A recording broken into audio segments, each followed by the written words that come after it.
CNN is now saying that we will pick up a net of 50 seats in the House. Today, we have made history. It's clear tonight who the winners really are, and that's the American people. Let's come together. We know what the issues are. Let's solve them. We will never let you down. God bless you, and God bless our country. This is CNN. Happening now, it's election night in America. The races couldn't be closer and the stakes couldn't be higher. Right now, it's America's choice. Will Republicans win the keys to the Senate? But we have to fix a few big things. It will not happen unless we gain control of the Senate. Or will Democrats stay in charge? Who's going to fight for you? That's what it boils down to. The president's record is an issue in some of the hottest contests. We need a senator who will stand up to Barack Obama. That's the biggest bunch of hogwash I've ever heard in my life. And the Senate's top Republican has a lot to win or lose. The races across the country are about Barack Obama's agenda. Barack Obama is not on the ballot. I am. This is CNN's coverage of Election Night in America. The fight for Congress, the battles for governor, and the warm-up for 2016. I need you to do this. Your country needs you to do this. We're in the home stretch. It all comes down to who's going to show up. The polls are open. The nation is choosing, and anything is possible until the last vote.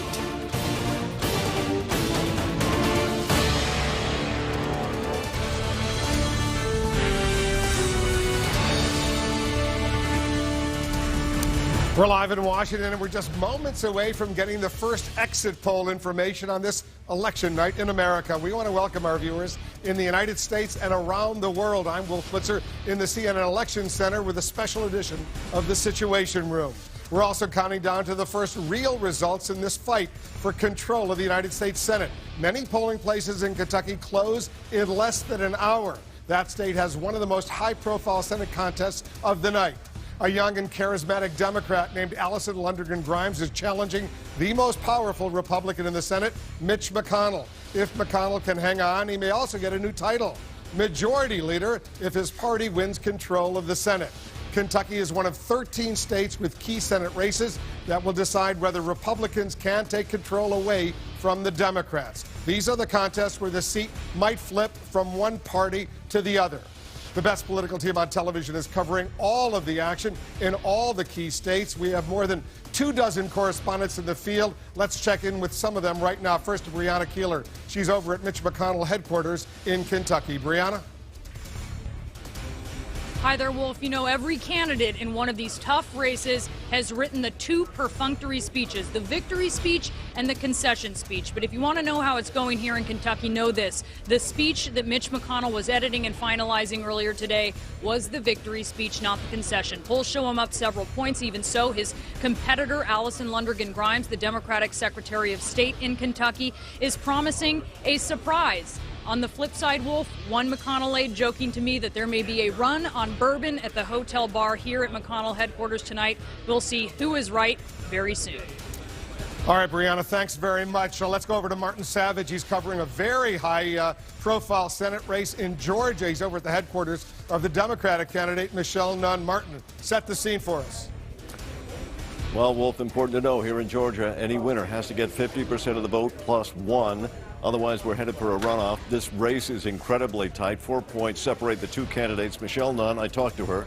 She believes they're going to win outright. Interestingly, her opponent, David Perdue, says the very same thing. We'll see how it goes. It could be. All of this is just a dress rehearsal for January. She point out that both candidates can say that they're political unknowns as far as politics, but their names very widely known. Sam Nunn, the father of Michelle Nunn. And then you've got Sonny Perdue, who is related to David Perdue. The voters know their names. We'll see how it turns out in a few hours, Wolf. All right, Martin, thanks very much. Let's go to the Senate race in New Hampshire right now. It's another critical contest. Brian Todd is standing by. Brian? Wolf, another long line building here at Ward 1 in Manchester, New Hampshire. Voter turnout is key here in Manchester and all over New Hampshire because heavy voter turnout, according to analysts, will favor the Democratic incumbent Jeanne Shaheen. But the razor-thin margin is there going into the polls. Shaheen, in some polls, had a very narrow lead. In other polls, Scott Brown, the Republican challenger, had a narrow lead. So This is razor thin coming into this vote tonight, and it's really up for grabs here. This is where the voting station is here in Ward 1.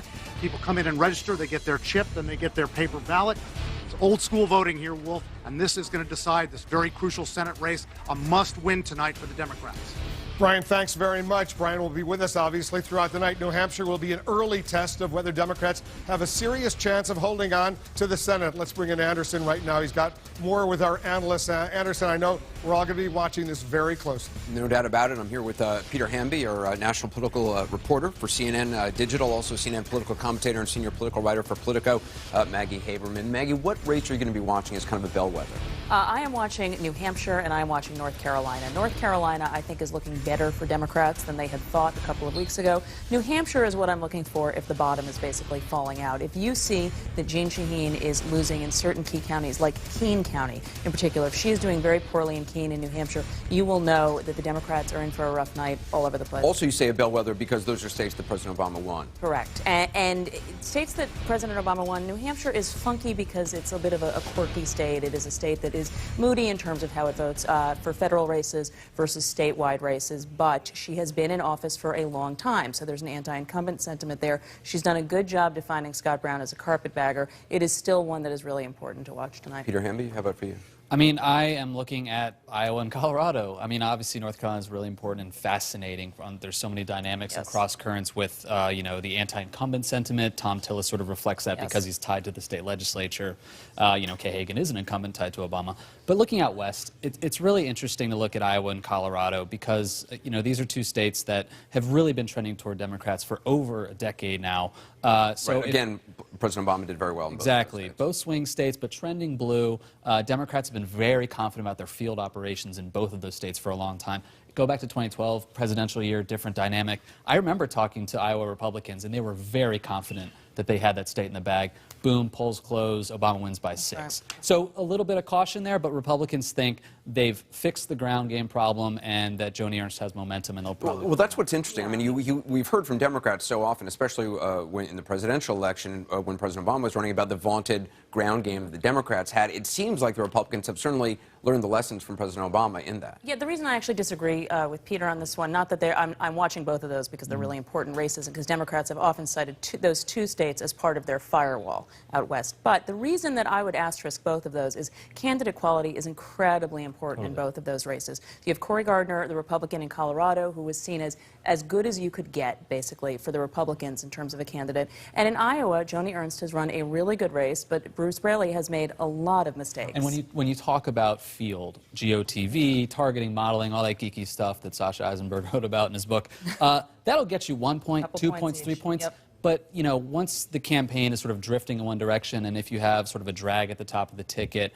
it becomes harder and harder to sort of get using GOTV to overcome that final margin. Exactly. But how essential is turnout today, particularly for Democrats among African Americans, among women, among others? It's vital. I mean, both sides. I hate that it all comes down to turnout, but it all comes down to turnout. Realistically, this is going to be who gets their side out. Democrats are working very hard to make this an unusual midterm year. Democrats don't vote as well in midterm years when there's not a presidential at the top of the ticket, and so they are trying to use their data advantage and their GOTV advantage to try to outweigh what Republicans have. We'll see in races like Iowa and in Colorado if it works. But it will really be tested in North Carolina, where they're trying to get African Americans and sporadic voters out early, and numbers show that Democrats are doing well there, but also in governor's races in Florida and Wisconsin, where it's a total jump ball. And Wisconsin and Florida in particular, very sort of polarized states, Wisconsin especially. So that's why it's completely about mobilizing supporters. Right. We're also going to start getting exit polling information relatively soon.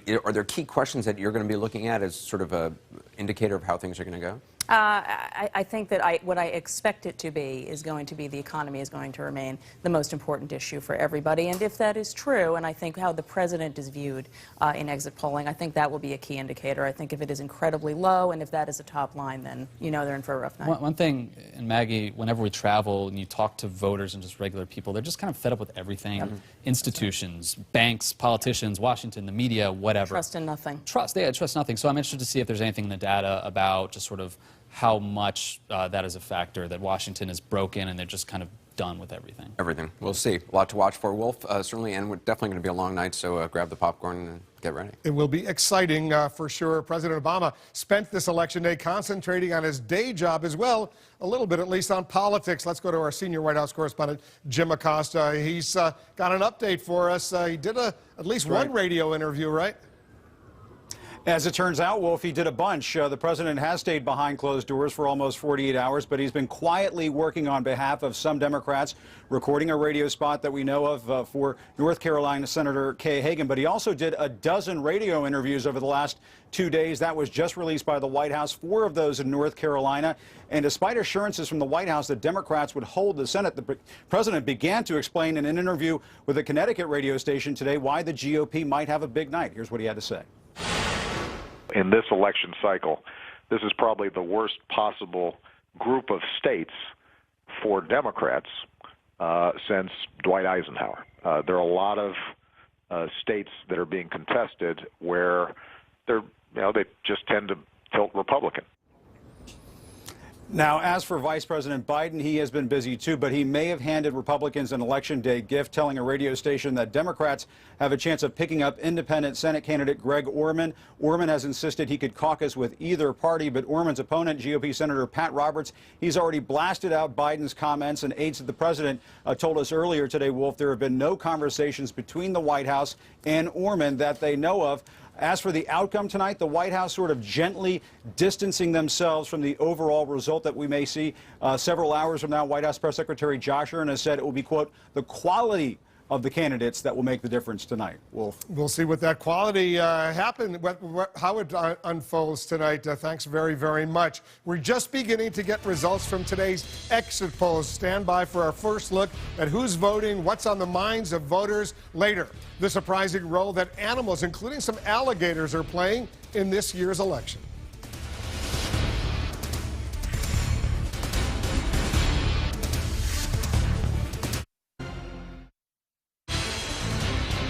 It's election night in America. Welcome back to this special Situation Room. I'm Wolf Blitzer in the CNN Election Center. We're just getting in the first results from the CNN exit polls. John King is over here with me. He's over at the Magic Wall. I take it the voters out there, they've got some strong views on the Obama administration and the U.S. Congress. They do, and it's safe to say they're worried about the economy, Wolf, and they're mad at everybody when it comes to their politics. Midterm elections, usually a referendum on the president. Let's look at the first exit polls and add this up. Your opinion of the Obama administration? This is nationwide. People, as they voted today, telling exit pollsters, add this up, 58% dissatisfied or angry when it comes to the Obama administration. That's not good for the president in a midterm election year. 30 plus 11, so 41% are satisfied or enthusiastic, but a negative number for the president there. But, and this is an important but, what's your opinion of the Republican leadership in Congress? 36% dissatisfied, 23% angry. So that is a whopping 59% when you add that up. So they're mad at the Obama administration, but they're also mad at the Republicans who run the Congress. Let's move this over again. Opinion of the Democratic Party. The president says he's not on the ballot, but his policies are. We're waiting to see how vulnerable Democrats do. 53% of the voters, again, this is nationally. We'll look more closely at individual states later. 53% nationally have an unfavorable view of the Democratic Party. Again, if you're watching, you might think, whoa, that's not good news for the president and his Democratic Party. However, what do voters think of the Republican Party?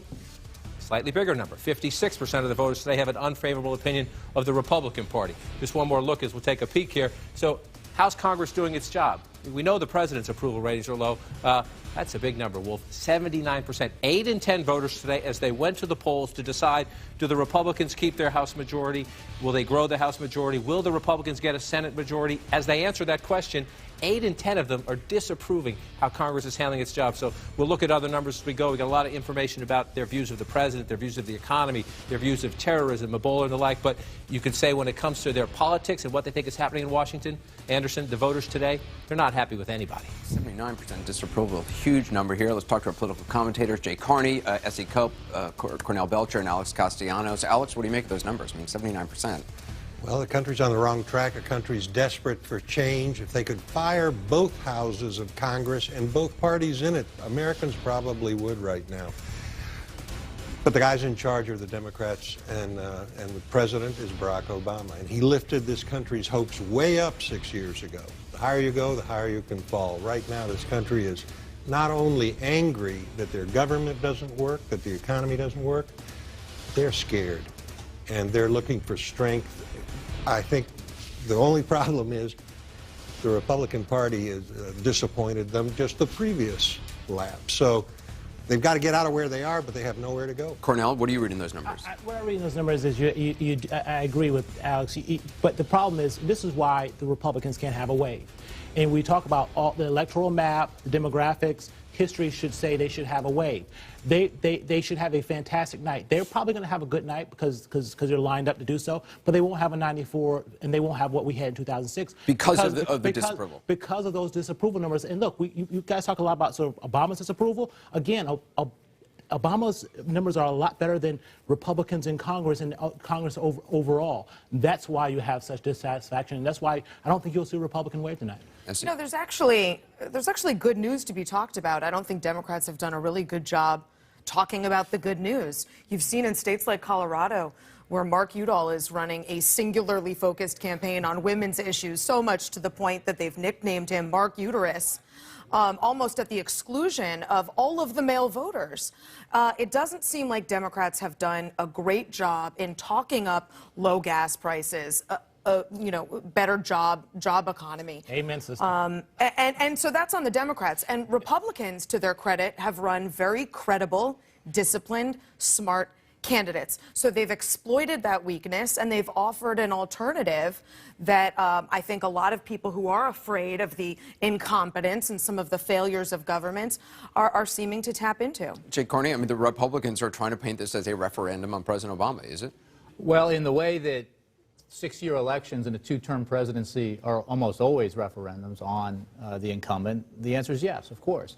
It's hard when you're president to see your party do well in the sixth year. History shows over the past 100 years, only 3 times has the incumbent president's party done well in these midterms, and tonight will be in keeping with past precedent and will not break any of those precedents. What I think we have to resist, and I think everybody here has been onto this, is reading a Republican takeover of the Senate, which is, I think, likely, as something historic, which is what the RNC chairman said earlier on the air on CNN tonight. It won't be historic if the Republicans pick up 6 seats, because the average number of seats that the out party has picked up in the 6th year of a presidency is 6. So instead it will be average. It won't be a wave. But Republicans, though, I mean, beating Democratic incumbents is very hard. It rarely ever happens, and tonight Republicans may beat as many Democratic incumbents as we've beaten in the last 12 years.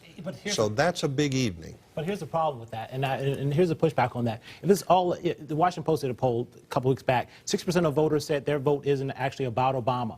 And if you have, right now tonight, you have more Republicans governors, in really tough races, probably going to go down than you have Democratic senators. So I reject the idea that it's all about the president, because it's not. You see optimism on the government, on the governor front. Well, but look, there will be a sort of historic delivery if Republicans can turn out wins in blue states. Massachusetts governor, that's no small feat. Rhode Island governor could go Republican. Maryland governor could go Republican. These would all be surprise upsets. I'm not predicting anything, but that would be historic, that at a time like this, a Republican in really blue monochromatic states could unseat a Democrat at the State House. I think that's something to watch. I think in the purple states where we have Senate races, in the blue states where Republican gubernatorial candidates are running well, that's where we'll begin to see whether or not Republicans are really making inroads, as opposed to just winning states that the president lost by huge margins 2 years ago.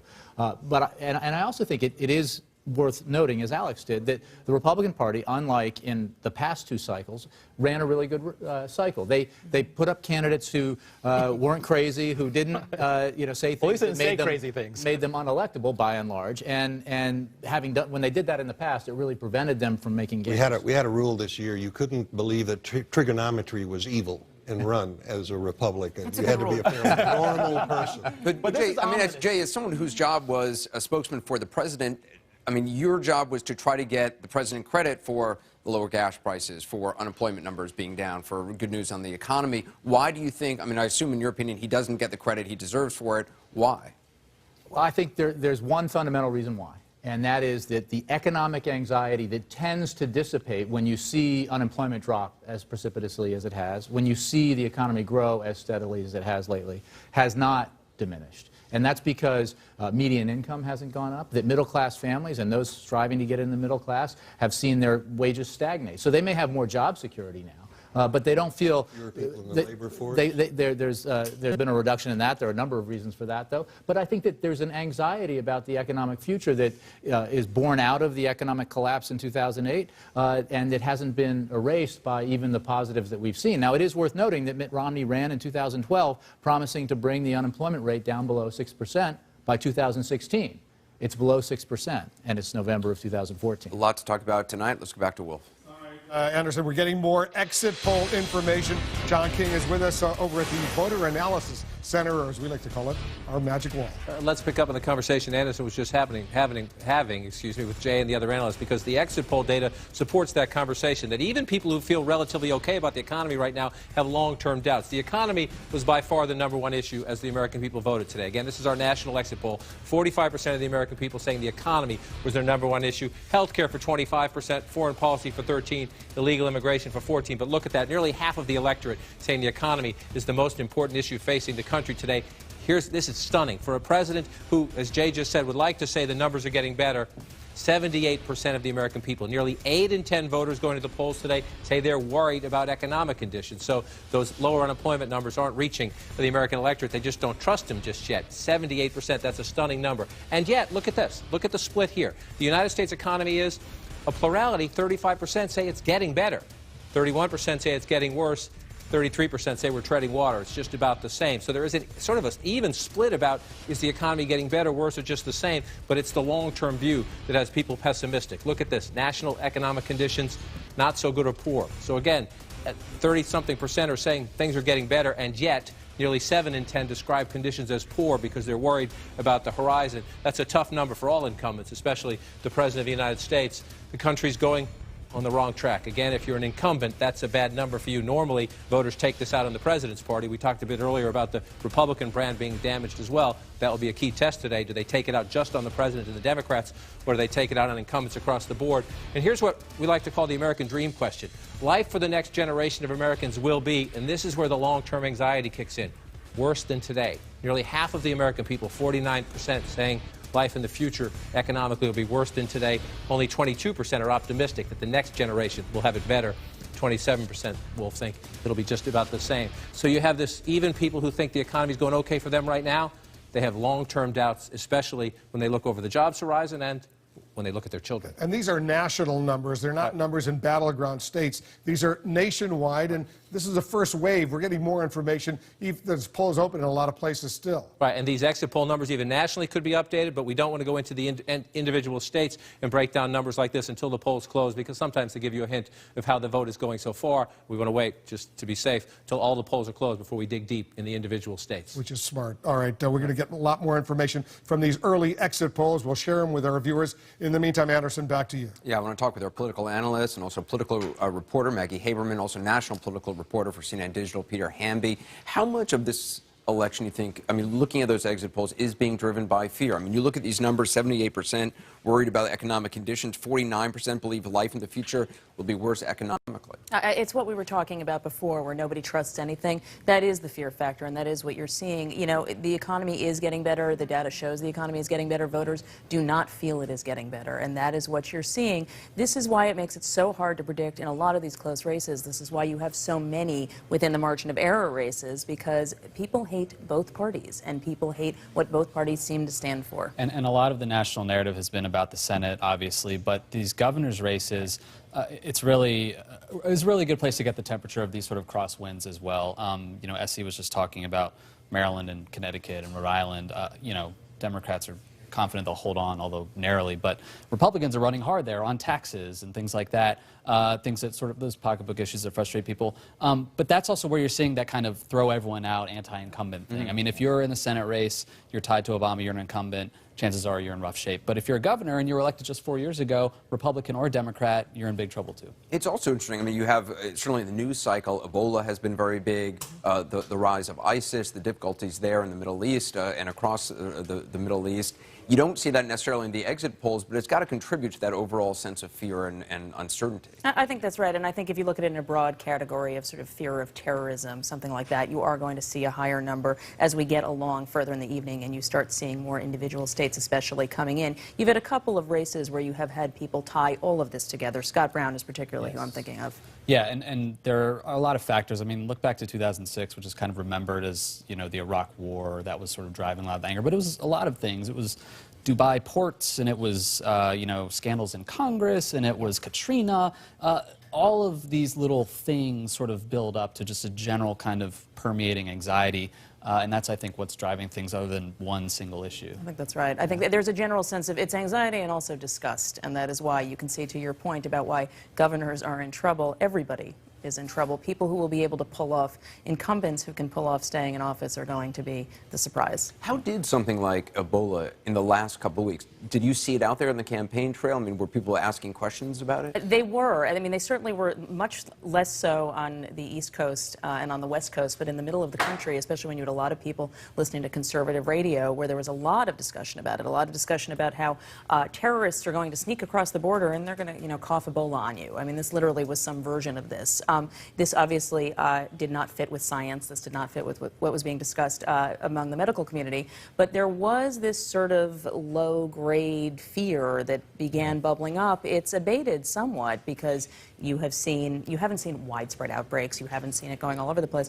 But there was a flash there where it took hold, and you started seeing numbers. If you talk to strategists on both sides, in both parties, these numbers in various states started kind of going all over the place, and that was when. Yeah, and both campaigns are sort of, we were talking earlier about get out the vote and field stuff. I mean, they're now able to sort of target and track among their universes of voters, you know, how these things are registering and target specifically people who might express more anxiety or less anxiety about Ebola. One interesting thing, not to get ahead of tonight's results, these exit poll numbers present a real opportunity for whoever's running for president to get out there, to be authentic, to not be conventional, and to really tap into the economic anxiety that the country is feeling. I think candidates who go out there, whether it's to Iowa or New Hampshire, are going to be punished if they are cautious, if they are seen as too close to Washington. That's going to be a real factor, and all of this stuff is going to start happening, tomorrow. You just described one person who that's a real problem for on the Democratic side. Yes, popped into my mind as well. Yeah. No, but this is a real issue, right? I mean, but it's interesting. I mean, you've seen Hillary Clinton and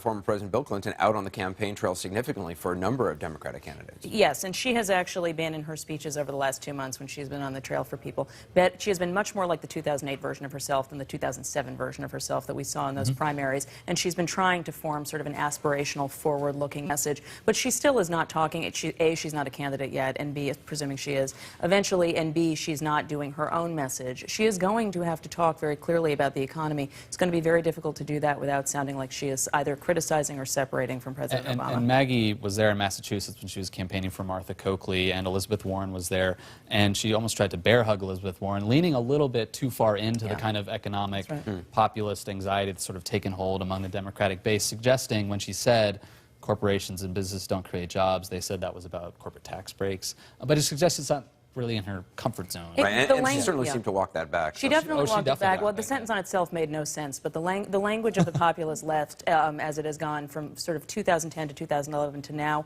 really has changed dramatically, and she is clearly trying to catch up to that. We're going to be watching these exit poll numbers very closely. Let's go back to Wolf. All right, as part of our comprehensive election coverage, Anderson, we have some exclusive access to the Democratic Party's war room. Let's go to our chief congressional correspondent, Dana Bash. Dana, tell our viewers what you're seeing, where you are. Well, I am behind the scenes inside what is effectively the Democrats' nerve center, where they are tracking campaigns and elections all across the country. I have to tell you, Wolf, I've covered politics for a long time now. I think it's cool to be in here because I've never been sort of behind the curtain, and that's where we are. Just take a look. We are basically seeing people at their desks doing incredibly difficult and important work, and that is they are collecting data from all over the country. But it's not just that, especially right now when the polls are still open across the country. What they're trying to do is not just gather the results, but affect the results. For example, I was just told, can't tell you, I was told that I can't say which state because it's still active, but there's a swing state, a very competitive Senate race, where they got word that there was one particular area where Democratic turnout was very low. So what they did here is they used the tools that they have, email lists, not just the email list that they have now, but also the sort of vaunted Obama email list, to shoot out all across this particular state to get their volunteers, to get their motivators out and encourage votes in that particular area. So that's happening as we speak right now. And I just want to show you one other thing on the wall here. You see a big D there. Here we go. There's sort of a projection there. What is going to happen there when the results start coming in is they're going to compare the actual results with the turnout models that they have created to figure out whether the results match what they think that they need to win in any particular district or state.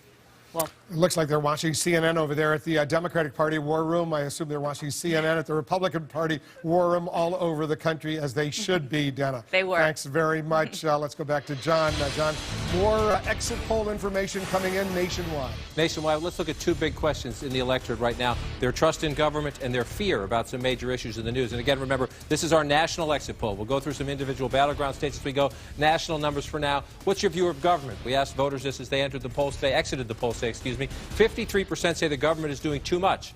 41% say the government should do more. So it tells you a more conservative electorate, more not necessarily anti-government, that government should do a little bit less. That's the view of the electorate. We'll watch how that plays out in the ballot map. You trust the government in Washington? 61%, more than 6 in 10 Americans. A lot of skepticism, cynicism here. Only 61% say only some of the time. 18% say never. 18% say most of the time. 3%, I'd like to meet them, say just about always. 61% saying only some of the time do they trust the United States government. Here's where we see some fear in the electorate, Wolf. Federal government's response to Ebola, 50% disapprove, 40% approve. All the conversations about quarantines, about U.S. troops going into West Africa, about how to handle the crisis here at home, the mistakes at that Dallas hospital reflected in that number, 50% disapproving of the federal government's response to Ebola.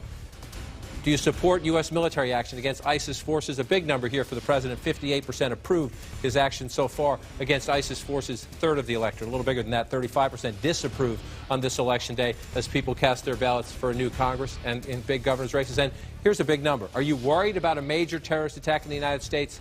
72% say yes. 28% say no. So a little fear in the electorate. Well, if you look at the support, but concerns about ISIS, obviously concerns about a major terrorist attack here, and those numbers about not so much trust in the government, a reflection. Years of polarized politics, dysfunction in Washington. People out there don't have a lot of faith, especially in this town. You're going to be spending a lot of time at the magic wall here. United States of America 2014. Guess what viewers out there can do right now? They can do the same thing that you're about to do throughout the night. We've made it possible for you, our viewers, to try to get your own hand at our magic wall. Just go to cnnmagicwall.com, cnnmagicwall.com. You'll find an interactive map like this one. You can see it right there. You can zoom in on your favorite state, hit that state. You can see what's going on, county by county results. You can also find the same county by county results, by the way, for every election going back to 2006. The address again, cnnmagicwall.com. Find out what's going on in any state you want, just like John King can do. How cool is that, John? Works all right, doesn't it? You can go, as you said, you can go back in time, look at Senate races in the last midterm cycle, look at the last presidential campaign if you want to do that as well. Go back in time, zoom into a county, have a little fun. You actually learn a lot. It's a great way to learn. Feel very John King-ish doing this, and you can do it throughout the night. If there's a close race, people can go in, see what's going on. That's the best thing about it. You'll get the live results in these close races just as fast as we do. We're both going to be busy. You're having some fun tonight as well. Remember, we're only minutes away from the first poll closing and the first results from one of the most closely watched races. Plus, political animals. It's a jungle out there on this election day.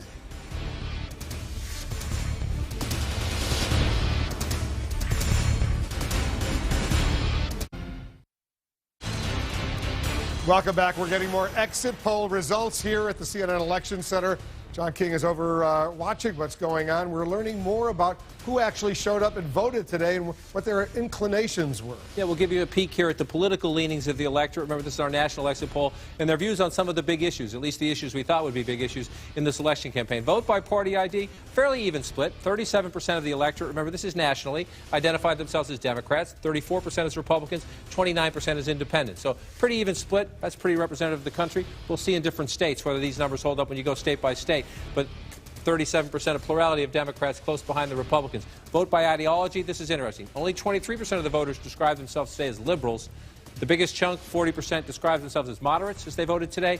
36% describing themselves as conservative. So the party, the candidate that wins the middle, obviously, in most races, going to win the election. Let's move on to what people think first about the president. 54% disapproving of how the president is handling his job in this 6-year itch referendum, as they call it, the midterm election. 44% approved. This is pretty consistent with the recent national polls. Our latest CNN national poll, I think, had the president at 45% approval rating. So the exit poll showing the electorate disapproving of the president, but the president's numbers a little bit better than they were a couple of months back. We thought, remember, at the beginning of the year that Obamacare, the president's signature health care law, would be the defining issue in the campaign. Didn't work out that way, especially at the end. But 47%, nearly half of the electorate voting today, think that law went too far.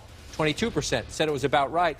26% say it was not far enough. These are the folks who think perhaps it wasn't liberal enough. Remember, that has been a big part of the opposition. Has always been, even if a majority has opposed, a lot of it has been people who think it didn't go far enough. But 47% today voting say it went too far. Here's one more for you. Most illegal immigrants working in the United States now should be 58%. Nearly 6 in 10 Americans say should be offered legal status. 38% say deported. This will be an interesting number to watch, especially if the Republicans build on their House majority and if the Republicans take control of the Senate. Their leadership has had a hard time convincing their caucus to deal with this issue. But nearly 6 in 10 Americans today, Wolf, in this national exit poll, say illegal immigrants working in the United States should be offered legal status. We'll see if the exit polls have any impact on that contentious issue. First, the president will use his executive action pretty soon, we're told.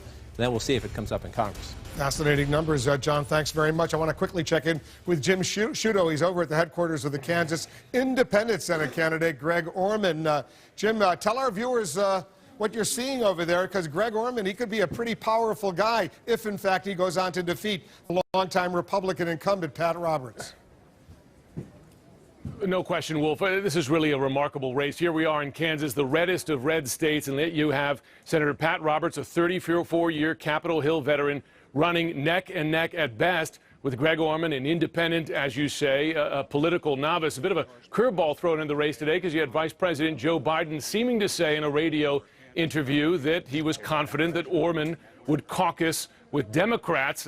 Orman's been very coy about that, not saying which party he'd commit himself to. The Orman campaign pushing back very strongly against that comment from the vice president, saying, quote, to CNN, Greg's never spoken to the vice president in his life, and he's not going to Washington to represent the Democrats or the Republicans. He's going to represent the people of Kansas. To be fair, that's been a very consistent message from the Orman campaign throughout. And one thing driving that message, he says, is voter frustration, frankly, with both parties in Washington. And CNN's exit polls have been reflecting that. I managed to catch up with Greg Orman this morning as he cast his ballot. Here's what he had to say to me about what's driving his support. Why do you think you can make a difference if you win today? Well, it's really the voters of Kansas who are going to make a difference. The voters of Kansas are going to send a really strong message to Washington with this election that you can't hide behind your party label. Well, if Orman pulls it out tonight, cue the courting by both parties. He offering of powerful committeeships, perhaps leadership positions, etc. All that coming down to the math, Wolf, as you know, a real possible shakeup coming out of Kansas. We'll see what happens. We're going to be watching it every step of the way. Jim, thanks very much. Let's check in with Anderson once again for a little analysis. Well, let's talk about that race with our political commentators, Jay Carney, SD Gov, Cornell Belcher, and Alex Castellanos. Jay, what was Vice President Biden thinking? Well, I think that was optimism speaking, not knowledge, in the sense that he obviously hopes, the Democrats hope, the White House hopes that if the Democrats are able to, keep it 50-50, maintain a majority, that if Orman wins, he's available to caucus with the Democratic Party. I think, as others said on the air on CNN earlier, I think it's certainly just as likely if the Republicans prevail that he would caucus with the Republicans. I was in Kansas this morning, actually. I was with the fine students and faculty at Fort Hays State University, where I gave a talk last night. And Kansas is feeling pretty unusually fortunate this cycle because it has an extraordinarily unlikely Senate race with an independent threatening an incumbent Republican. It's fascinating. And it has a very close gubernatorial race with an incumbent Republican governor who's threatened by a Democratic challenger.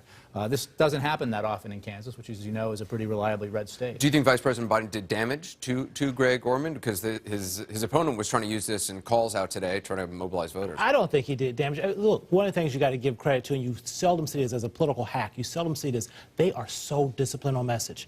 I mean, his response was spot on to how he should respond. They run a sort of a campaign that you seldom see from independent candidates. The other part of this is going back to what all these numbers that John King been giving us about how frustrated Americans are with both parties and how frustrated they are with politics. I think there's a unique opportunity for a lot more independent candidates to get in there. Of course, you know, they take a lot of money to pay guys like Alex, but that's part of the problem. But I think, given the frustration with Washington, I look to see a lot more sort of independent, viable independent candidates out there. Do you think we'll see that 2 years from now? I think you might. The problem is people like me, and the Democratic Party and the Republican Party, there's such strong infrastructures that it makes it real hard, unless you're rich, like you're Bloomberg, it makes it real hard to get in there and spend that sort of money and generate that infrastructure. I doubt you'll see many more independents. The country's so polarized. You know, you're either wearing a Redskins jersey or a Dallas jersey. There almost is no in between. What we're seeing, though, is both parties moving forward a bit. The Democratic Party is becoming, I think, moving to the left. It's losing moderates like tonight, maybe like Pryor in Arkansas.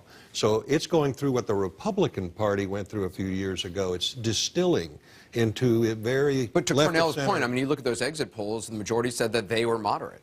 The majority said, and both parties are going to the ends. And both parties are now fairly much at the extremes. That really doesn't leave voters, you know, voters have very stark choices. Well, up the middle. I think which party, there isn't a new Democrat left in the Democratic Party. But that's going even Hillary Clinton is pretending she's Elizabeth But if Warren. that goes to the point, if both parties are moving to their ideological corners, I think it is. We know most Americans are, in fact, in the middle ground. And don't give this. I mean, what's happening in Kansas, an incredibly red state among an independent, is kind of important. And what will happen is that someone like Cory Gardner in Colorado will smile and paint a vision of the future, and one of these two parties will seize that future in that moment. That's your candidate. I actually think that the lesson of this election for Republicans is going to be sort of the resurrection of the establishment Republican candidate. I mean, with the exception of Dave Bratt in Virginia, you saw establishment candidates in Thad Cochran and Mitch McConnell swat away Tea Party candidates, and I think Pat Roberts is going to hold it out in Kansas as well. So, I mean, I think You think Roberts will beat? I do. I do. It's going to be tight, but I think he's going to pull it out. So I think while the ideologue was important in 2010 for sort of course-correcting the GOP, I think what the GOP is looking to do now is prove it can govern again. And so I think that's why you're seeing high turnout among Republican voters voting for moderate Republicans. Here's the problem. I think that is the goal, and it would be a good goal and a wise goal for the Republican Party. What is true still about the House of Representatives is what Alex said. It's less true about Senate races and gubernatorial races. But essentially, if you're a Republican, your only fear, if you're an incumbent, comes from your right, which encourages you to be more conservative and more beholden to the right wing. Same with if you're a Democrat. You're looking to your left all the time because you're generally safe. This is the biggest problem in our politics, I think, and it cries out for political reform. And already you're hearing from... They're in Ohio. Think about this. In 2012 in Ohio, 52% of voters voted Democratic for the House of Representatives. Republicans won 3 seats for every 1 seat the Democrats won. And already you're hearing that's because of gerrymandering. That's because of the way the districts are drawn. You're hearing from some very conservative Republicans already talking about hearings on the president, hearings on Obamacare. Ted Cruz. Ted Cruz, the primary. Well, you're hearing from one. Ted Cruz. He's very loud. And who I think, in my view, understands very clearly what he's doing and how it benefits him, but maybe not at the cost of the party. Here's good news for Republicans. Presidential race starts right after this commercial break, and that leadership is going to dwarf, I think, the noise coming out of the House. All right, we'll see about that. A lot more to cover. Wolf? And I want to check in with CNN Politics executive editor Mark Preston. He's over at our CNN decision desk. Mark, explain to our viewers out there how we're making these decisions, when to project, for example, when I'm going to be able to project a winner in Kansas or Louisiana or North Carolina or any other state. Well, Wolf, as you know, the most important thing is getting it right, not going too early, and making sure all the information is lining up correctly. You know, off to my left here, we have our exit poll desk right now working. They're crunching the numbers. These are the numbers that John King was just talking about sentiment right now in the country. I'm surrounded right now by the decision desk. These are all the professionals, mathematicians who are crunching all these numbers. They're looking at over 12 different mathematical models right now to try to make sure that they get this information correct. Now, Wolf, let me tell you how we call the race. We could call a race, or rather project a race, just on the exit poll data. When the exit poll data starts to come in, it comes in different waves. We could use the exit poll data and start to match it up with the raw vote. That is the real vote. Those are people actually casting that at their polling places. Or we could just call it basically on the raw vote, because we feel like that is the most important and the safest thing to do. Or, Wolf, as you know, we might not call it at all. The races might be so close. There are so many races out there right now that are razor thin at this time. We might not be able to call it at all. And, Wolf, last polls close at 1 a.m. in Alaska. Looks like it's going to be a long night. It certainly will be. We're getting closer and closer to the first polls closing in Kentucky, at least some parts of Kentucky, right at the top there. We'll get those numbers. We'll report those numbers to our viewers, Mark. But at the same time, we won't report the exit poll numbers, the specific numbers in a state, till all the polls in that specific state are closed. Correct, Wolf. And we do that because we don't want the vote to be stifled. We want people to go out there and continue to vote. And we want to make sure that the waves that are coming in are strong enough for us to actually talk about the sentiment of how people voted, as well as who did they vote for. That's really important. So when people are leaving the polls, we're using this information. People go up, they're asked surveys, asked specific questions. We peer that with telephone polls that took place before Election Day. We crunch all that data together, and that's when we start to release it and talk about it, Wolf. That's because a lot of people voted in advance, early voting by mail or whatever, and as a result, we want to be precise when we finally release those exit poll numbers. Stand by, Mark. We're going to have a lot more on this story coming up as we project winners and losers in the hours ahead. I want to also take a look at some of the ads, the commercials during this midterm election. You could say that the election has gone to the dogs and the chickens and the alligators. Here's CNN's John Berman. Hollywood pachyderms. It was a famous doctor, Dr. Doolittle, who once wondered what might happen if you could walks with the animals, talks with the animals. Now we know the answer. If you can do those things, walk with the animals, talk with the animals, you can run for Congress. Because Louisiana needs a senator that will stand up to the career politicians and the alligators. Because judging by the ads, animal management is a big issue in this year's campaign. I'm Joni Ernst. I grew up castrating hogs on an Iowa farm. Call it the midterm menagerie. Alligators, hogs, and dogs. I'm John Barra. Somebody once said, if you want a friend in Washington, get a dog. You know, maybe this isn't such a bad idea. I'm Mitch McConnell, and I approve this message. Maybe not such a bad idea, Senator Mitch McConnell. After all, with congressional approval at 13%, animals can only help.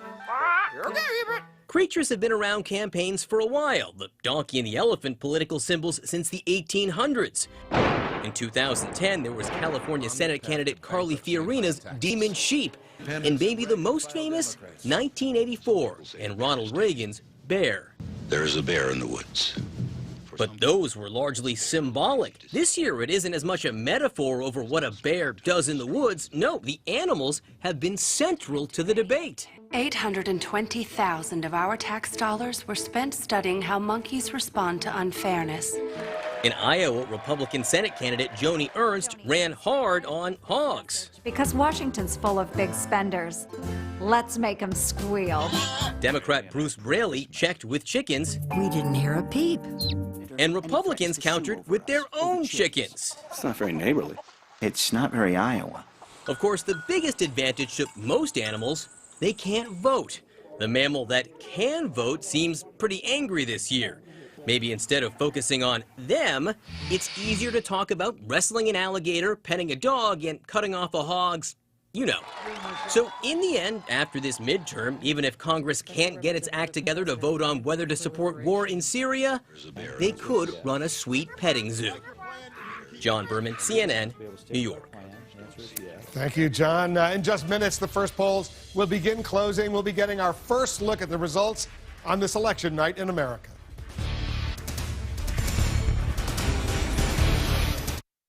CNN is now saying that we will pick up a net of 50 seats in the House. Today, we have made history. It's clear tonight who the winners really are, and that's the American people. Let's come together. We know what the issues are. Let's solve them. We will never let you down. God bless you, and God bless our country. This is CNN. And this is it. Voters are casting ballots all across the country, and we're getting close to the first midterm election results. Which party will win control of the U.S. Senate? Right now, it is America's choice. These are the last moments of a midterm slugfest. It is really important that we regain control of the Senate. They're really running against the president, aren't they? This is the last word on a campaign to shake up the U.S. Capitol and state capitals across the nation. South Carolina. In the state of Ohio. Texas.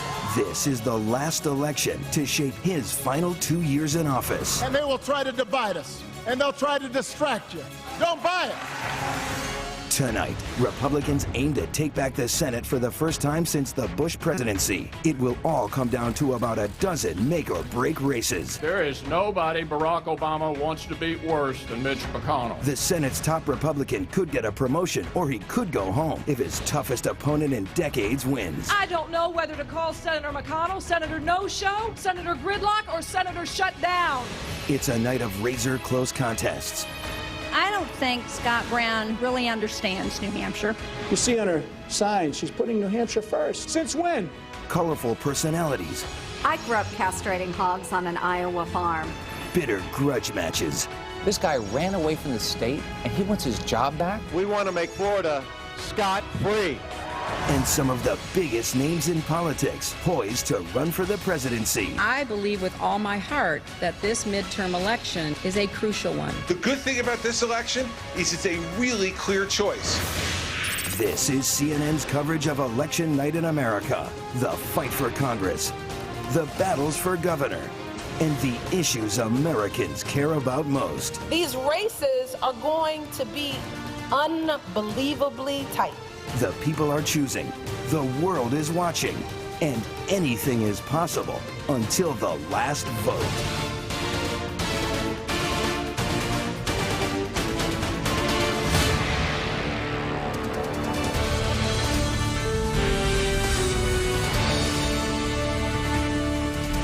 It's election night in America. We want to welcome our viewers in the United States and around the world to a special edition of the Situation Room.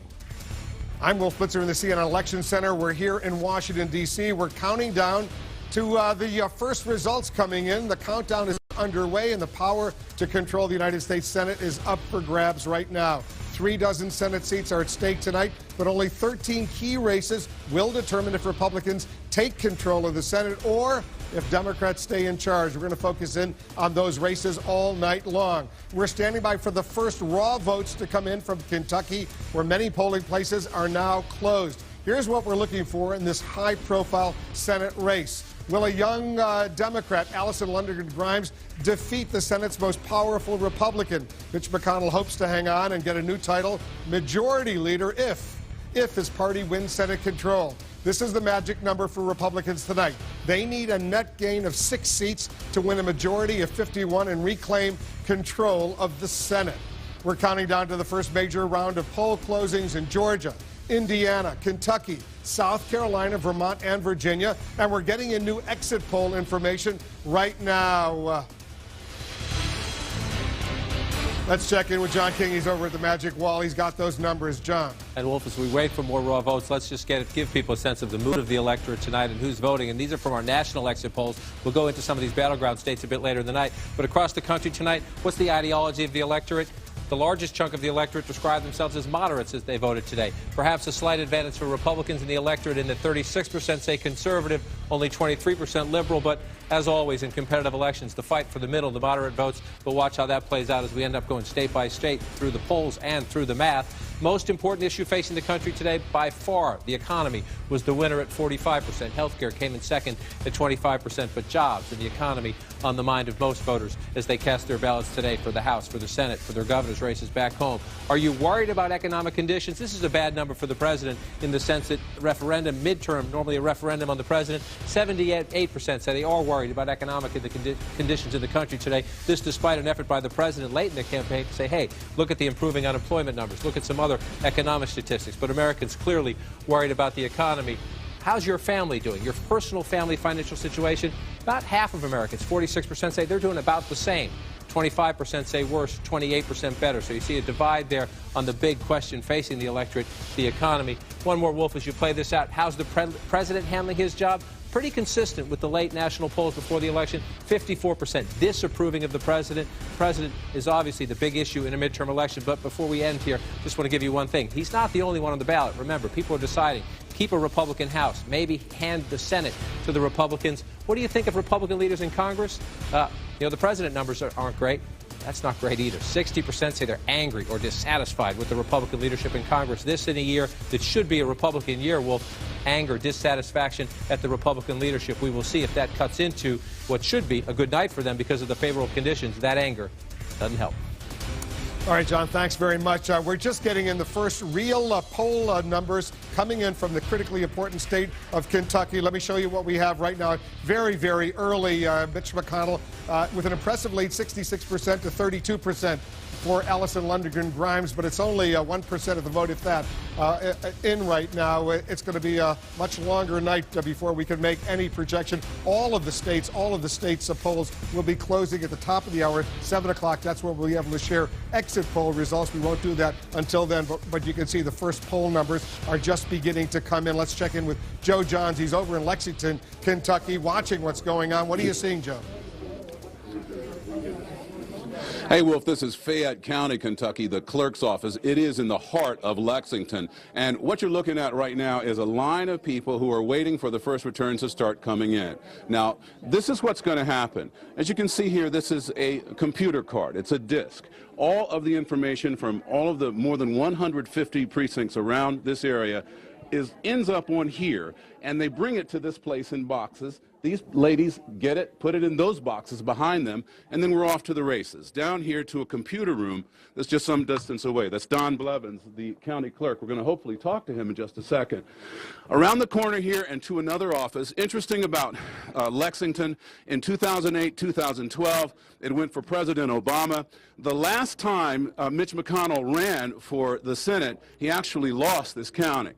This is the computer where the disk actually goes in. These folks are sitting at the computer where it's actually plugged in. They download the results from all the different voting places here around Lexington and then take it to another room just across the way. And what they do is upload that to the state mainframe. With me right now is Don Blevins. He is the county clerk.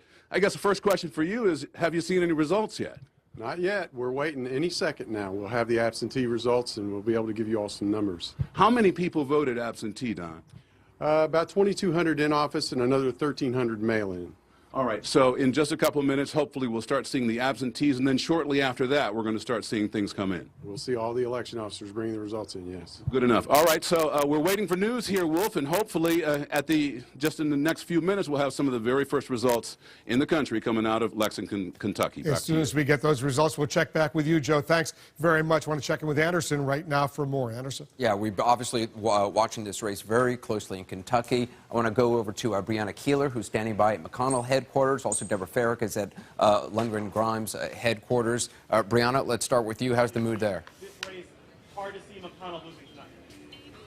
Thanks, Rachel. Thanks, Chris. Hi there, Anderson. McConnell aides, I'll tell you, are very comfortable and confident here with the lead that polls show they are enjoying several points. Mitch McConnell is in the building here at this Marriott in eastern Louisville. He has done earlier, out of the view of cameras, a walkthrough of this ballroom where he's expecting to give a victory speech. He has a concession speech written, but it's been shelved, I am told. He's very much expecting to give that victory speech. At the same time, his contender, or his opponent, Allison Lundergan Grimes, is promising an upset. She says there's going to be a surprise. She's saying that voter turnout has been high, but the question is, would it really be high enough to make a difference? It certainly would be quite a surprise to many around Mitch McConnell. I overheard one aide earlier joking about a celebratory run on bourbon here at the hotel bar. Anderson? And Deb Frerick standing by at Grimes headquarters. Have you heard from the candidate today?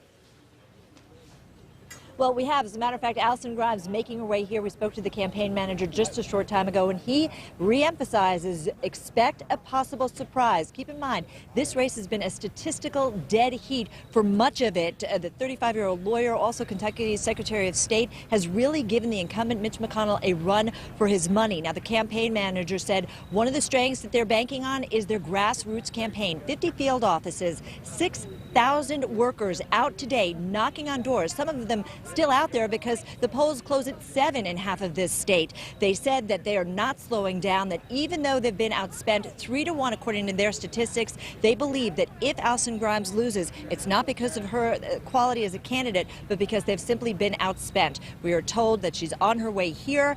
They're expected to have a big outdoor party. You can see the band behind me. A lot of supporters making their way here as well. Anderson? All right. Deb Frerick, thanks very much. I want to toss it back to John King and Wolf for the closer look at what's going on in Kentucky. It's obviously only 1% of the vote is in, but we're beginning to see a little bit of what's going on. Show us what you see. Well, what you see so far tells me, from knowing the state, that it's filling in the way we expect it to fill in. The question is, are the margins enough? You're seeing these red counties. You also see the total vote count. We're talking about a little over 5,000, a little under 5,000 people here. Mitch McConnell running ahead so far, but hold the phone. The people live in where Joe Johns just was in Jefferson County. You have him here in Fayette County down here. These are the two big places for Allison Grimes. She has to run it up in Jefferson County and Fayette County. That's where you have large population centers, the big cities, also the African-American base of the party. But what Mitch McConnell needs to do, he likes to tell people the smaller the town, the better I do, and that's what he's talking about, little places like this. You go out to Floyd County, it's only not even 1% of the state population. See, that's a pretty close race right now, right there. So in these small towns, he needs to run it up. That's the big one. There'll be some where Allison Grimes does okay out here in coal country, but this is more what Mitch McConnell wants. Again, I know it's only 100 votes, right? But this is what he needs in small towns like this as you get into the hundreds and higher up into the thousands. Let's go back in time. Mitch McConnell always has close races. Always has close races. This one, 53% back in 2008 against Bruce Lunsford at 47%. And let's just take the map. Let's just take this and draw. Look at where he has to be red. He has to be red all down in here. And it's got to be that way. It's got to be this way. In the rural Kentucky, he has to run up huge numbers because the Democrat will get big numbers here. I just want to show you. I'll come off this and show you here. We just talked about Jefferson County. Bruce Lunsford at 56%. Allison Grimes has to match or better that number. And not just the percentage. She's got to turn out the vote when you get to that county. Where I just talked about down in here in Fayette County, Bruce Lunsford at 54%. Allison Grimes probably even has to do better than that. But she has to, not just the percentage, Wolf, she has to run up the math. And Mitch McConnell has to, in these rural areas, not only win them all, but win them by good margins because they're relatively small. Let's just go back and look where we are. Again, we got a long way to go, but these places are filling in as you would expect. And if these ones over here, there's been a big fight down here. Eastern Kentucky, the coal country here, the unions are for Allison Grimes. The McConnell campaign has said Allison Grimes would come to Washington and help President Obama hurt the coal industry in the energy fight. So watch these small counties down here in coal country in the east. See if Mitch McConnell can run it up in these tiny counties here. The key for Allison Grimes, if she is to have a chance here, is to run it up big in Louisville and Lexington. We don't have any votes there yet. As we come back to 2014, long way to count. Just starting to get, there's your first blue county starting to come in the Frankfort area, Franklin County, but just a tiny percentage of the vote. We're going to be at this a while. Yeah, the numbers are just coming in from those polls that are closed in Kentucky. All of the polls will be closed in Kentucky at the top of the hour, 7 p.m. Eastern. Then we'll have a better sense of what's going on. We'll also have some exit poll information we'll be able to share with our viewers as well. In the meantime, Anderson, let's go back to you. Well, let's talk more about Kentucky with our panel. Jake Tapper, also David Gergen, and chief political analyst Gloria Borger. Why has this race been close? I mean, if this is a Republican year in a Republican state. A red state. Well, it's anti-Washington versus anti-Obama. I mean, Mitch McConnell has been a fixture in Washington for 3 decades. People hate Washington. And it's the same in Kentucky as it is everywhere else in the country. And the question is, between, Grimes, he's attached her to Obama at the hip. So it's kind of the lesser of 2 evils for these voters. And he could just survive it also because he's going around the state saying, look, I'm going to have a lot of authority. I'm going to have a lot of power, particularly if we take over the Senate. I can do things for this state. But he did have very high negative ratings in the state. This is not a really well-liked fellow. Do we know which is a more powerful sentiment, anti-Obama or anti-incumbent? That's the question. Well, that's it. Question of the whole night, right? Yeah, I mean, the question of the evening, right? But the anti-incumbent sentiment is real, and I've been talking to consultants on the ground who say the anti-Obama thing is very real, but there's also an anti-incumbent sentiment out there. But you have to also keep in mind how good Mitch McConnell is at winning elections, even though he's not particularly popular in his state, not particularly liked in his state.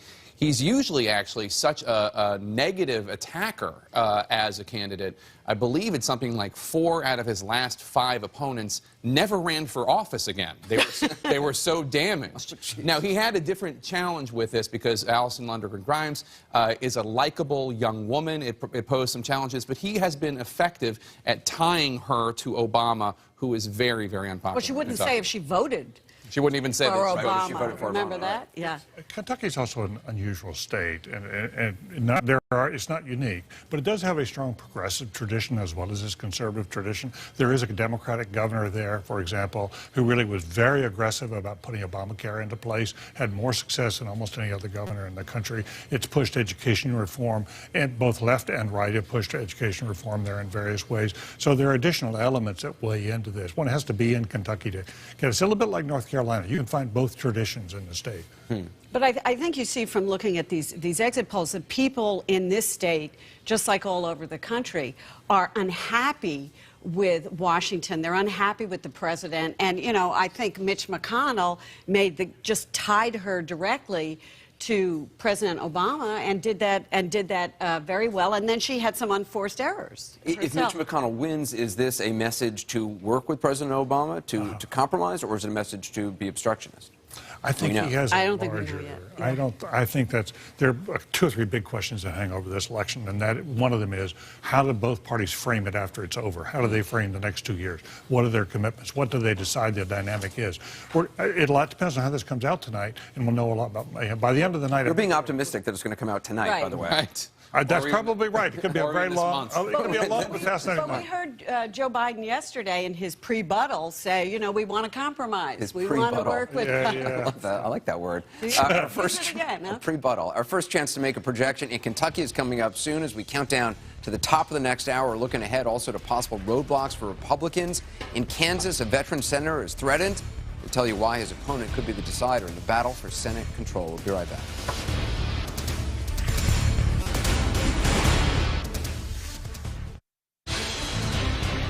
All right, check this out. This is the live picture coming in from our ballot cam in Manchester, New Hampshire. People are getting ready to vote, are still voting over there. Obviously, a critically important race. New Hampshire, one of 13 states with key Senate battles underway. These states will be crucial in deciding whether Republicans take back control of the United States Senate. Let's look at some of the 3 key races, early races, that could create major roadblocks for the Republicans. The Senate matchups in Georgia, Louisiana, and Kansas, they are competitive. And Anderson, they may take some unusual turns. No doubt about that. Wolf, I want to talk about that with the best political team on television. We have correspondents spread across the entire country tonight. The key Senate races. Kira Phillips is in Georgia. She's at the headquarters of the Republican Senate candidate, David Perdue. Kira, what are you hearing about the possibility of a runoff? Well, let me tell you, if you talk to the communications director for David Perdue, she says no way there's not going to be a runoff. She believes they can take it 50+1, and it will not get to that point. But I got to tell you, this race, there's a slim lead in the final stretch. And according to David Perdue's communications director, he has been working the phones today, making personal calls to voters to get out and vote. He's been thanking people personally for already voting for him. And within the past 2 weeks, within 10 days actually, he's hit 65 cities in Georgia, Anderson. Now, as you know, Michelle Nunn has been very competitive, hammering him on outsourcing, and that's where we really saw a change-up in this race. I mean, Republicans thought they could win this easily, and now it's in play, and we're talking, of course, about the control of the Senate here. Former Governor Mike Huckabee from Arkansas said if he doesn't get this Senate seat, not just bad for Georgia, but America. And with an unemployment rate of 8%, nearly 8%, jobs is everything. It's changing the face of this race. We'll see what happens. Anderson? Right. Kira Phillips, thanks very much. Obviously, the other state where runoff is very possible and very likely is Louisiana. Ed Lavandera is covering the Republican Senate challenger, Bill Cassidy. What are you hearing today? Hi, Anderson. Well, everyone here at the Cassidy campaign in Baton Rouge, Louisiana, bracing for a possible runoff that will be needed a month from now in early December. Let me explain to you why. There's actually a third candidate, a Republican candidate, a man by the name of Rob Maness. He has garnered the support of the Tea Party and Sarah Palin and has really taken away some of the votes from Bill Cassidy. According to the latest CNN polls in the state, Mary Landrieu, who's the three-term incumbent senator from the state of Louisiana, who is in a very close fight here, obviously, no one here doesn't think they're going to break that 50% mark here tonight. So that is what people will be watching very closely. You have to get 50% plus one vote to avoid the runoff. And at this point, all of the polling and a lot of the conversation I've had with several Republican folks around here in Baton Rouge think that this will be headed to a runoff in about a month. All right, most likely. Ed Lavandera, thanks very much for that. We want to go to Kansas, a fascinating race in Kansas. Jim Sciutto is at the headquarters of the independent Senate candidate, Greg Orman. Jim, a tough day for Greg Orman. You had Vice President Biden indicating that perhaps Greg Orman would caucus with Democrats if, in fact, he is elected to the Senate. Orman's campaign very quick to respond to that. You're right, quick to respond, quick, Anderson, to dismiss it, saying in a statement to CNN that Greg has never, in fact, spoken to the vice president before, and then returning to a consistent message from the Orman campaign throughout, saying that he's not going to Washington to represent Democrats or Republicans, but the people of Kansas. And that message, frankly, has had some resonance here with voters in Kansas, like many Americans. The CNN polling showing 6 in 10 Americans dissatisfied with Congress, even angry with Congress. That dysfunction feeding his campaign. On the other side, Senator Pat Roberts being fed by that other big number we're seeing in CNN polling. That's in that 6 in 10 Americans dissatisfied or angry with President Obama. And it's Senator Pat Roberts' argument that Greg Orman is, in fact, a closet Democrat, and those comments from Vice President Biden today not helping that argument. But I'll tell you one more thing here, Anderson. Being in Kansas, this is normally a redder than red state. Now you have really a remarkable race here, an independent taking this 34-year Capitol Hill veteran Roberts to the wire here, in a sense from voters here that they know that their voice is being heard tonight. They're making a difference, and that turnout, both sides hoping the turnout is going to help push them over the wire. Anderson. Races we're going to be watching throughout this very long night. Indeed, Jim Sciutto, thanks for that. Let's go back to Wolf, looking at some of the scenarios that could play out over the next several hours. Wolf. I want to go to Tom Foreman, Anderson. Tom Foreman's in our virtual Senate studio right now, taking a close look. This could be exciting, could be wild indeed what we're about to see, Tom. It really could, Wolf, because of these wild cards you're talking about. We just mentioned Louisiana down there. That could push us into a runoff. It could make it impossible to know who's really in charge of this chamber for a while. Same thing in Georgia. Add in what Jim Sciutto was talking about, Kansas, the sunflower state. There, of course, you do have the incumbent, Pat Roberts, in the fight of his life against an independent. When you look at Greg Orman, and Orman, indeed, has not been willing to say whether he would caucus with, vote with the Republicans over here, or jump across the aisle and vote with the Democrats over there. Another independent to keep in mind, Angus King from Maine. He's not even up for election right now, and he's voted with the Democrats in the past, but he has suggested that if this dust settles after all of this and he feels it's better for Maine, he could jump over to the Republican side, all of which could make it very hard, even when the voting's done tonight, Wolf, to know which party's in charge of this chamber. It's amazing, Tom. This could also come down to a 50-50 tie, 100 members in the U.S. Senate. Explain to our viewers what that would mean. In one sentence, it means the Democrats win. Republicans have to have 51 to control this chamber. Democrats only need 50 because of that man, Joe Biden. Remember, by law, if you have an evenly divided Senate, the vice president can cast the deciding vote. That means he could help push legislation the White House wants. He could help push issues that Democrats care about. And frankly, he could put himself in a very powerful position heading into the 2016 presidential race, Wolf. And as you know, the Republicans, they're almost certainly going to be holding on to the House, maybe even gaining some seats in the House of Representatives. So why do so many political analysts call that such a very, very sure or safe bet? Well, let's travel across the rotunda here to the U.S. House of Representatives and look at the math, because that's what favors the Republicans so heavily. Go up high here and take a look at it. They have 234 seats in red. The Democrats only 201. That's a steep climb under any circumstances to gain back that and get the advantage. But we've also looked at the details of these races, and if you look at all of the polling out there, you look at the past voting trends, and you look at the demographics, who shows up for midterm elections, all of that suggests, while it's not impossible for the Democrats to retake this chamber, it is really mathematically improbable. Wolf. All right, Tom, we'll be staying in very close touch with you throughout the night. I want to take a look at some raw votes coming in from the state of Kentucky. Right now, once again, very, very early, only 1% of the vote is in. Mitch McConnell, the minority leader in the Senate, has 60%, 38%. Allison Lundgren Grimes, the Democrat, up by almost 3,000 votes, but it's very, very early. John, you're taking a very close look at this Kentucky race. Because it's so important. But only 1% of the vote in, so let's be careful and let's be cautious. But it is the beginning of the raw votes. We're still waiting for the entire state to be closed. 60% to 38%, so an early lead for Mitch McConnell. Guess what? We knew that was going to happen. So that's one of the things to come down. You get these smaller rural counties, they're reporting quickly. He's going to be ahead. That's no surprise. It is interesting to watch this go back to his last race. Remember this red down in here. In his last race, his Democratic opponent did do well in these counties right down here. This was a big competition in the coal counties of eastern Kentucky. So let's see what happens. Again, even in these counties, just a small smattering of the votes in. So this by no means that it's red now means it's going to stay red as we get through the night. But if you're at McConnell headquarters and you're looking at the very, very, very early results, you're happy watching this fill in. But you're not going to get very happy, and no one at the Grimes headquarters is going to get overly concerned just yet until we start to get results here. The largest county in the state is Jefferson County. That's where Louisville is. This is a Democratic stronghold. It is absolutely critical that Allison Grimes gets a big margin here. The African-American vote is critical there. There's been some issues there because she has not said whether she voted for President Obama last time. African-American politicians get it. They say it's a strategy. But on the street, I was there, some rank and file, average Joes say they didn't like that all that much.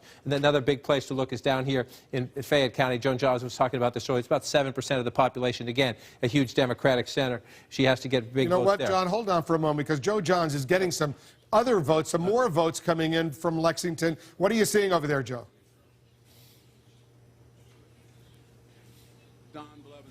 Clerk here at Fayette County in Lexington, Kentucky, has just gotten the absentee ballot results in a bit of a surprise. All right, hold on a second. We're having trouble connecting with Joe Johns. We'll reconnect with him. He's going to be getting some more votes even before we get the official votes. He's going to be getting those votes in from Lexington. But this is we can't overemphasize how important Kentucky is tonight. Right, and these two cities, Joe is in Lexington, Louisville's the other one. Let me just show you. I want to go back in time. Mitch McConnell, again, normally has close races. He won 53% statewide. Last time, Mitch McConnell did fairly well in Fayette County. I was in Fayette County about a week ago, 3-4 days ago, actually, and what the Democrats there were saying is that they would do better than this tonight. They promised they would do better than this. All right, hold on. I think we've reconnected with Joe. Joe, go ahead. Tell us the numbers you're getting, Joe. Can you hear me okay? Okay. Hey. Yes, Wolf, I can hear you well. Now, Don Blevins, tell us about the absentee results here in Fayette County, the Lexington area of Kentucky. Well, I know that most of the nation is interested in our Senate race. So Allison Lundgren Grimes leads the race at this point with 1,815 votes to Mitch McConnell's 1,622. That's a 52 to 46%. Normally, when you get absentee ballots in, do you see more Republicans, more Democrats, or does it just depend? Historically, we tend to see more Republicans turn out for absentee votes. This election, it appears like Democrats have turned out stronger. All right. Thanks so much, Don Blevins. And we will be looking for the first results as they walk in the door right here. Wolf, back to you. All right. I don't know what that means, John, but she's got a slight little lead over there with these absentee ballots that are just coming in.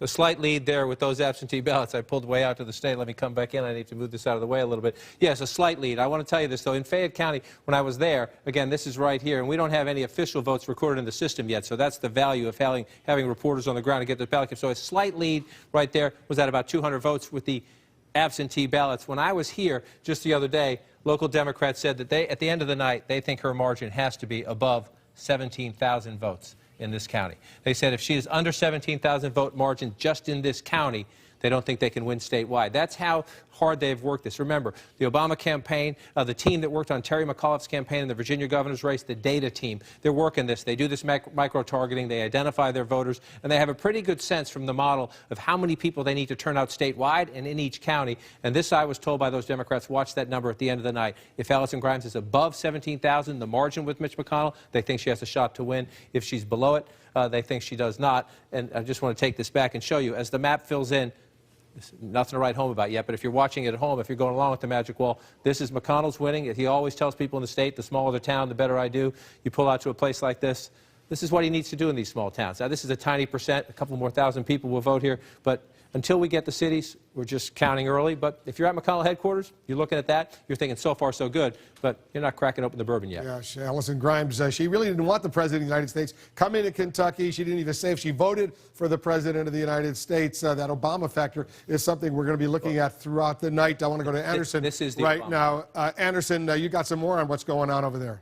I like as soon as you say bourbon, you toss it to me. I would not mind a little bourbon. Let's talk to our political contributors, Van Jones, Alex Cassiano, Stephanie Cutter, and Newt Gingrich. I want to talk about whether or not this election is a referendum for President Obama. But Alex, while John and Wolf were talking, you said that you think Grimes actually started too early. She's an outsider in a year when everyone hates Washington. Mitch McConnell is the leader of Washington and the place everyone hates. You would have thought that a fresh face would do, blow him off the board. Although it is a Republican state. Although it's a Republican state, but still, what happened? She got out there so early in this campaign. The campaign's been so long and nasty that the outsider lost her freshness. The old saying is you roll around in the mud with a pig, you get mud on yourself, and the pig likes it. And I think that's a little that every election cycle you have some animal analogy. Well, Wolf said it was the year of the animal. That rabbits last year. But Karl Rove's group, Crossroads, went into that state early and kind of flushed her out a little bit, perhaps earlier than she should have. Okay, I just want to quickly go to Joe Johns in Lexington. Joe, what are you hearing? Joe Johns in Lexington, you're on the air. What are you hearing, Joe?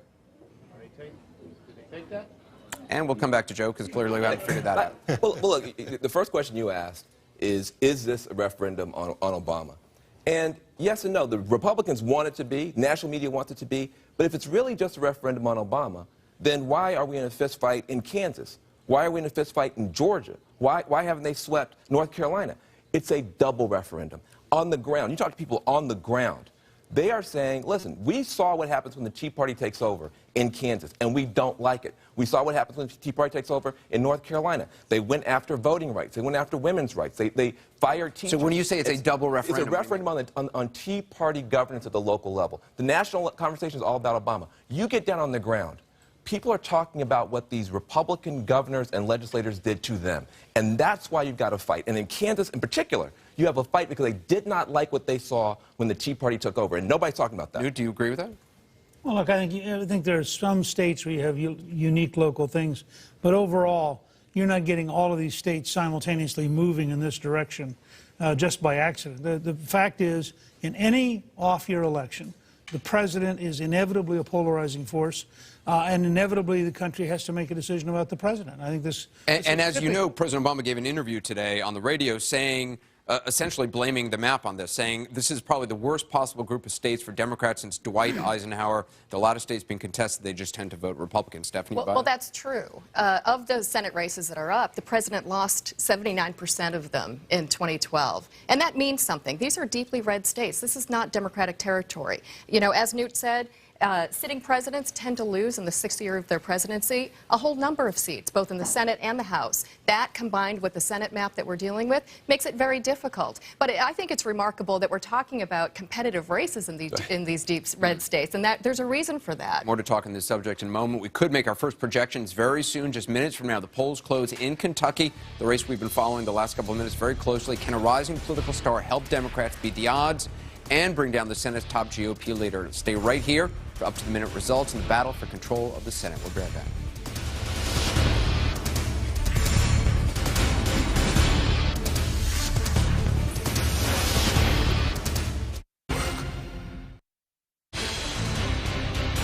It's election night in America. Welcome back to the CNN Election Center. We've got some more votes coming in from the important state of Kentucky right now. 2% of the vote is in Mitch McConnell, maintaining his advantage over Allison Grimes, the Democratic challenger. 60% for Mitch McConnell, 38% for Allison Grimes. It's now changed a little bit. 2% of the vote is a small number of votes in, but it's still an impressive majority right there, 58%.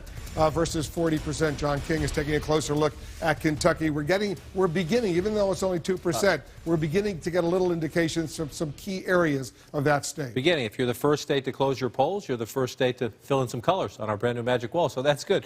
We'll get to the math in a minute, but let's look at the mood of the Kentucky electorate, because as the folks were talking about earlier, this has been a nasty race. 45% of those voting today in Kentucky have a favorable opinion of their Democratic candidate, Allison Grimes.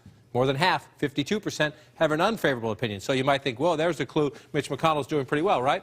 Well, not exactly. Exactly the same. 45% have a favorable view of Mitch McConnell. 52% have an unfavorable view of Mitch McConnell. So somebody who they view unfavorably is going to win an election tonight in Kentucky. Now, we don't know how this breaks down, but this has been a huge fight. Mitch McConnell would be the majority leader if Republicans take control of the Senate and he wins.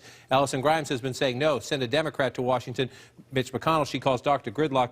88%, nearly 9 in 10 of the voters today said control of the United States Senate was important to their vote. Once all the polls close, we can show you how this breaks down, how they voted. But that's a fascinating number there, Wolf. And let's just come over and look at the map as it fills in. Again, we are very early on here, and I'll bet you whatever you want to bet, Mitch McConnell's not going to win if he wins by 20 points. This will be a close race, regardless of who wins in the end. 2% of the votes coming in so far. Again, if you're the McConnell campaign, this is not definite. This is not final. This is just 1 or 2% of the vote in these small counties. But if this area of the state fills in red and stays red, Mitch McConnell will win the election. She needs to do some damage down here in coal country in eastern Kentucky. This has been a major fight. They're small counties, but they matter because Mitch McConnell is going to win out here. I'll go back in time to show you his 2000 race to show you what I mean. 2008 race, excuse me. Mitch McConnell is going to run it up across here in the center part of the state. What Allison Grimes has to do, and we're beginning to see some of these votes come in, she has to run it up here. This is Fayette County, about 7% of the state population. She probably needs to do a little better than that percentage-wise, but the early numbers, just the first votes coming in. Joe Johns just brought us these. These are the absentee votes, 52-47. She needs to stretch that out there. The next key place for her is over here in Louisville, a big county. It's a little more than 17% of the state population. She needs to be 55% or above there, plus the math, not just the percentages, run out the math. The president was the defining issue in this race. I just want to show you why Mitch McConnell campaigned so aggressively on the theme, a vote for Allison Grimes is a vote for Barack Obama. That's what he said over and over again, because look at this. This is the 2012 race. 1, 2, 3, 4. 122 counties in the state of Kentucky. 122. The President of the United States in his re-election campaign carried 4. So that Mitch McConnell is in a close race even is why Democrats are saying he's unpopular too. Yes, the major issue was the disapproval of the president, but Mitch McConnell had a very stiff headwind of anger, dissatisfaction with the Republican leadership in Congress, of which he is one of them. In 2012, the president was reelected, but in Kentucky, not so much. It didn't look like he had a close race, 61% over there. Is for Mitt Romney. Explains why Allison Grimes, running away from the president into this election cycle. John, stand by. Once again tonight, you can keep tabs on the control of the U.S. Senate in a very, very cool way, and only here on CNN. It's back. We're talking about the Empire State Building. This year, in honor of Election Day, the top of the building will resemble an American flag. Now, take a close look at the top, the mast. It will be following CNN's official Senate count. As we make projections, those red and blue columns will rise throughout the night. Blue for the Democrats, obviously, red for the Republicans. Check this out. If the Democrats maintain their majority in the United States Senate, the building will flash in blue. If the Republicans take control, it will flash bright red. New Yorkers will be able to look up and see the results throughout the night. The rest of the nation can see it only here on CNN. Anderson, you're a New Yorker. How cool is that? That's not one of those virtual reality things. No, that's actual reality? That's the real thing. Wow, that's cool. Yeah. I want to know how we arranged that, but I guess that's a longer story. A lot to talk about. Why tonight matters, how important, and actually what might change in Washington. Let's talk about that with Jake Tapper, David Gergen, Gloria Borger. David, before we get to that, though, you took issue with something that President Obama said today in an interview, essentially blaming the map for the challenges the Democrats are facing. Well, I was surprised with some of my Democratic friends about supporting the president, saying, look, is it a bad year for that? Yes. But every president goes through this. I think it would be just really wrong and very, very discouraging if the message that President Obama takes out of this tonight has nothing to do with his governance, has nothing to do with his performance, this team around him, but rather it's just bad geography. So what message do you think he should take? I think he needs to take what realistic presidents do, and they sort of say, hey, I got some problems here.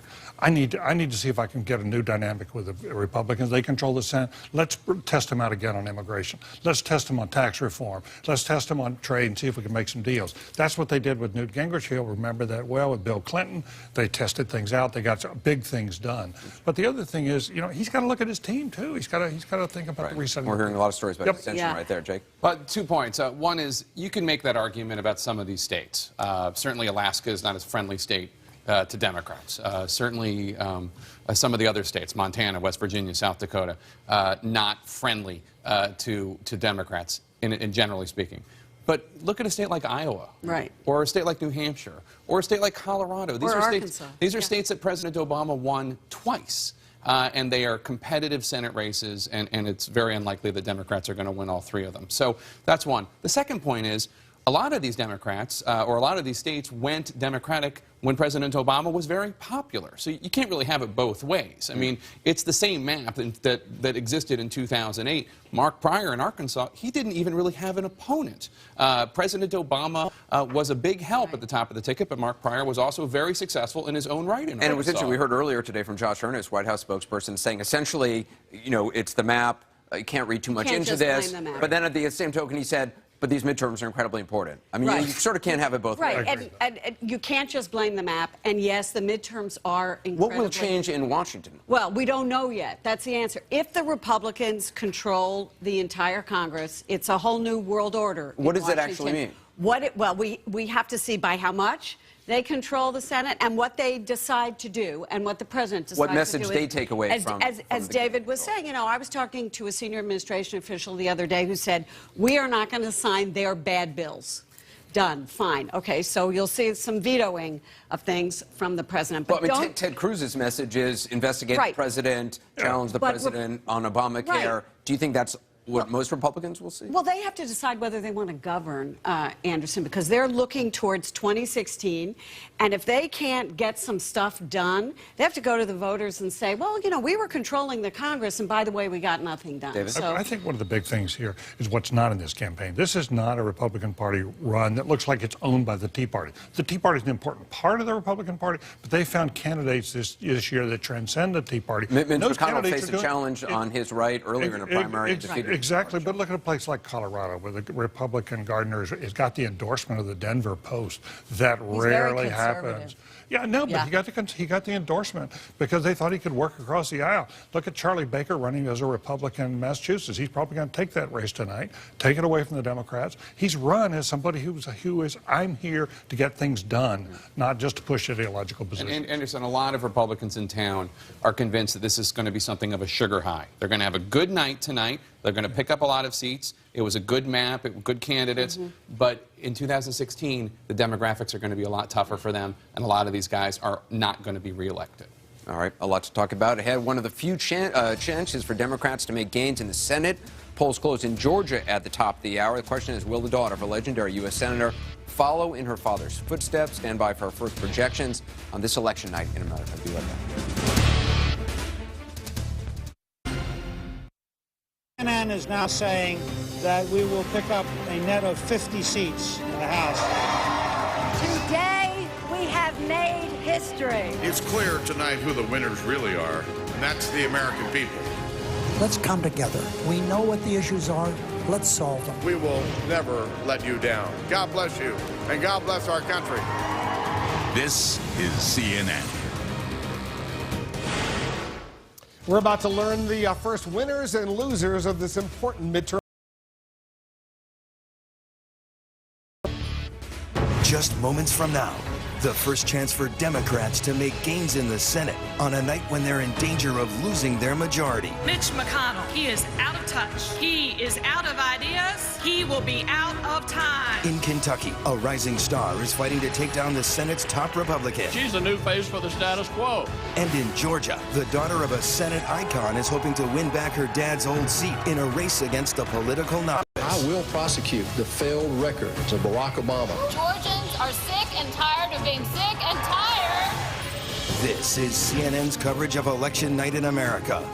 The fight for Congress, the battles for governor, and the issues Americans care about most. Republicans in Congress love to say no. Nothing I would like better than for him to have a bad night November the 4th. What do you think about that? The polls are closing in 6 states, and anything is possible until the last vote.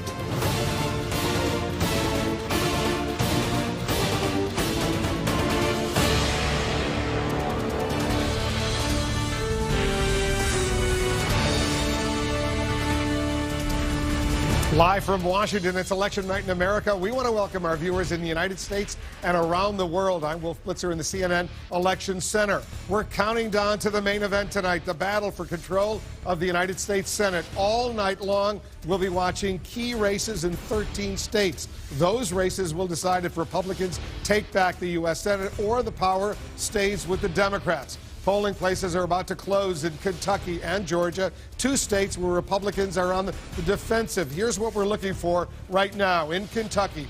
Will Democrat Allison Lundergan Grimes bring down the Senate's top Republican? Mitch McConnell hopes to survive and be promoted to majority leader if his party wins Senate control. In Georgia, a win for Democrat Michelle Nunn would be an early setback for Republicans unless David Perdue keeps the seat in GOP hands. Republicans need a net gain of 6 seats to win a majority of 51 and take back the Senate. It'll be tougher to reach that goal if they lose in Georgia or Kentucky. We'll get results very, very soon when the polls close in Georgia, Indiana, Kentucky, South Carolina, Vermont, and Virginia.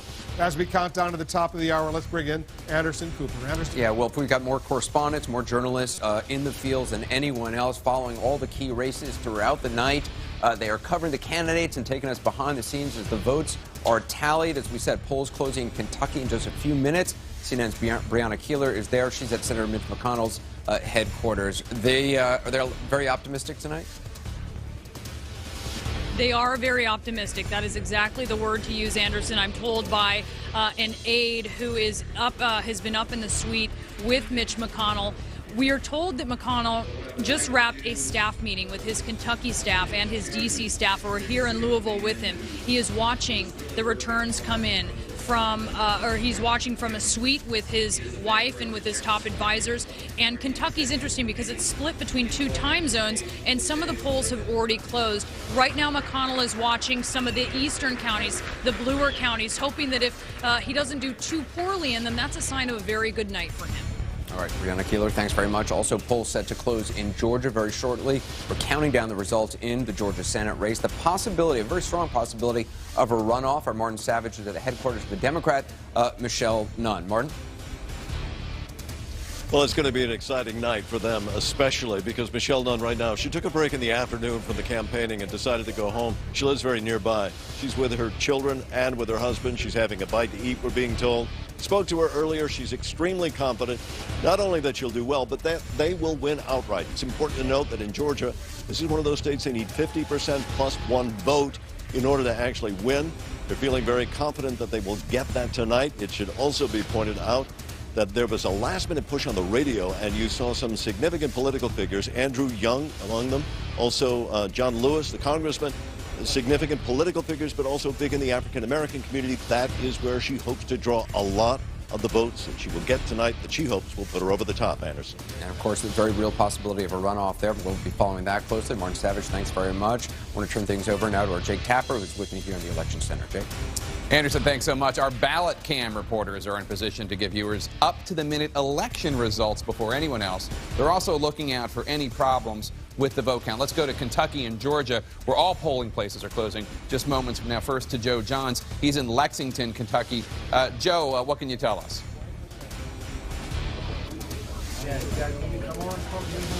Well, looking at what we've got right here, you can see a large crowd of people coming into the Lexington, Kentucky precincts. They have the votes in these boxes. The most important thing here is this. It's just a computer card. What we're told right now by the Fayette County folks is that about 35 precincts have been counted so far.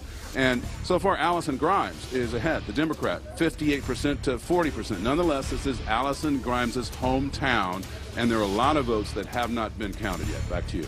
All right, Joe John's in Kentucky. Now let's go to Georgia and Nick Valencia. Nick. Hey, Jake, this is the first step in the ballot counting process. Behind me, you see these poll workers were just here a little while ago getting ready for that process to happen. All 156 precincts around Gwinnett County will show up here with these electronic cards. Those cards will then go to the election center here, where they'll start to get tabulated. Joe Sorensen, the Gwinnett County spokesman, says we'll start to see the first precinct show up here around 8 p.m. And once that happens, let me bring you over here. This is the Georgia Board election results, and virtually, Jake, in real time, we'll start to see these results show up. And with this close Senate race between Michelle Nunn, the Democrat, and David Perdue, the Republican, expected to be down to the wire, we're looking at a very exciting night here in Georgia, Jake. All right, Nick, thank you so much. As we get closer to the results and to the top of the hour, we're getting an early read from voters about what exactly is on what exactly is on your minds. Let's go to John King. He's at the Magic Wall. John. Jake, let's take a quick look at the mood, both in Kentucky and Georgia, as we wait for the polls to close. The president was a big issue in Kentucky. 63% of the voters today in that Senate race say they disapprove of how the president is handling his job. Now, you would think that's a big benefit for Mitch McConnell. He said his opponent was too close to the president, but 54% are also angry and dissatisfied with the Republican leaders in Congress and their incumbent senator. Well, he just happens to be one. So Kentucky divided. The president's an issue, but so is Mitch McConnell's leadership.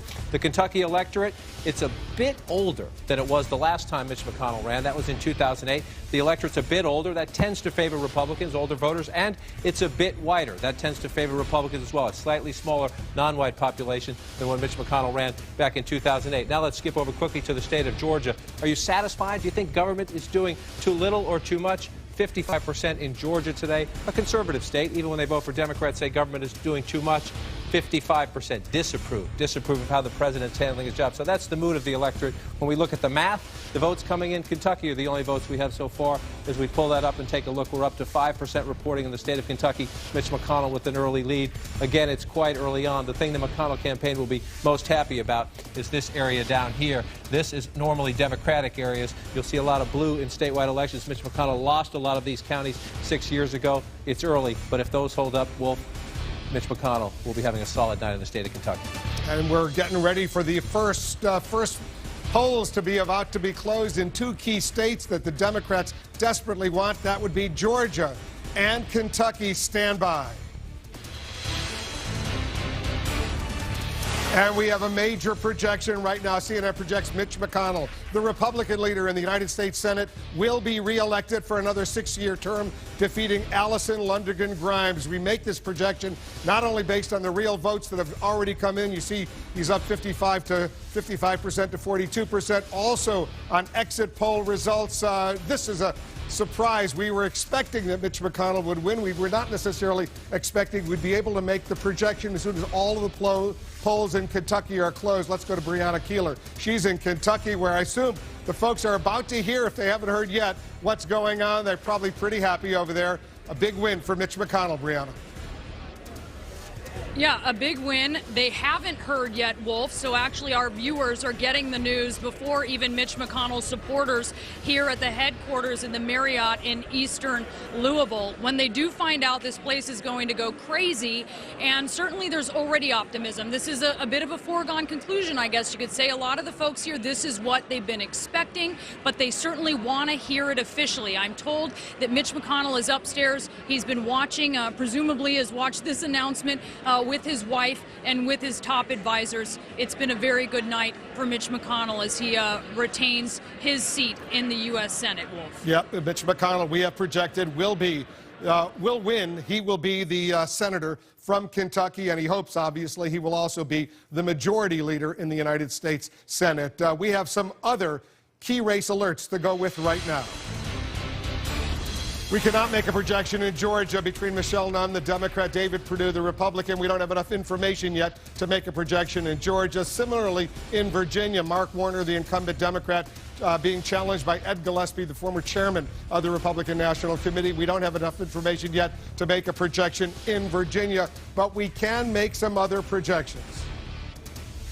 Take a look at this. South Carolina, for example, Lindsey Graham easily gets reelected for another 6 years. Lindsey Graham beats Brad Hutto for another 6 years in the United States Senate. South Carolina stays with the Republicans. Also, Tim Scott. He will have now a 6-year, actually won't have a 6-year term. Tim Scott wins a special election. He won, and he will fill out the term left by Jim DeMint, who resigned to become head of the Heritage Foundation here in Washington. Let's take a look at where it stands right now with the Mitch McConnell win that we're projecting. Right now, 34 Democrats at least will be coming back to the United States Senate, 33 Republicans. Lots of votes remaining outstanding. You need 51 to be a majority, 51 if you're a Republican. You need 50 if you're a Democrat, because according to the U.S. Constitution, the Vice President of the United States, he breaks a tie. He's the President of the United States Senate. As we wait for more real votes to come in, we want to share with you what our exit polls are revealing. Remember, these are estimates based on interviews with a sampling of voters today and during early voting processes. All right, here's the exit poll result for the state of Georgia. Look at how close it is. Michelle Nunn, 48%. David Perdue, 49%. In Georgia, you need 50% plus 1 to avoid a runoff on January 6th. Remember, this is the exit poll for Georgia, so it shows how tight this race could be. But both of these candidates, according to the exit poll, are under 50%. That is critically important. Here's another exit poll result for the state of Virginia. Mark Warner, 50%. The Republican challenger, 47%. Close in Virginia as well. Mark Warner wanting another 6-year term in the Senate. But this is an exit poll. Remember, these are estimates based on our survey of voters. The final outcome may be different. We use these exit polls to make projections only in non-competitive races. And we want to be fully transparent and make sure our viewers get the same information we have. It's very, very important. Let's check in with Jake Tapper now. Jake, you got a projection for a governor's race or so? That's right, Wolf. CNN is projecting that Nikki Haley, the incumbent Republican governor of South Carolina, will be re-elected to a second term, beating Vince Shaheen, the Democratic state senator that she beat 4 years ago. Nikki Haley re-elected. That is the CNN projection. Some talk of her speculation that she might be a good vice presidential candidate for the Republican Party in 2016. CNN does not yet have enough information to make a projection in the contested Georgia governor's race, with incumbent Republican Nathan Deal facing off against State Senator Jason Carter, the grandson of former President Jimmy Carter. Not enough information to make a projection there. Likewise, not enough information to make a projection in the Vermont governor's race, where the Democratic incumbent governor, Peter Shumlin, is facing off against Scott Milne, the Republican. Not enough information. Now, Wolf, I understand you have some key races to tell us about. We certainly do. I want to go to John King over here. John, it's Kentucky. Mitch McConnell, that's a projection we made right at the top of the hour. Mitch McConnell re-elected, beating Allison Grimes. And if you fill it in now, we're up to 10% of the vote coming in. You see Mitch McConnell with a 13-point lead. Again, most encouraging. And we're still waiting. Allison Grimes is going to do better when we see the votes come in. These are early votes in Louisville. I don't expect this will stay red throughout the night. Jefferson County, we have only 2% of the vote count in, and it's essentially tied, 50% to 49. I expect that will turn blue by the end of the night. But what the McConnell campaign is most happy about, Wolf, is it's a big battleground down here. A lot of nasty direct mail pieces, a lot of other campaigning down in eastern Kentucky. If you go back in time to Mitch McConnell's last race in 2008, you'll see he lost some of these counties down here in eastern Kentucky. So far tonight, these early results here, he's winning them, which means even if some of these counties change as more of the votes come, then he's holding his own in the part of the state that he struggled in when he ran 6 years ago, and we expect very much he'll run it up out here. So Mitch McConnell doing what he needs to do. Now he has to wait. Mitch McConnell wants to be the Senate Majority Leader. Now he has to wait to see the rest of this map fill in as these other states close. Can the Republican candidate Scott Brown win in New Hampshire? Can the Republican candidate Tom Tillis win in North Carolina? If the Republicans are winning in those states, Mitch McConnell will have an early clue. He's going to have a very good night, and he's going to become Majority Leader. If they don't, then we'll have to keep this coming all the way across the country. I want to show you quickly, just go inside the mood of the electorate in Kentucky a little bit to see how Mitch McConnell did this. This is interesting. An evenly divided Kentucky electorate, 50% men, 50% women. Allison Grimes won the women's vote, but just with 51%. For Democrats to win in these races, they need a bigger gender gap. It's pure and simple. 51 to 46 for Allison Grimes among women. And look at these totals among men. Mitch McConnell getting 58%. So he had a bigger gap among men, a much bigger gap among men. That was the key to the McConnell victory in a race, frankly, people thought would be quite close. Democrats were the biggest group of the electorate, 42%. Allison Grimes won them. That's why it's blue, with 82% of the votes of those who identify themselves as Democrats. But look at this. Mitch McConnell swamped her among Republicans, getting 90% of the votes there. And again, people will dissect this. Among those who describe themselves as independents, I suspect there are some Tea Partiers in this group as well. They don't want to be identified with the Republican Party, calling themselves 54% for McConnell there. So he won among independents. That was key to his victory. And we'll just show you one more about the state of Kentucky as we move on. Your opinion of the Obama administration, 62% of those voting today say they're dissatisfied with the way the Obama administration is going.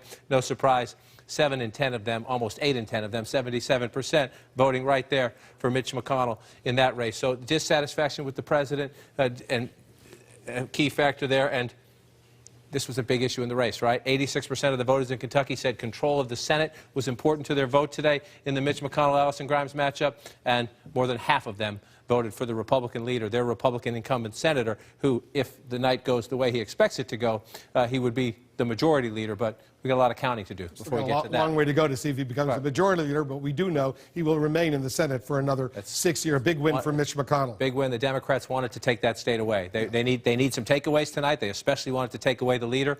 Strike that one off the list. Not happening for the Democrats in Kentucky. Let's go back to Anderson for some analysis. Anderson? Yeah, let's drill down on this race in Kentucky. What went right for McConnell, what went wrong for Grimes. Newt Gingrich, was it a mistake for Grimes to run so far away from President Obama and to not even say whether or not she voted for him?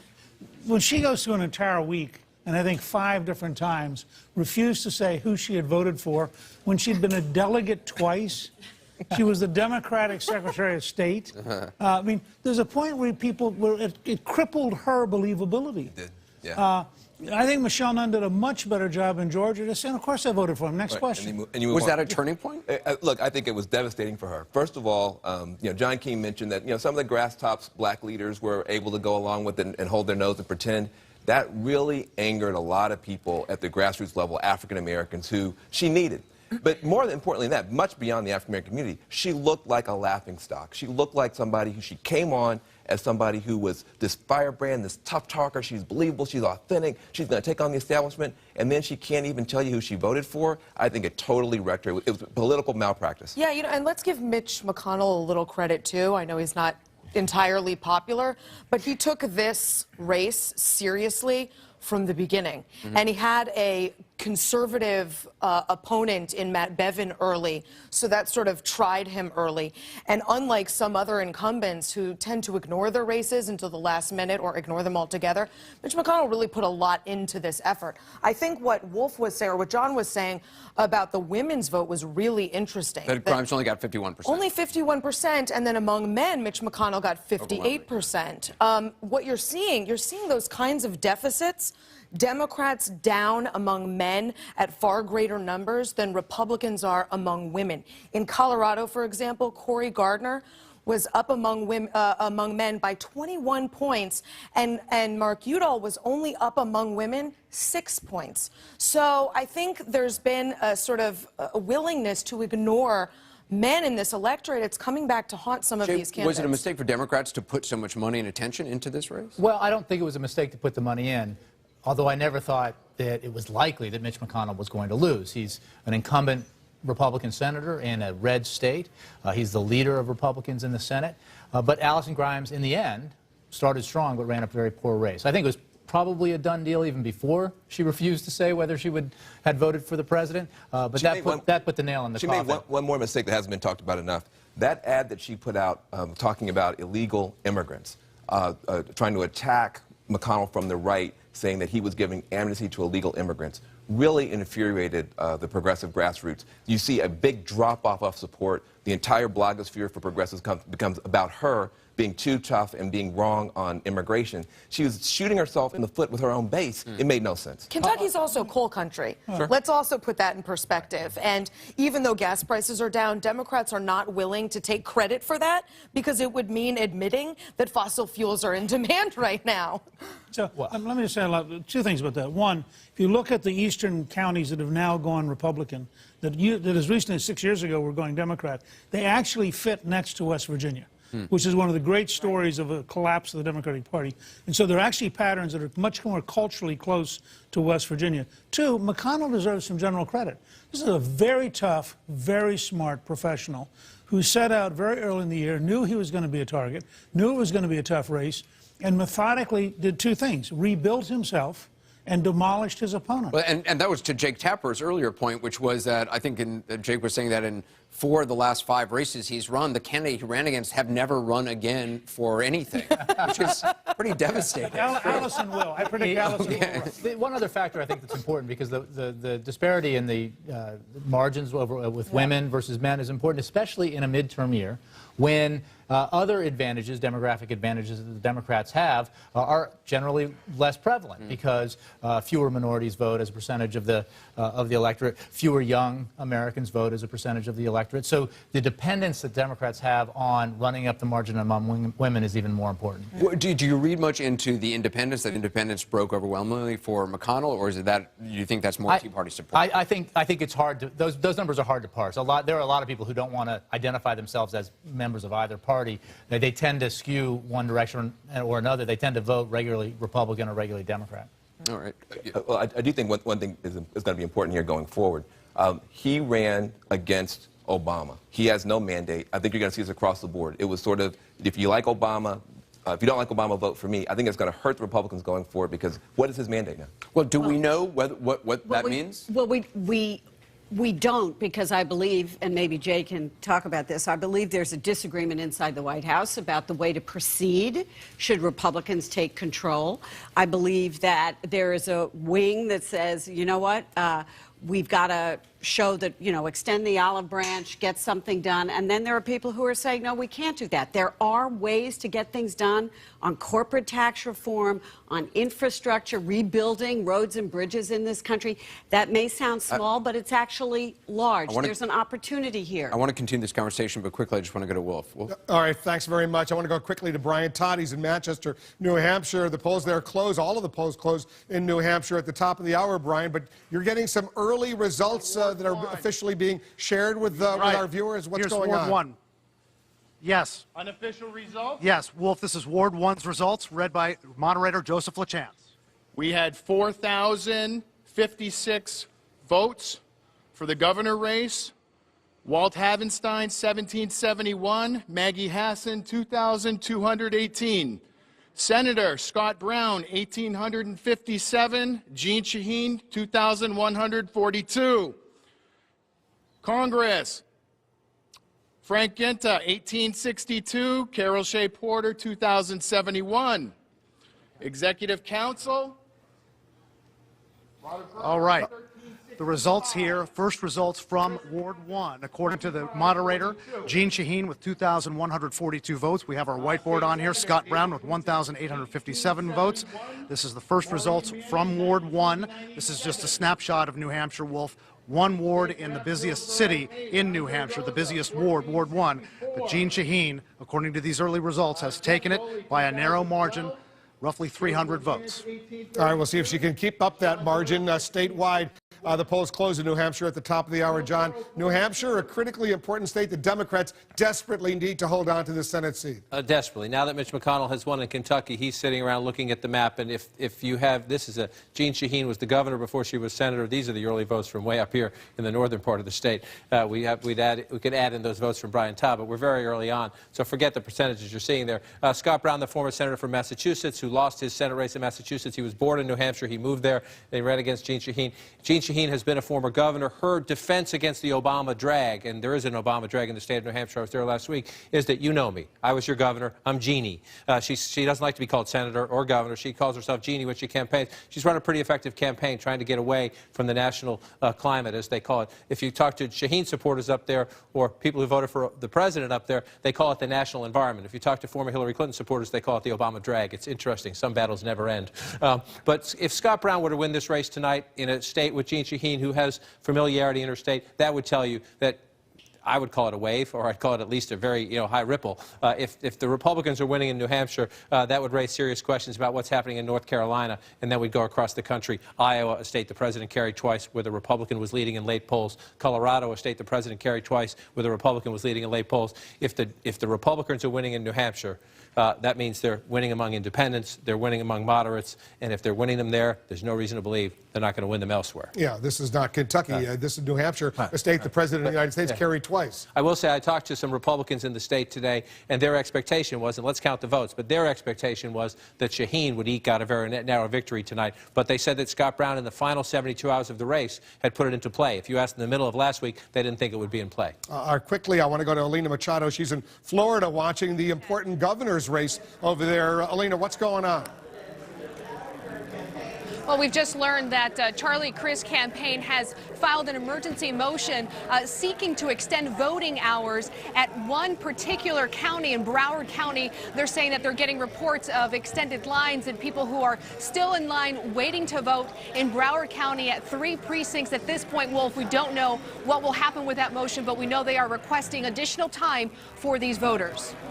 Well, that would be amazing if there's a problem with the voting in Florida. A lot of us remember what happened in the year 2000. Alina, we'll stand by. We'll hear if they get some extra time for people in Broward County. That's Fort Lauderdale, some of the other cities in Broward County, if they get some extra time to vote. Meanwhile, a critical win for Republicans with Mitch McConnell's projected victory in the state of Kentucky just moments ago. Now, will Democrats pull off an important early win as well? We're just minutes away from the next poll closing in West Virginia and North Carolina, and the fate of the embattled Democrat could be decided, get this, by a pizza delivery man. First, a look at the big winner this hour, Mitch McConnell.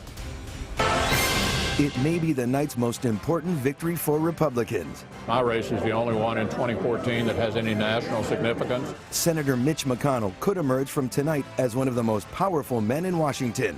He's old school, unflashy, and a master of backroom politics. So I airdropped the tobacco buyout into a conference report. A man who gets deals done or makes sure they're stopped. Jeff. He's married to a former labor secretary, Elaine Chao, a Washington power couple that may be even more powerful after tonight. If Republicans capture the Senate, you're looking at the new majority leader. Mitch McConnell is Kentucky's choice. We're awaiting results from 2 more make-or-break Senate races. Republicans' hopes of picking up both seats just might be spoiled. Just moments from now, one of the Senate's most vulnerable Democrats is in the political fight of her life in North Carolina against a top Republican state lawmaker. I want to go to Washington and clean up Kay Hagan's mess. Speaker Tillis has different priorities, the wrong priorities. Stand by for results that are crucial in deciding control of the Senate. We know this much. West Virginia is getting its first female senator, no matter who wins. This is CNN's coverage of Election Night in America. The fight for Congress, the battles for governor, and the issues Americans care about most. Reports of the demise of the Democratic Party are premature. I believe we're going to retake the United States Senate, and we are going to retire Harry Reid as majority leader. The polls are closing in 3 more states, and anything is possible until the last vote.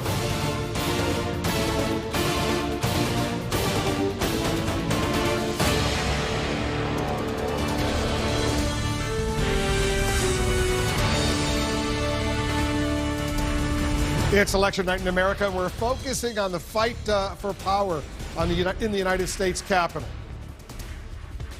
Welcome back to the CNN Election Center. I'm Wolf Blitzer. We're counting down to the next round of poll closings and the possibility of a dramatic save for the Democrats in the battle for the United States Senate. We're standing by for results from more key Senate races. We're watching 13 states where the Senate seat might flip from one party to the other. Polls are about to close in West Virginia and North Carolina. Here's what we're looking for. In North Carolina, will Senator Kay Hagan survive because of a spoiler?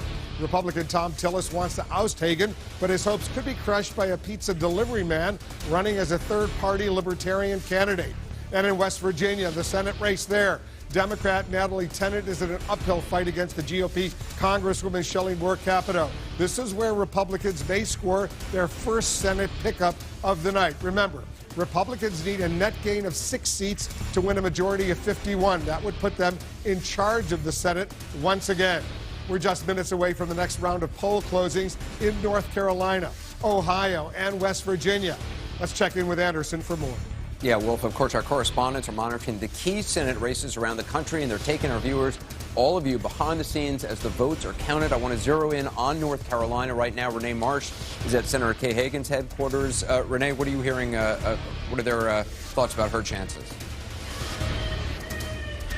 Well, Anderson, I just spoke with both campaigns, the Tillis campaign as well as the Hagan campaign, and I can tell you the Hagan campaign, they say they are feeling good tonight. They feel good for 2 reasons. We know that the early voting results, they came in skewing towards the Democrats. Also, the Hagan campaign saying that they have built the best voter turnout operation North Carolina has ever seen. New numbers just received. They say today alone, they knocked on more than 425,000 doors. They spoke to more than 82,000 people today. That's why they say they're feeling good. The Tillis campaign saying that they are cautiously optimistic. They say they've been tracking precincts, and they say that Democrats at those precincts are underperforming. Anderson? All right, Renee, thanks very much. I want to turn it over to Jake Tapper, who's monitoring more from North Carolina. Jake? Anderson, the big question right now, will the pizza man help deliver the election to Kay Hagan? It's likely to be a very close contest in the Tar Heel State, North Carolina. That's why we have a reporter embedded with election officials, Miguel Marquez. He's in Winston-Salem. Miguel? We could use some pizza out here, Jake. It is possible that he will, because Sean Hall has been polling about 4% in all those polls leading up to this election, and the margin of difference between the 2 candidates has been 1, 2, maybe dead on even the entire time. We expect the 4 biggest counties to start reporting their votes, their early and absentee votes any moment now. Wake County, Guilford County says that they'll be right on time at 7:30 in just a few minutes here. Mecklenburg and Forsyth, where we are right now, will be a few minutes later. Jake? All right, Miguel Marquez, thank you so much. Now let's turn to CNN's John King. He's at the Magic Wall with a new snapshot of some of the issues the voters you care about. Well, Jake, let's look at the mood in North Carolina, that key hotly contested Senate race. The breakdown of the vote by gender, 52% of the electors today in North Carolina are women, more women than men, but that number's down a bit from when Kay Hagan was on the ballot in 2008. Last time, that number of women, the percentage of women in the electorate, down a little bit. It's an overwhelmingly white electorate, 75%. The African-American number, 21%, about on par with past elections. The Latino number has dropped. We've seen that in a couple of states so far tonight. The Latino number, 2%, down from 3 or 4% in past elections in North Carolina. We'll see if that makes a difference when we get the results in. It's also the younger population voting in North Carolina, 18 to 29, has dropped significantly in this election. The percentage of 65 and older voters has gone up a little bit. On the surface, that tends to bode well for Republicans, but we'll see when the actual votes come in. One more as we look at North Carolina. How's the president handling his job? This has been a key issue in the race. Republican Tom Tillis saying Kay Hagan votes with the president more than 90% of the time. 56% of the voters in North Carolina today disapproving of the president's job performance. So we'll watch this one play out as the votes come in. Now I want to come over here just to show you. We'll start with the Senate map.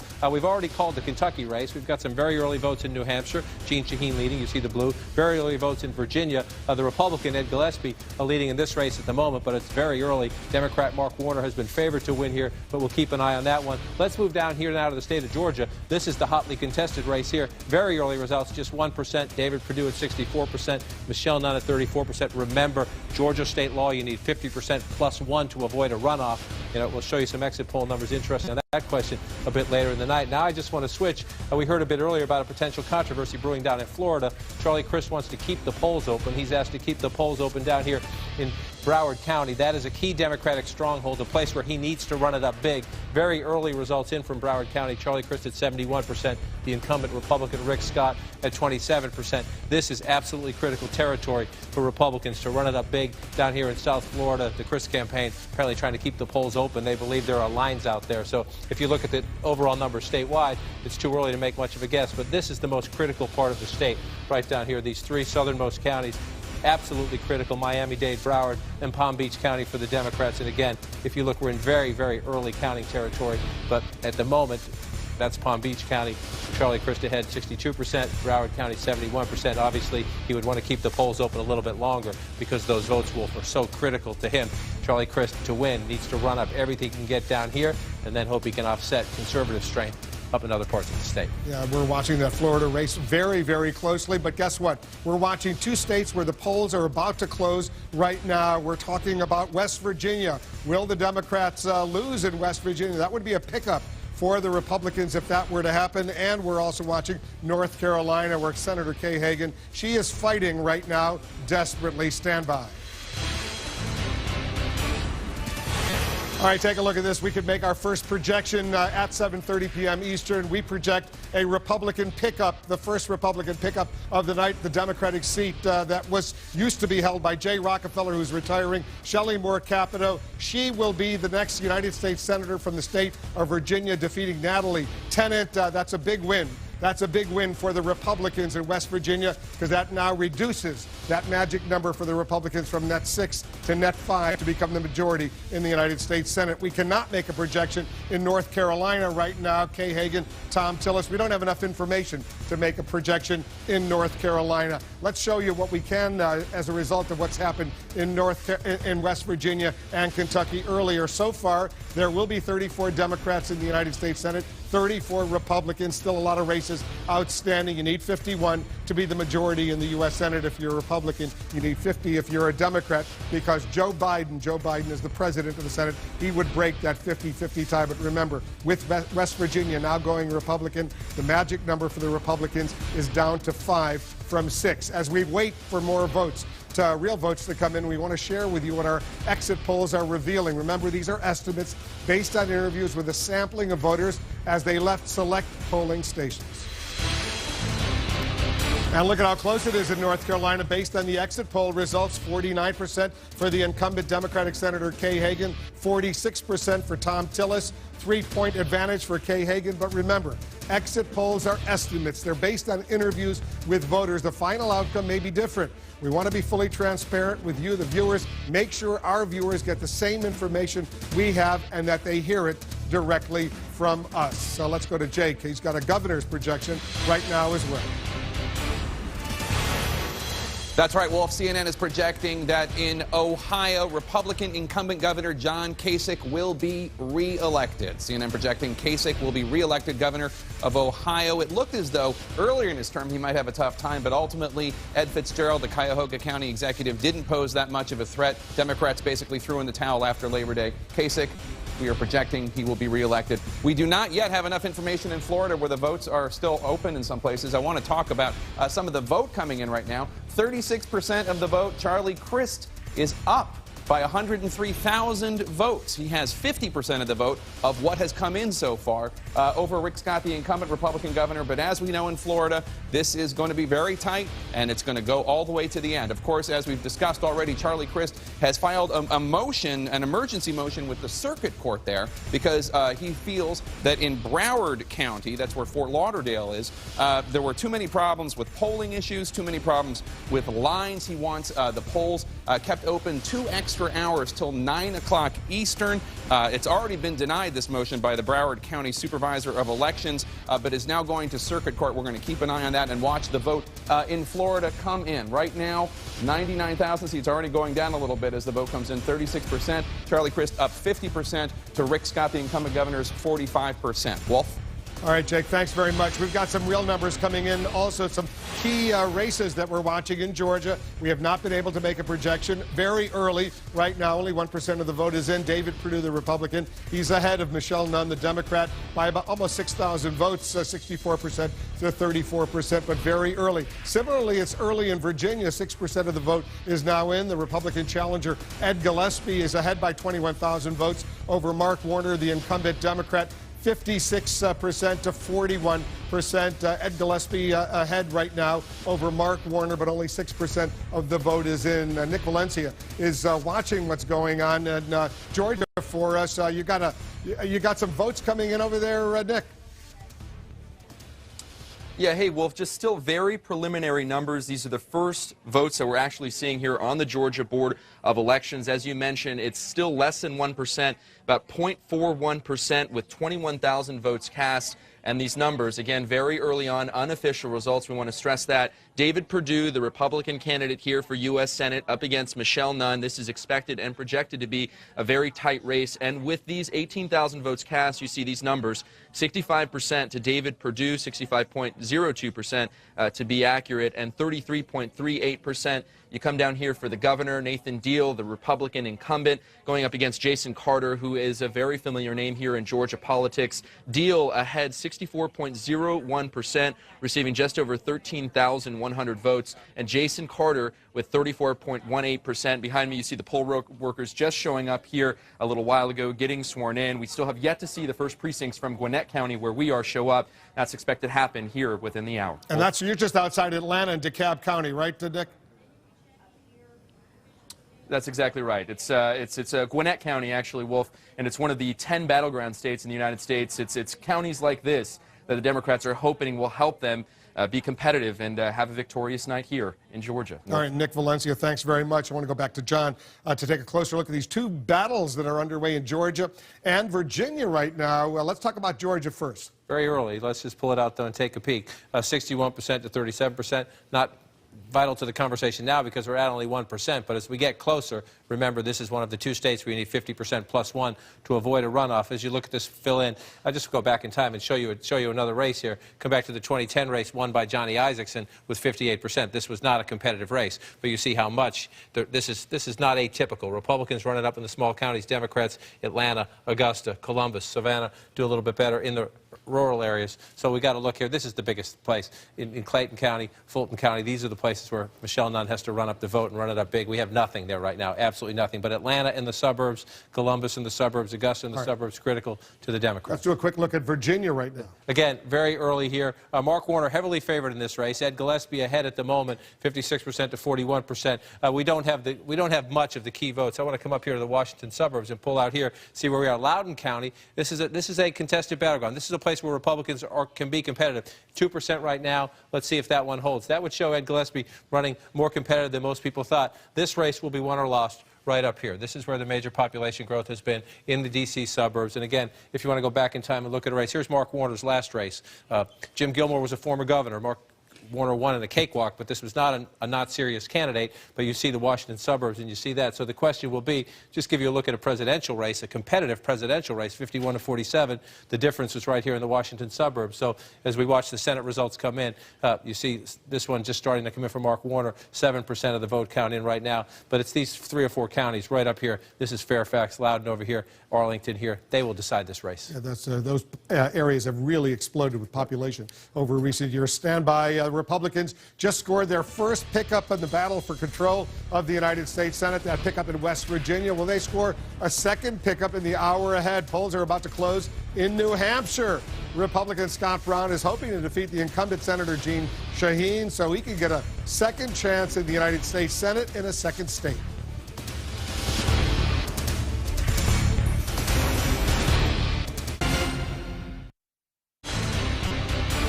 We've got a key race alert. I want to update you with votes that are actually coming in to the CNN Election Center in Georgia. No projection there yet. Still very early, but David Perdue, the Republican, holding on to his lead over Michelle Nunn, the Democrat, 60%, 38%, about almost 7,000 vote advantage, but only 1% of the vote is in. In Virginia, 8% of the vote is in. Look at this. The Republican challenger, Ed Gillespie, ahead of Mark Warner, the incumbent Democrat, 56%, 41%. He's up by about 27,000 votes. In North Carolina, also no projection there. Very, very early, about 1% of the vote in, if that. Tom Tillis, the Republican challenger, 55%. Kay Hagan, 41%. The incumbent Democrat, Tillis up by about 3,144 votes. Very, very early. No projections in any of these 3 states. I want to check in with Brian Todd right now. He's in New Hampshire. Their polls are about to close there in New Hampshire. Very tight race. What numbers are you getting over there? Are you getting some more information, Brian?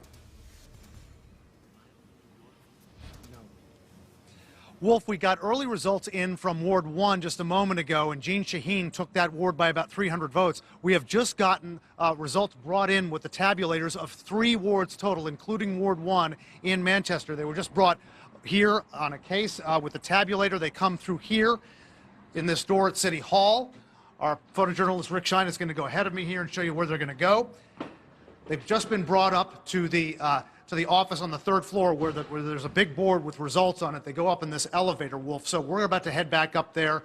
They're being tabulated now, put in the database up there, and there's a big board up there with the final results from all the wards in Manchester. And only 3 wards have come in, so this is just a snapshot of Manchester so far, but taking you through how the ballots come in, how they're processed, how they're tabulated upstairs. We're about to go up to the big board and show you that in just a minute. Yeah, this is a state the Democrats desperately need to hold on to. Jeanne Shaheen, the incumbent Democrat, if Scott Brown were to beat her, that would be a huge, huge setback for the Democrats' hope of holding on to the United States Senate. Let's go to Florida right now. Aaron McPike is joining us. Aaron, I think you're in Tampa. That's where you are. What are you hearing over there? There's obviously a very important governor's race. Wolf, there sure is, and what we know from the early vote is that Rick Scott is going in with a much smaller advantage than he did in 2010 when he just won with 1.2 percentage points. There were 270,000 more Republicans who voted in early vote in 2010. This year, that advantage is just 100,000 votes. The vote tabulation is going to be going on behind me right now.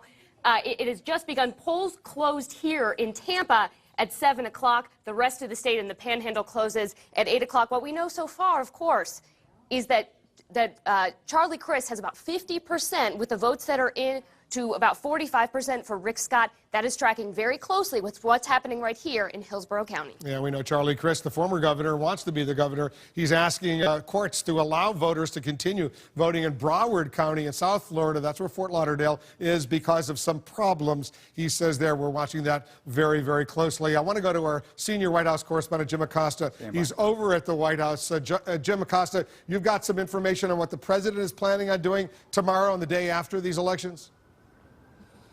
Well, if past is prologue, then we should expect to see the president come out tomorrow and talk about these midterm results. I am told by a White House official that the president is realistic about what is going to happen tonight. They are planning for all eventualities, a Democratic Senate, a Republican Senate, and a cliffhanger, something that might carry on for the next few weeks if we have some recounts and some runoffs in some of these states. But, Wolf, I can tell you that they do expect there to be a debate inside the Democratic Party as to whether or not it was a good idea for the president to stay away from all these key battleground states. They know that's going to come up if tonight does not work out that well. The other thing they do expect to hear is these questions about whether or not the president with a Republican Senate will take on a more conciliatory tone, want to compromise on a range of issues. And what I heard from one White House official is that the better question is whether the Republicans want to compromise with him. A very pugnacious tone over here at the White House tonight. We're not getting any signs of an administration shakeup. And one White House official said you can bet that the president is going to take executive action on immigration. They say John Boehner had his chance and he blew it, and so the president is going to move forward and keep that promise, Wolf. All right, Jim Acosta, thanks very much. I want to go back to John King. We got 3 really important races. We're getting more votes, real votes coming in. We've seen the exit polls, North Carolina, Virginia, Georgia. Let's go to North Carolina first. Let's take a peek. This is the hotly contested race. Not much in so far, just 1% of the vote. Tom Tillis ahead in the early count, 52% to 45%, but it's too early to make any leaps there. So you look at what's important. Charlotte, the Mecklenburg County area right here, absolutely critical to Kay Hagan. She needs to run up African-American support up here. I talked to some people down the state earlier. They said they were a little bit worried about the margin. So we'll watch the final numbers there. Also up in the Raleigh-Durham area, African-American voters, also college-educated women. The research triangle up here, very critical to Kay Hagan. Tom Tillis has to run it up out in the rural areas, hope to offset her in the urban areas. We'll watch this one, hotly contested. Again, I think the exit poll showed a slight edge for her perhaps, but we're going to have to count the votes. That one way too close to call. Virginia is the surprise of the night so far. Only 16% of the vote in, but Ed Gillespie, who just kept running a determined campaign, even though Mark Warner was well ahead in the polls throughout. At the moment, 16% of the vote in, giving Mark Warner more of a race than Mark Warner thought was coming tonight. How's he doing it? Ed Gillespie, this is out in rural Farm, Virginia. Ed Gillespie running up numbers. Hold on one second, because I want to just show our viewers what's going on in Florida right now. Take a look at these numbers that are actually actually in Florida. Charlie Crist, 47.5%. Rick Scott, the Republican governor, 47.4%. Nearly 3 million votes have already been counted, and Charlie Crist is ahead of Rick Scott by 3,421 votes, 54%. More than half of the vote in Florida is already in, but this is such an incredibly close race right now. We're waiting for another update on an emergency request for extended voting in one Florida county. That would be Broward County. The last polls are scheduled to close there at the top of the hour. Can Florida's former Republican governor make a comeback as a Democrat? We just saw how close this race is. Stand by. Will the current governor stay in charge? More results, more suspense. That's coming up.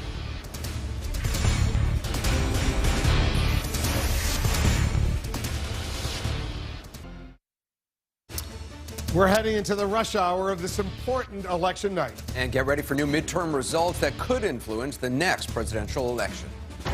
Just moments from now, a critical hour in this midterm election, the most poll closings, and a pair of marquee matchups. I'm nobody's yes man's, nobody's rubber stamp. In New Hampshire, it's a former senator who switched states versus a sitting U.S. senator.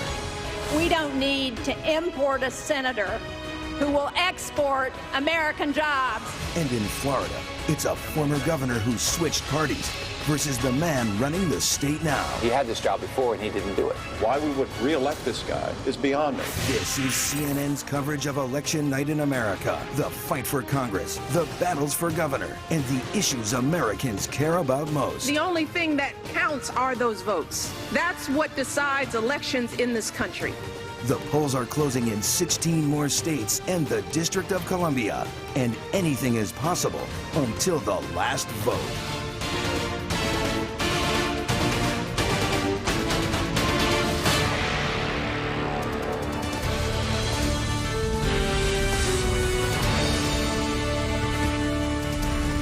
We're live here in the nation's capital, waiting to learn which party will be in charge of the United States Senate.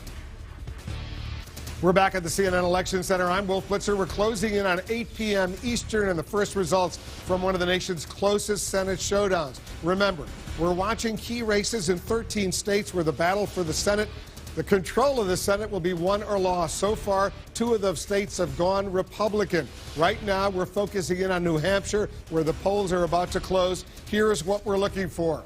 Will Democratic Senator Jeanne Shaheen be sent packing by a former colleague, Scott Brown? He could score the second pickup for Republicans tonight and make a comeback in the state. Republicans now need a net gain of 5 seats to retake control of the Senate after scoring a pickup in West Virginia. But that number could go back up if they lose any seats in the hours ahead. And we're counting down to a very busy hour with polls closing. Get this, in Alabama, Connecticut, Delaware, the District of Columbia, Florida, Illinois, Maine, Maryland, Massachusetts, Mississippi, Missouri, New Hampshire, New Jersey, Oklahoma, Pennsylvania, Rhode Island, and Tennessee. Florida has the hottest governor's race of this midterm election. We're waiting to find out if Charlie Crist can win back his old job, this time as a Democrat. The former Republican is in a bitter grudge match with the GOP incumbent, Governor Rick Scott. As we get closer to the top of the hour and a chance to make some new projections, let's go back to Anderson for more. Anderson? Yeah, Wolf, we have more than a dozen correspondents all throughout the country following key races. They are getting new information all the time. I want to go quickly to our correspondent in New Hampshire, Michelle Kaczynski. She's at the headquarters of Senator Jeanne Shaheen. This is obviously a state President Obama won 2 years ago. How are things at the headquarters for Shaheen? Anderson, we expect to see them arriving soon, just after polls close. And they tell me that tonight they're not doing any internal polling, but they're eagerly watching those numbers start to come in. What we just saw was with Jeanne Shaheen, pretty healthy lead over Scott Brown. But granted, that was only 3 wards reporting. That was in a heavily Democratic area. And what we've seen in the last 24 hours in polls was Scott Brown closing that gap significantly. One poll even showed him leading by 1 percentage point, Anderson. A very close race indeed. We'll continue to follow Michelle Kaczynski all throughout the evening. Now I want to go to Alina Machado in Florida. She is covering the governor's race, and she's at Charlie Crist headquarters. What's the latest there? And do we have any more information now on this, on the Crist campaign trying to get a court to extend the hours for voting in Broward County? Yeah, Anderson, we're just waiting right now for the results, the decision in terms of that emergency motion that was filed by the Crist campaign asking to extend voting hours in Broward County by 2 hours until 9 o'clock Eastern. Now, Broward County is just north of Miami. It's also the home to Fort Lauderdale, and it is a Democratic stronghold.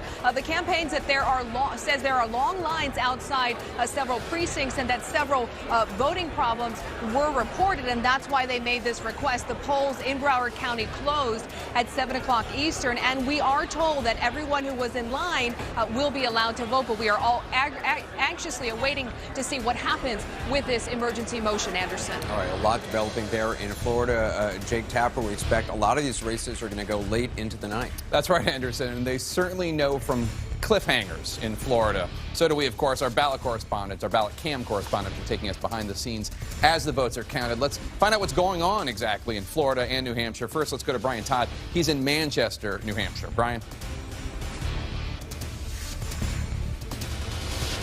Jake, the results from the 12 wards of Manchester are coming in. We've gotten, I think, 8 of the 12 wards, maybe 9 has just come in. Here's one of the wards right now. Ward 3 has just come in. They come in a tabulator that you're seeing here.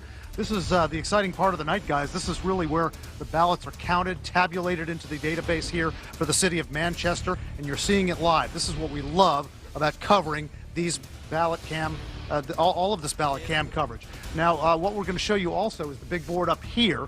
That's the tabulation from Ward 1. Jeanne Shaheen won Ward 1, 2,142 to 1,857, about 300 votes. They're tabulating some of the other wards now, and we'll have some of those results, but they come right in here, get tabulated here, get put up on the big board, and people can come in here freely and watch it. All right, Brian Todd from New Hampshire, which is the site of one of the closest U.S. Senate races in American history. I think just about 400 votes. Let's go to Tampa, Florida now, where Aaron McPike is keeping tabs on everything. Aaron. Jake, in this room behind me, the votes are being counted in Hillsborough County right now. And right now, in this particular county, Charlie Crist is ahead by about 4 percentage points, but in the state overall, it looks like it is a dead heat. And if at the end of the night the margin is less than half a percentage point, it goes to an automatic recount. I talked to a couple of Republicans today who said they are expecting just that, Jake. All right, Aaron McPike keeping an eye on that important governor's race where it's neck and neck, and if it's less than 0.5% a margin of victory, it goes to an automatic recount. Florida and New Hampshire, of course, both incredibly pivotal battleground for races, battleground states for presidential races. Let's find out exactly what the voters in those important states are thinking. John King is going to handle that for us at the Magic Wall. John. Jake, thanks. Let's go into the mood, and we'll start in the state of New Hampshire. Interesting here, 29% of the voters in New Hampshire are Democrats, 27% say they're Republicans. This is one of those states where the unaffiliated or the independent population has always been big, and it's growing. 44%, a plurality of the voters in New Hampshire describe themselves today as independents. How's the president handling his job? This has been a big issue in his race. Scott Brown has said Jeanne Shaheen has voted with the president 99% of the time. Well, 56% of the voters in New Hampshire disapprove of how the president is doing his job. Only 44% approve. So there's part of the opening for Scott Brown in this race. Does Jeanne Shaheen agree with the president too often or about the right amount? More than half of the electorate in New Hampshire today said too often. So again, that bodes in Scott Brown's favor. However, folks are familiar with Jeanne Shaheen. We'll see how it plays out. In Florida, the governor's race you just talked about, look at the even split here. 32% Democrats, 34% Republicans, 34% independents voting in the state of Florida today. What do they think of their candidates? Charlie Crist used to be the Republican governor. Now he's the Democratic nominee. 51% of the voters today said they had a favorable opinion of Charlie Crist, 44% unfavorable. Here's the opening for Charlie Crist. The governor's underwater. The incumbent Republican Rick Scott, 54%, say they view him unfavorably. And as we just go over and take a look here, we're watching. These are governor's races now. We're watching them start to fill in. But we got a ways to go here. It's 63% of the vote. But this map is filling in, just taking a quick glance at it. That tells you, wow, tight race, Wolf. It's going to be a tight race we expect in New Hampshire as well, where Scott Brown and Jeanne Shaheen are in a desperate battle right now. And take a look at this. We could not make a projection in New Hampshire right now. We don't have enough information, even though 9% of the vote is in. No projection in New Hampshire, but we can make several other projections. Susan Collins, she will easily be reelected in the state of Maine.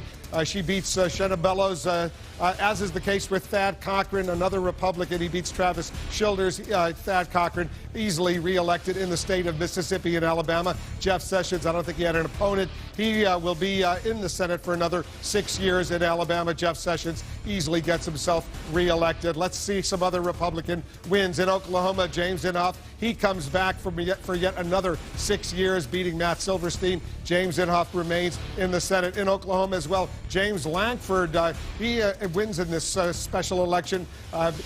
James Lankford easily defeats Connie Johnson, two Republican senators from Oklahoma, and Lamar Alexander gets himself reelected in the state of Tennessee, defeating Gordon Ball. So Lamar Alexander gets another 6 years in Washington. The Democrats did win in the state of Massachusetts. Ed Markey, who was appointed after John Kerry became the United States Secretary of State, he will now have his first general election win in the state of Massachusetts, defeating Brian Herr. Ed Markey wins in Massachusetts. And one more in New Jersey, Cory Booker.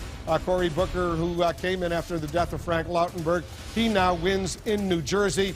Cory Booker will be the United States Senator in New Jersey.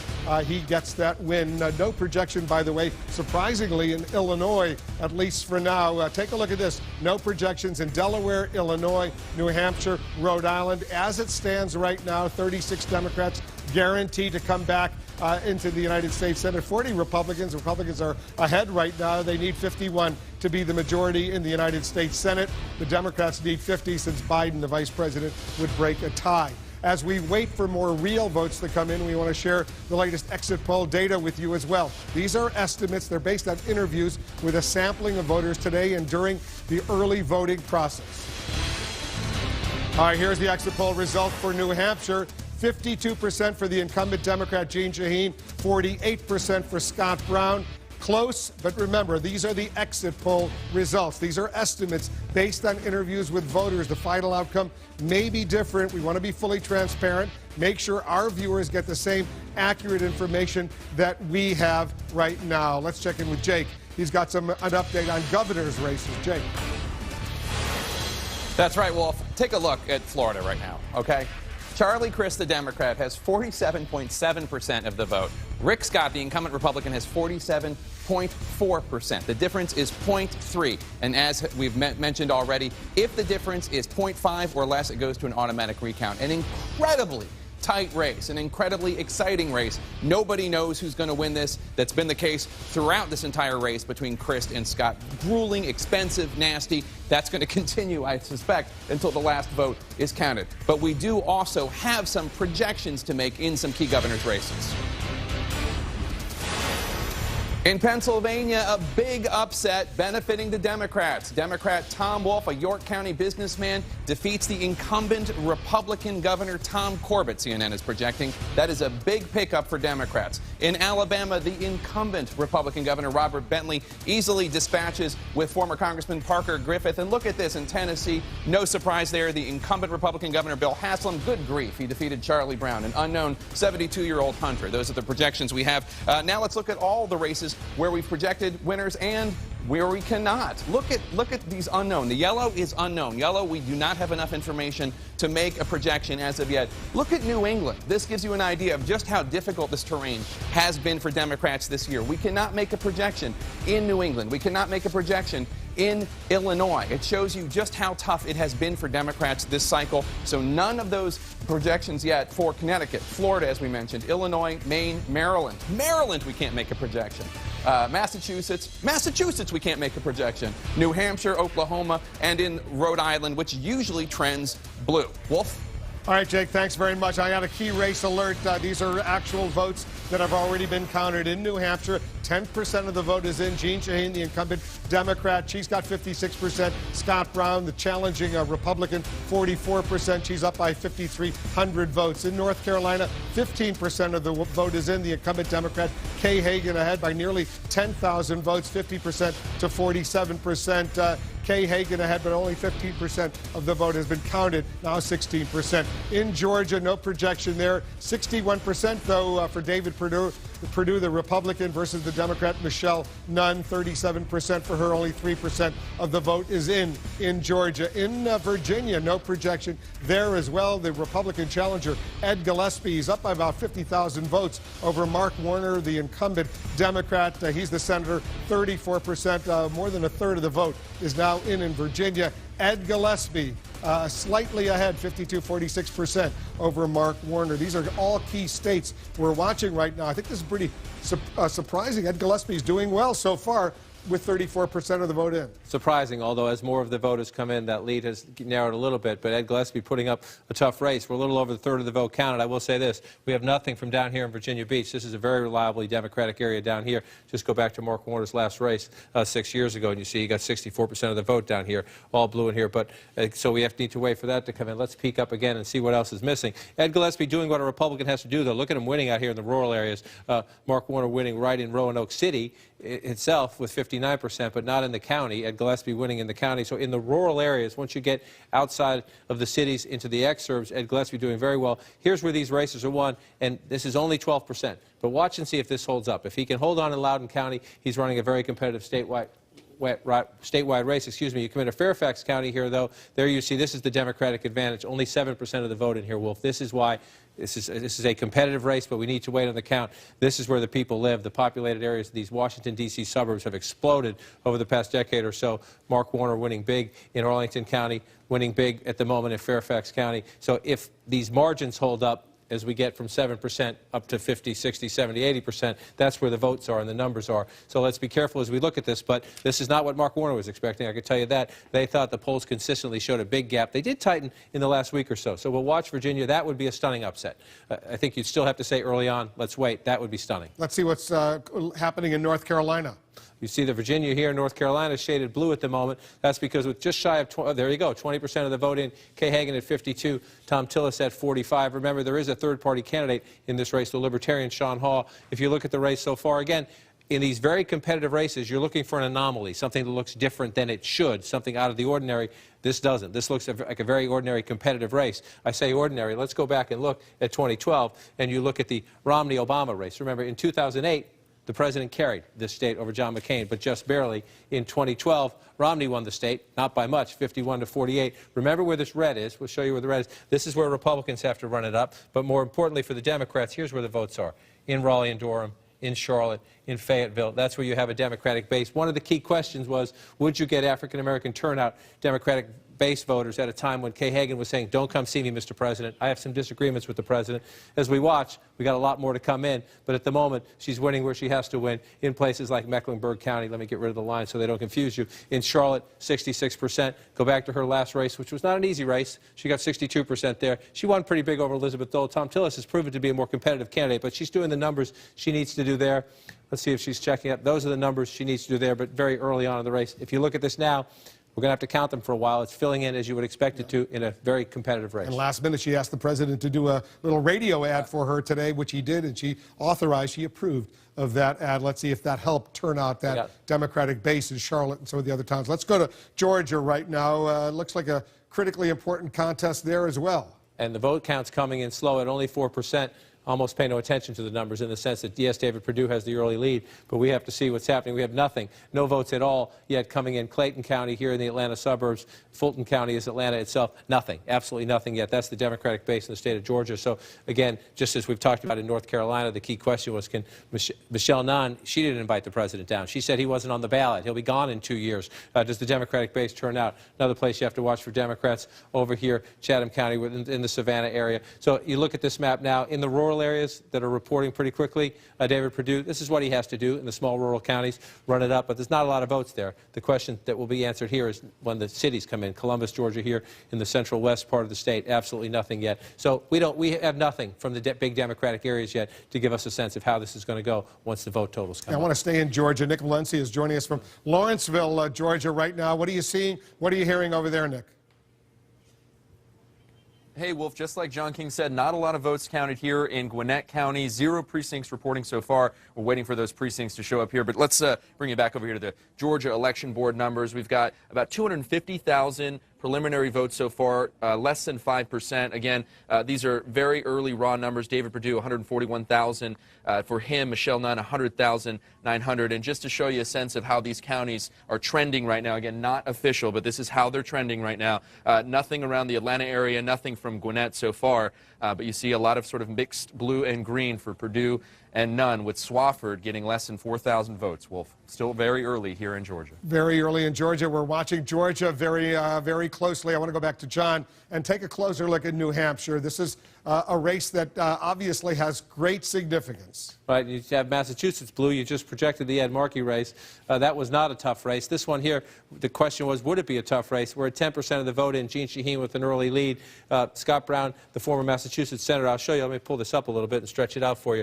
If Scott Brown is to win this race, he's going to win it down here. He's going to.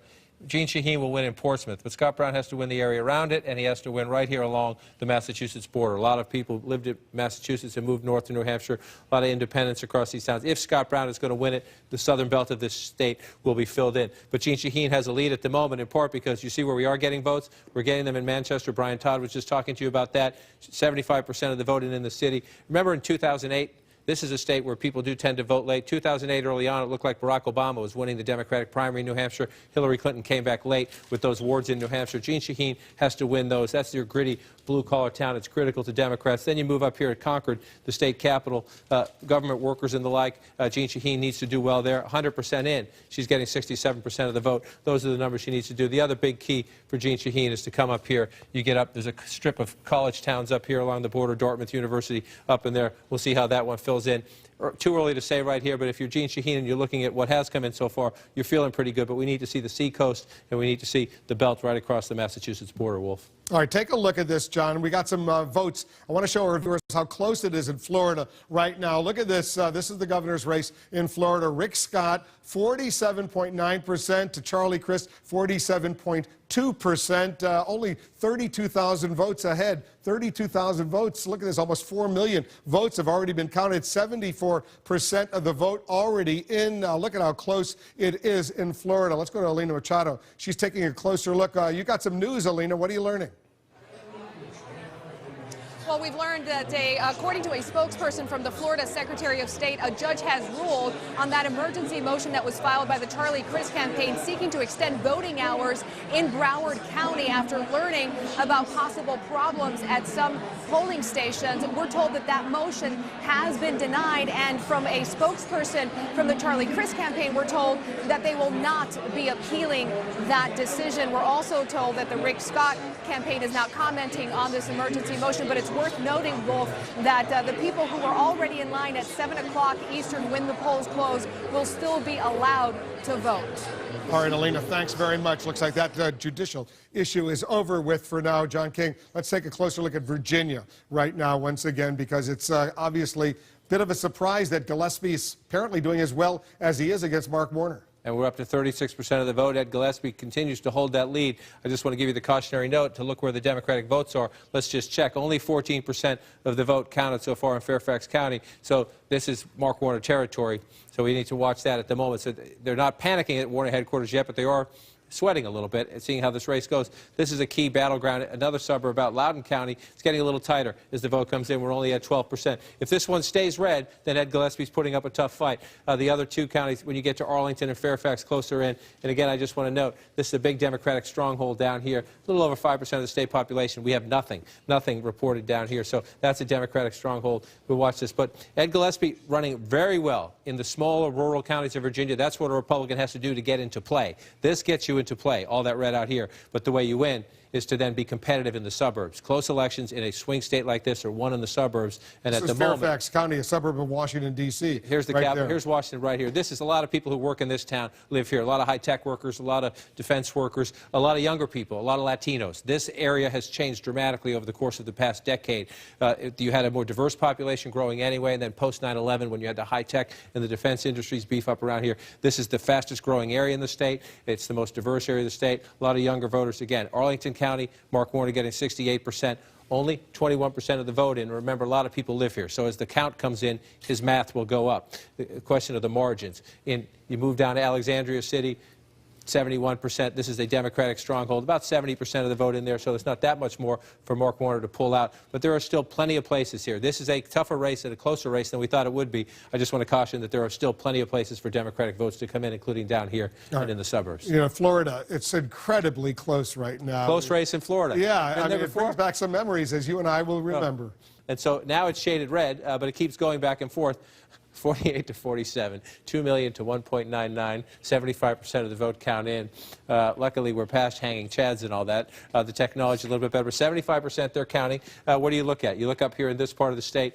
This is likely to be red. Let's take a peek at how Rick Scott's doing up in these counties, up in the Panhandle. We don't have any vote. Boom. You touch it and vote comes in, but no, very little so far, 57% to 38. He needs to keep running up numbers like that. You see where you do have vote here. Again, it's a smaller county, only 20,000, 25,000 votes total, but that's only 5%. Rick Scott needs to keep these margins in these small counties, and he has to run it up, because you're going to see a lot more red than you see blue in the state of Florida. You always do in a close race. The problem for the Republicans is you start moving down here.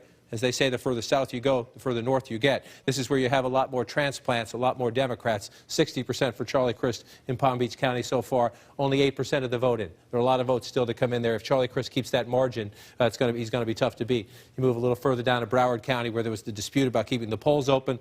He's at 71%, but that's 0% because these are absentee ballots. Right. We're just getting, so we have not, they have not. This potentially bodes well for Charlie Crist. If that margin holds, if that split holds up, when you get the boatload of votes that are missing here, it not only bodes well, it could make the difference. And then the same difference when you move down here into Miami-Dade. I just want to show you, Rick Scott had a pretty tough race. The last time we went at this in 2010, he got 42% in Miami-Dade. What is he getting now? He's getting 41. Let me one more check here.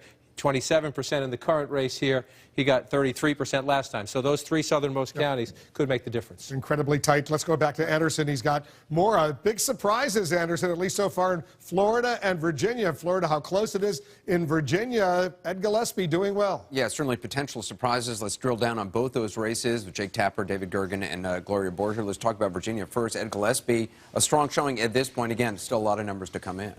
Go ahead, please. I think it's a surprise. I mean, you know, there's always a surprise on election night. Ed Gillespie may not pull it out, but the fact that he's doing so well is a shock even to Republicans I've been communicating with. Former head of the RNC. Right, former head of the RNC, worked for George W. Bush in the White House, was always a staffer, suddenly decided to run, which came as a shock to many of his friends. But these are two important battleground presidential states, and the fact that Ed Gillespie has a race here and it's this close in Florida has got a lot of Democrats saying, okay, that's interesting for 2016. Mark Warner has long been a rising star among Democrats. He was seen as a vice presidential candidate. He's a guy who works across the aisle. This wasn't a battleground state. Virginia wasn't on anybody's radar screen officially, because Mark Warner was 7-10 points ahead. So it is a big surprise that it's this close. It looks like he may still pull it out, but it's a big I feel surprise. like there are a lot of political battlefields which are littered with the bodies of former rising stars. Yeah.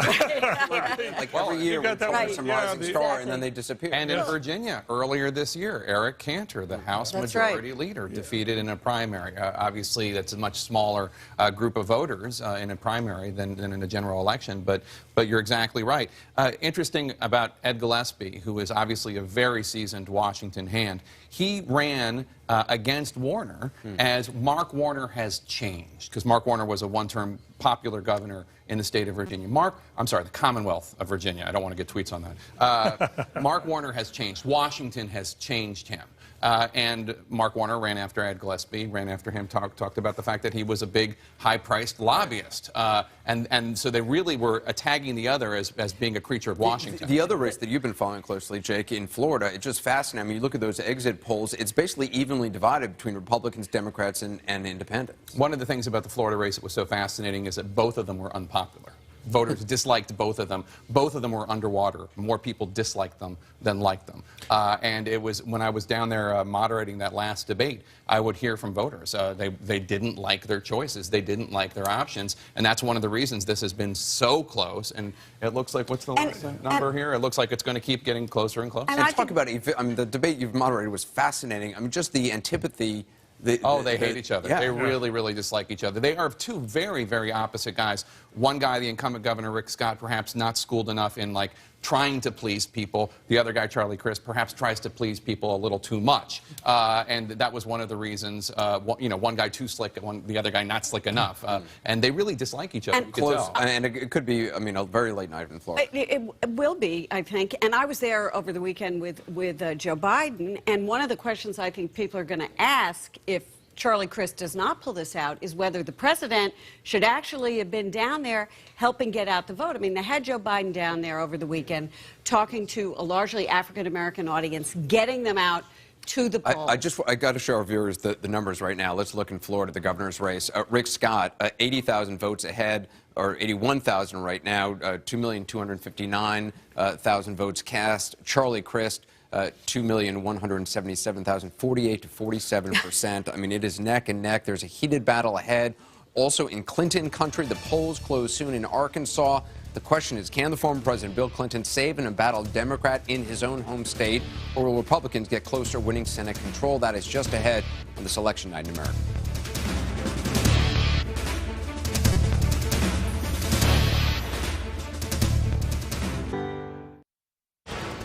Coming up, one state with high stakes. And for the Clinton family, this one is personal. Just moments from now, Democrats on the defensive on Bill Clinton's home turf.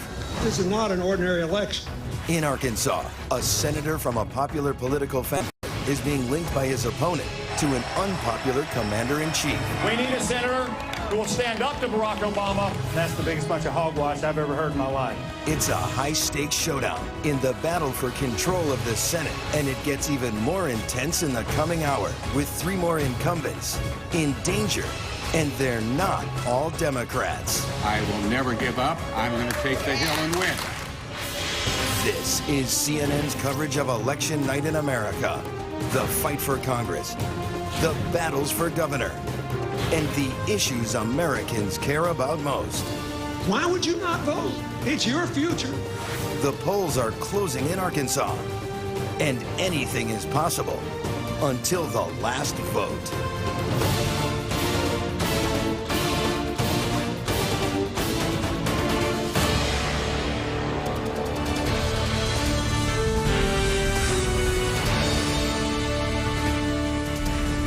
Congress could look very different by the end of tonight. Welcome back to the CNN Election Center. I'm Wolf Blitzer. In a matter of minutes, there's a lot on the line for Democrats in Clinton country. We're standing by for results from another one of those 13 key races that will decide which party controls the U.S. Senate. The polls are about to close in Arkansas, where a Democrat and a Clinton ally is on the ropes. Here's what we're looking for right now. Will Senator Mark Pryor be toppled by a Republican rising star? A win for Congressman Tom Cotton would certainly make him one of the youngest members of the United States Senate. Based on the results so far, Republicans now need a net gain of only 5 more Senate seats in order to get a majority and win control. As we stand by for the polls to close in Arkansas, we also want to look ahead to one of the most interesting governor's races of the night. In Wisconsin, Democrat Mary Burke is challenging the Republican governor, Scott Walker. He fought organized labor, survived a recall election, and now is seen as a possible presidential contender in 2016. Polls close in Wisconsin right at the top of the hour. Anderson Cooper will be watching that race and a lot of others very closely. That's right. We've got the best political team in television spread out from coast to coast tonight to cover the most important and fascinating races. I want to turn back to that crucial fight right now for control of the Senate. Gary Tuchman is at Tom Cotton's campaign headquarters in Arkansas. Gary, the poll's about to close there. They're about to close here. Tom Cotton wins. He will be the youngest U.S. senator. As a matter of fact, he would be the first U.S. senator to ever be born after the U.S. bicentennial. He was born in 1977. He's 37 years old. He faces the Democrat Mark Pryor. He's been a senator for 2 terms, 12 years. His father was a senator before that. There was very heavy early voting here in Arkansas, and both men believe that plays to their advantage. Anderson? All right, we'll be watching very closely. As I said, polls close there very shortly. I want to check in on the Wisconsin governor's race. It's been getting a lot of buzz nationwide. Ted Rowlands is at Governor Scott Walker's headquarters. How are things there tonight, Ted?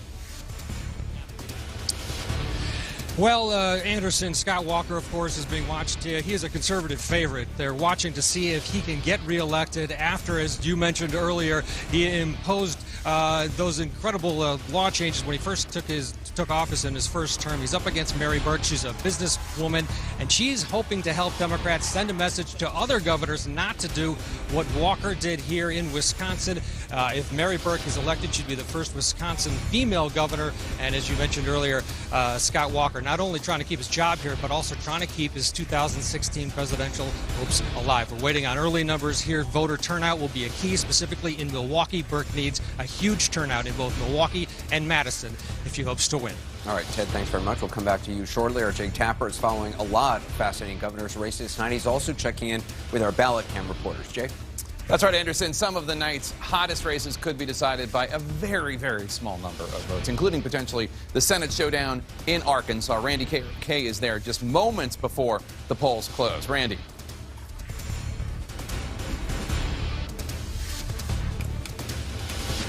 Jake, this is the room where it all happens. It's going to be very exciting in here tonight, and this is what we are going to be keeping our eye out for all night. This big blue bag, Pulaski County Election Commission. This is what the results come in, and what you're going to find in this bag when they open it here is going to be a plastic bag that is sealed, which will then have these memory cards and also this memory card, one that looks like this, from the paper ballots.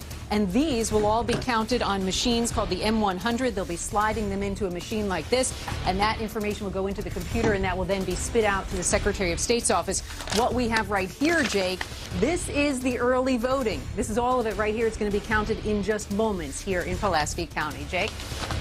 Thanks, Randy. Wolf?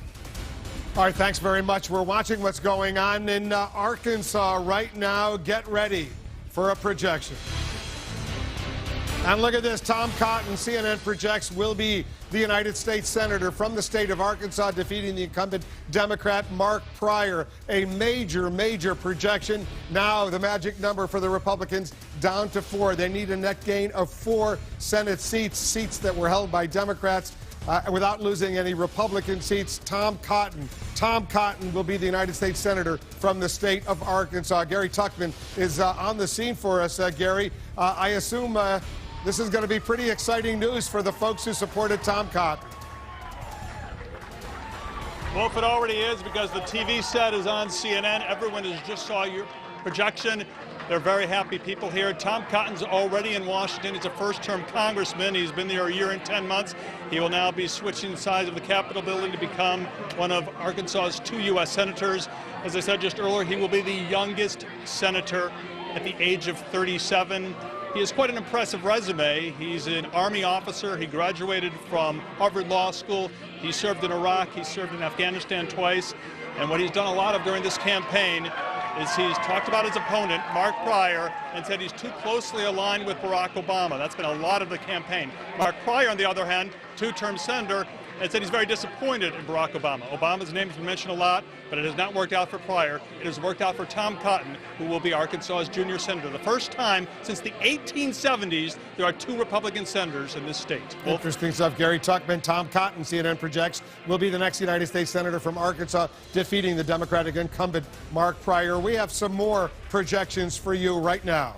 Look at this. In Rhode Island, we project Jack Reed as fully expected Democratic incumbent will be reelected, defeating Mark Zakaria. Jack Reed gets another 6 years in the Senate. Dick Durbin in Illinois. He defeats Jim Oberweis as fully expected. Dick Durbin will remain in the United States Senate for another 6 years. Here's the count where it stands right now. 38 Democrats guaranteed in the next U.S. Senate, 41 Republicans. Still plenty of plenty of outstanding races. The magic number being 51. The Republicans now need a net gain of 4. They started the night with 6, then 5, now 4. They need 4 more wins, net wins, in order to be the majority in the United States Senate. As we wait for for more real votes to come in. We want to share some new exit poll information with you. These are estimates based on interviews with a sampling of voters as they left select polling stations. We're going to get those exit polls in a moment, but let me go back to Jake for a moment. Jake, you've got a projection right there as well. That's right, I do, Wolf. It looks like it's a good night for Republicans in Arkansas. CNN projecting that Asa Hutchinson, the former congressman and Bush administration official, will be elected the next governor of Arkansas. He defeats former Congressman Mike Ross, a Democrat. Asa Hutchinson, CNN projecting, will be the next governor of Arkansas. Now let's take a look at that hot race in Florida, where we have 89% of the vote in. Rick Scott has now taken a lead, 49% of the vote, compared to Democrat Charlie Crist's 46% of the vote. He's up 124,000 votes. But of course, that is still not enough information. We're still waiting for 11% of the vote to come in. Wolf, now I understand you have some key races you want to talk about. I do have some key races, and let me show the viewers what the numbers are right now. No projection in Georgia, but 12% of the vote is in. David Perdue, the Republican, 61%, 37% for Michelle Nunn, the Democrat. Still very early. Remember, in Georgia, if you don't get 50% plus one, there will be a runoff on January 6th. Right now, it's still early, but Perdue ahead. In Virginia, look at how close it is. 52%, more than half of the vote is in. 52% for the Republican, Ed Gillespie. He's the challenger to the Democratic incumbent, Mark Warner, with 45%. Ed Gillespie doing very, very well in Virginia. A lot better than a lot of the pundits originally thought. They thought Mark Warner was going to ride this one out. He still might, based on some of the results that are not yet in. But right now, with more than half of the vote in, Mark Warner not doing all that great. In North Carolina, no projection. A third of the vote is in. Kay Hagan, the incumbent Democrat, ahead 52%, 45%. She's got a 61,500 vote lead over Tom Tillis. In New Hampshire, only 17% of the vote is in New Hampshire. But Jeanne Shaheen has 56%. Scott Brown, 40%. 44% for Scott Brown, but only 17% of the vote, under 10,000 margin ahead for Jeanne Shaheen. I want to go to Dana Bash, our chief congressional correspondent. Dana, you've got some information. You're in the Democratic Party war room over there. What are you learning? Well, I'm learning that, according to sources in both parties, that on Friday, the White House has invited a pretty large group of bipartisan leaders to start talking about what's next. We're still on election night. We don't know what exactly the outcome is going to be, but obviously where I am, Democrats are bracing for a loss in the Senate. They're almost sure it's going to happen in the House, so they're going to start talking already on Friday about how to govern in that situation with complete control by the Republicans of Congress. Wolf. All right, so the president will be inviting the bipartisan leadership, I assume, of the House and the Senate to come to the White House on Friday to deal with the final 2 years of his presidency. We're watching a surprising turn in the Virginia Senate race. The Democrat Mark Warner now trailing his Republican challenger Ed Gillespie. Can he survive? We're also standing by for more votes. Could be a bombshell in the battle for control of the Senate. But first, let's take a look at the man who just scored the second Senate pickup of the night for Republicans. A key victory for the GOP. New York Magazine calls Tom Cotton the perfect Republican. He has a resume made for politics. A farm boy with a Harvard Law degree. He joined the Army after 9/11, led combat patrols in Iraq, then served in Afghanistan, winning the Bronze Star. A one-term congressman on the fast track to the Senate. So fast, he'll be one of its youngest members. Some people say I'm a young man in a hurry. Well, guess what? They're right. 37-year-old Tom Cotton is Arkansas's choice.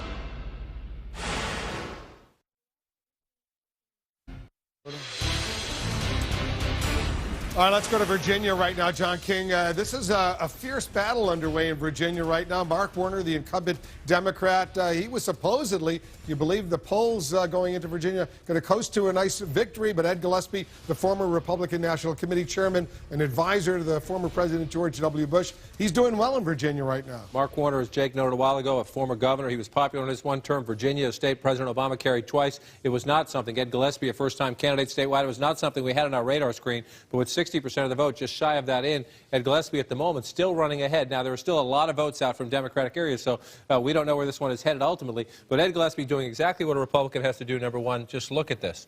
In the excerpts, once you get outside of the Washington suburbs and the exurbs, and then all throughout the rural parts of Virginia, a lot of Republican red. The question is, can Mark Warner make up the votes? It's interesting. You look at that map, you think the Republican has to win. Look at all that red in the state of Virginia. But what we have to do is to stretch the map out a little bit and look here at the Washington suburbs. This is where the people live. So you're looking here, Mark Warner's getting 57%. Here's the big number. Only 11% of the vote in. So there are a lot of votes. If that margin holds, the math will change because there's so many votes still to be counted. That's Fairfax County. Here's Fairfax City, where it's a little closer, 55 to 43, almost 60% of the vote in there. Come back out a little bit. I want to stretch back in just one more time and take a look at Arlington County, only 25% of the vote. So in places where Mark Warner is winning by lopsided margins, there's still a lot of votes to be counted. If the margin holds up, there's enough math to make up that Gillespie lead right now. I will say, come down here to Alexandria City, that vote's in. So that's all he's getting there. So that one of the three suburbs we were looking at is in. When we last looked at this race, we had nothing from down here in Virginia Beach, so let's take a look. 51 to 47 with 57% reporting. I'll show you this, 51 right there now. Let's go back to this last race, which was against a credible candidate, but was not very competitive against Jim Gilmore. Mark Warner had 64%. So margins sometimes matter in a close race. Remember, 64% when he last won. Only 51% this time. If that margin holds up, that can matter. So you're going to see this area stay blue. We're going to have to keep an eye on it to see what the margins are, because when you get out into these rural areas, 61 for Gillespie here, 57 for Gillespie here, 71% here. Not a lot of people out here. I just went into West Virginia just for the fun of it, right? In these areas here, and again, it's actually, I went into West Virginia by accident, but it tells you something. Newt was talking about this earlier. You look in these areas, this is former coal country and tobacco country right through in here. This used to be Democratic strongholds. Michael Dukakis carried West Virginia back in 1988. Al Gore lost it in 2000. This is a changing part of the country. A lot of people thought Virginia had made the transition to a blue state. Ed Gillespie sending a statement tonight. Maybe not so fast. Shelly Moore-Capito, the congresswoman from West Virginia, will be the next Republican senator from West Virginia. Let's go to Florida right now, where an incredibly close race is underway for the governor. Switch us over to the governor's race here. We're at 49-46. Rick Scott has actually pulled out a little bit since we last looked closely at the map at this race. We're at 90% reporting. So your question is, there's 10% of the vote out. Is it enough? Is it enough? And so you look for where it is, and I want to get to where it matters most in a moment. But this was open last time we looked at this race. I was saying Rick Scott had to do well up here, and do well he did. 75% in Walton County, 74% in Holmes County. Again, not a lot of votes up here, but he knows what's going to happen to him where I'm about to go. So it's critical for the Republican to run up the margins in these small rural counties up in the Panhandle. So now we go down here. These are the three most important counties for the Democrats right down here. We do this in every race, whether it's a Senate race, a governor's race, or a presidential race. This is where the votes are in Florida, so let's pull them out. Let me get rid of the line so you don't see them. Palm Beach County, 7% of the population. Here's where it's getting a little dangerous for Charlie Crist. 76% now in. He's running a good margin. I want to make these comparisons to the last race. Rick Scott had a good race last time against Alex Sink. 39% last time in that county. He's getting 38% now. The question is the turnout comparable? We'll look at those numbers to see. Charlie Crist doing what he has to do there. The question is it enough? This is the one that I have a big question about. Only 17% reported so far. Charlie Crist getting 70% in this county, so you've got 80% or more of the votes still to come. You look at that gap. So there is math. The mathematical county is 10% of the population. Right. The mathematical possibility remains, and we only have 1/3 of the vote counted in Miami-Dade County. Again, Charlie Crist getting 57% of the vote. If that margin holds up, when the 2/3, the rest of that vote comes in, you can see, so mathematically, there are a lot of votes still to be counted in places that are shaded blue. And the key question is, are there a lot of Republican votes left out there? And that's why the Scott campaign is going to watch nervously as those votes come in, because you go to these conservative counties, 98% counted, 100% counted, 83% counted, 74. So there are some votes still out here for Rick Scott. He's going to get votes in the dozens and hundreds. Down here is where Charlie Crist can get votes in the tens of thousands to make up some math. We'll see. 92% reporting. That is a close race. Advantage Scott at the moment. There's a Democratic incumbent in New Hampshire, a Democratic incumbent in North Carolina. Can they hold on? Let's go to North Carolina first. Again, this is a flip-flop. We thought the Virginia race would be shaded blue by now, and we'd be wondering what was happening in North Carolina. Kay Hagan, I think even most Republicans would concede, has been the most disciplined, both her as a candidate and her campaign, in a very tough state. Now, right now, with 40% of the vote in, 42% of the vote in, she's leading 52 to 45. That by no means it's over. But as the results come in, again, we were talking earlier about Rick Scott doing what he had to do. Tom Tillis is doing what he has to do out here in the rural areas. But there's look at these races up here. I want to go back to 2008 when when Kay Hagan won. Elizabeth Dole did not run a good campaign. Also, it was a presidential year. Remember that, too. So you had Barack Obama carrying the state then. So Kay Hagan doing better in some places where she's not going to win tonight. But at the moment, she's running up the margins where she needs to. I want to look at the Raleigh-Durham area, 55% there. You come over here, 59%. She's doing what she needs to do where the people are. And that late ad by the president perhaps helping gin up turnout. We'll see where that goes. And let's take one quick look before we go. Let's move up here to the state of New Hampshire. Not enough in yet to get conclusive here. 19% of the vote. They're counting a little slowly in New Hampshire tonight. Shaheen with the lead, though. If you talk to most people at the end, they said at the very last weekend, Scott Brown pulled this one close. The expectation, even for most Republicans, was that Shaheen would pull out a very close race. If you look at it at the moment, we don't have enough data to know. Again, I talked earlier tonight about how Scott Brown has to do critically well along here. We don't have enough data yet, but Jeanne Shaheen's doing well at Manchester, Concord, up in the college areas. The map and over in Portsmouth, we got to see what happens down here. That's the place where Scott Brown would have to come back. 80% of the vote in New Hampshire still out. All right, stand by. Republicans, they're making important gains in the battle for the U.S. Senate, but they could face a huge setback only minutes from now. The polls, they're getting ready to close in Kansas, where a longtime GOP senator is in serious danger. His opponent is a Democrat turned independent who might turn out to be a kingmaker in the battle for Senate control.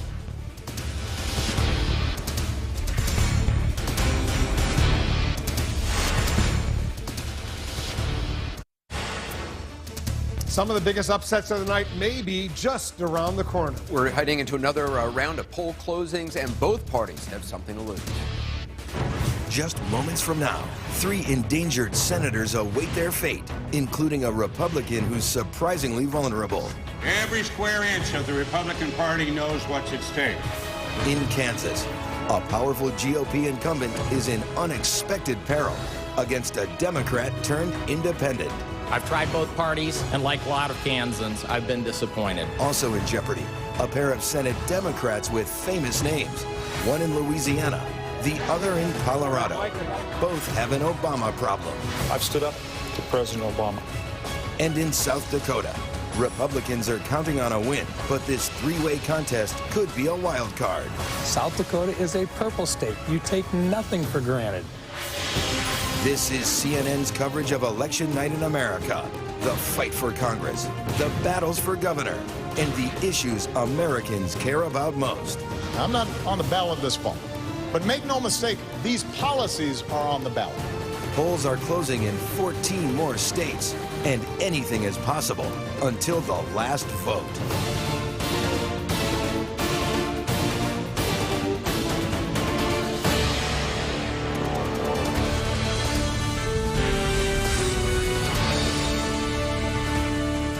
It's election night here in the U.S. Capitol and across the country. Welcome back to the CNN Election Center. I'm Wolf Blitzer. We're closing in on 9 p.m. Eastern when there's more at stake in the battle for the Senate than in any hour so far. 4 key races, they are on the line. Remember, we're focusing in on just over a dozen key Senate contests across the country. These are the races where the fight for the U.S. Senate control is being decided. The polls are about to close in 4 key races: South Dakota, Colorado, Kansas, and Louisiana. Here's what we're looking for. In Kansas, will an independent candidate hand Republicans a painful loss and then put the fight for the Senate in limbo? Greg Orman is a serious threat to the sitting GOP Senator Pat Roberts. In Louisiana, Democrat Mary Landrieu will likely face a runoff that could delay a final decision on Senate control. In a state with an unusual election rule, she's facing 2 Republican challengers, Bill Cassidy and Rob Maness. In Colorado, another Democratic senator is in danger. Will Mark Udall be ousted by the Republican challenger, Cory Gardner? And in South Dakota, another crowded field. Democrat Rick Weiland is facing former Republican Governor Mike Rounds and an independent candidate, former Republican Senator Larry Pressler. Republicans are expecting a pickup, but will there be a surprise? Right now, Republicans need a net gain of 4. Repeat, 4 seats to win control of the U.S. Senate after scoring pickups tonight in West Virginia and Arkansas. But if they lose in Kansas, that number could go back up. Polls are about to close in Arizona, Colorado, Kansas, Louisiana, Michigan, Minnesota, Nebraska, New Mexico, New York, North Dakota, South Dakota, Texas, Wisconsin, and Wyoming. Let's go back to Anderson for more. Yeah, one of the most fascinating races we've been covering, of course, is in Louisiana. We've got correspondents all across the country right now covering the Senate races in key states, tracking the ballots as they're counted. I want to go to Louisiana now. Suzanne Malveaux, she's at Senator Mary Landrieu's headquarters. Very possible there's going to be a runoff there, Suzanne. You know, Anderson, it's very possible, but this is a jungle primary. All 9 candidates fighting to get 50% plus 1. If nobody hits that magic number, there will be a runoff in December. I just spoke with a senior campaign aide of Senator Landrieu's staff who says that they are very hopeful that they are going to hit that number, but they are prepared for a possible runoff in December. Now, the senator is going to be arriving very shortly with her family to watch very closely the votes coming in, to tally those votes. I spoke with her earlier today, and she said it's the energy, it's the crowds, the excitement that makes her confident about this evening. But Anderson, she's got to get a record number of African Americans, women, as well as 30% of white voters to come and vote for her. The polls have closed, so we'll see what those numbers say as they come in. In my book, Anderson? Louisiana wins for the coolest name for a primary, a jungle primary, only in Louisiana. Now to the Kansas Senate race, another fascinating race for covering. Jim Shows at the headquarters of the independent candidate, Greg Orman. Jim? Well, Anderson, I'll tell you, here at Orman headquarters, they have the balloons, they have the music. I can tell you the bar just opened as well, but they have everything but definitive results. The initial results coming in, it is a virtual dead heat with 9% of precincts reporting. Just 27 votes separate the candidates. That's out of 66,000 votes. Remember, Kansas is interesting because most of the states, the polls closed about an hour ago. They're in the central time zone. It's just a sliver in the west where the polls are just closing in a few minutes now, and that's when you're going to get those final precincts reporting. But I was told by the Orman campaign that there are still people in line in many of these districts, and if you're in line when those polls close, you can still vote. So not only is the counting still being done, but the voting is still being done here in Kansas in a very close race. Well, the bar is open at the Greg Orman headquarters. Sadly, no bar here in Washington yet. We'll see what happens later tonight. Chris Freitz is in Colorado covering the Republican Senate challenger, Cory Gardner. Chris? Hey, Anderson. So for the first time in Colorado history, the ballots being cast this year are by mail, and at least 1.8 million votes have been cast so far. And in the next few minutes, a huge amount of those results are going to begin pouring in. Cory Gardner's camp feels pretty good because at least 7% more of those ballots so far are Republican. But Mark Udall's campaign says they're counting on late voting Democrats and unaffiliateds to put them over the top tonight. It is getting very exciting in a number of races. Chris, we'll check back in with you. I'm going to go to Jake Tapper now, who's covering a number of other races. Thanks, Anderson. As you've mentioned, we're coming up on 2 races that have many candidates. The vote counting process, therefore, could get very complicated with the potential for cliffhangers, legal challenges, and more. Let's go to our ballot cam reporters in some of the states where polls are about to close. Don Lemon is in Louisiana. Don. At the Secretary of State's office, Jake, and a jungle primary. How interesting is that? According to the Secretary of State, we're going to see results. The polls are going to close in just a few minutes. We shouldn't start seeing results probably for about 45 minutes. They say normally if this was just a sort of a regular municipal election, we'd start to get the final results in about 2 hours. It's going to take longer now because there is a lot on the ballot. Quite a big ballot here in Louisiana. This is what people are paying attention to here. They're voting for, of course, senator, congressman, and also voting for a lot of other things on the ballot. So it's going to take some time for them to tally all that. Results start coming in, probably about 45 minutes. We'll be here to cover it. Jake, I need to tell you, all candidates have been going to their social media sites telling people to get out and go vote. They're spelling go, G-E-A-U-X, in Louisiana and not G-O. Of course they are. Don Lemon, thank you so much. Now let's go to Kansas, where we find our ballot cam reporter, Kyung La. Kyung. Well, Jake, we're just getting the very first results. This is early voting, advanced voting. You're seeing the election commissioner, Brian Newby, start to cross-reference the numbers. This is 30% of the people who will vote this evening. And I'm looking over his shoulder. Brian, tell me, Representative Pat Roberts has, in Johnson County, the largest county in Kansas, how many votes does he have so far? Right now we have Pat Roberts, 28,865, and Greg Orman, 31,475. Okay, Orman's ahead. Orman's ahead in Johnson County. This is the largest county in Kansas. Just an early sign, Jake. All right, Kyung La, thank you so much. Now let's go to Colorado, where we find Ana Cabrera. Ana. Hello, Anderson. We are just about 10 minutes away from the polls closing here. And as Chris mentioned, it's mail-in ballots in Colorado. So people have been casting their votes for the past couple of weeks, but we're still seeing a lot of those people turning out to the polls today. Just behind me in all these green envelopes are some of the most recent ballots that came in here to Arapahoe County, one of the bellwether counties. They're going through a machine here and will be eventually processed in a matter of seconds. In fact, those votes will be tabulated, and all you have to do is hit that button on election at 7 o'clock, and we'll be able to get some results very quickly. Back to you, Anderson. Or Jake, either one. Thanks, Anna. Appreciate it. With the polls about to close in 4 states, we're getting a lot of new exit poll information. John King, what are you learning? Quick look at the mood in some of these big states, Jake. Let's get this baby to move, and we'll start in Kansas.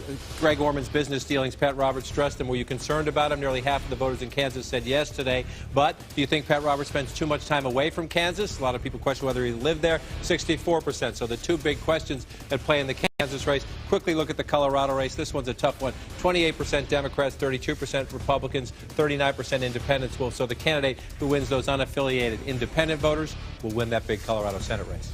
All right, John, thanks very much. Let's get a projection right now.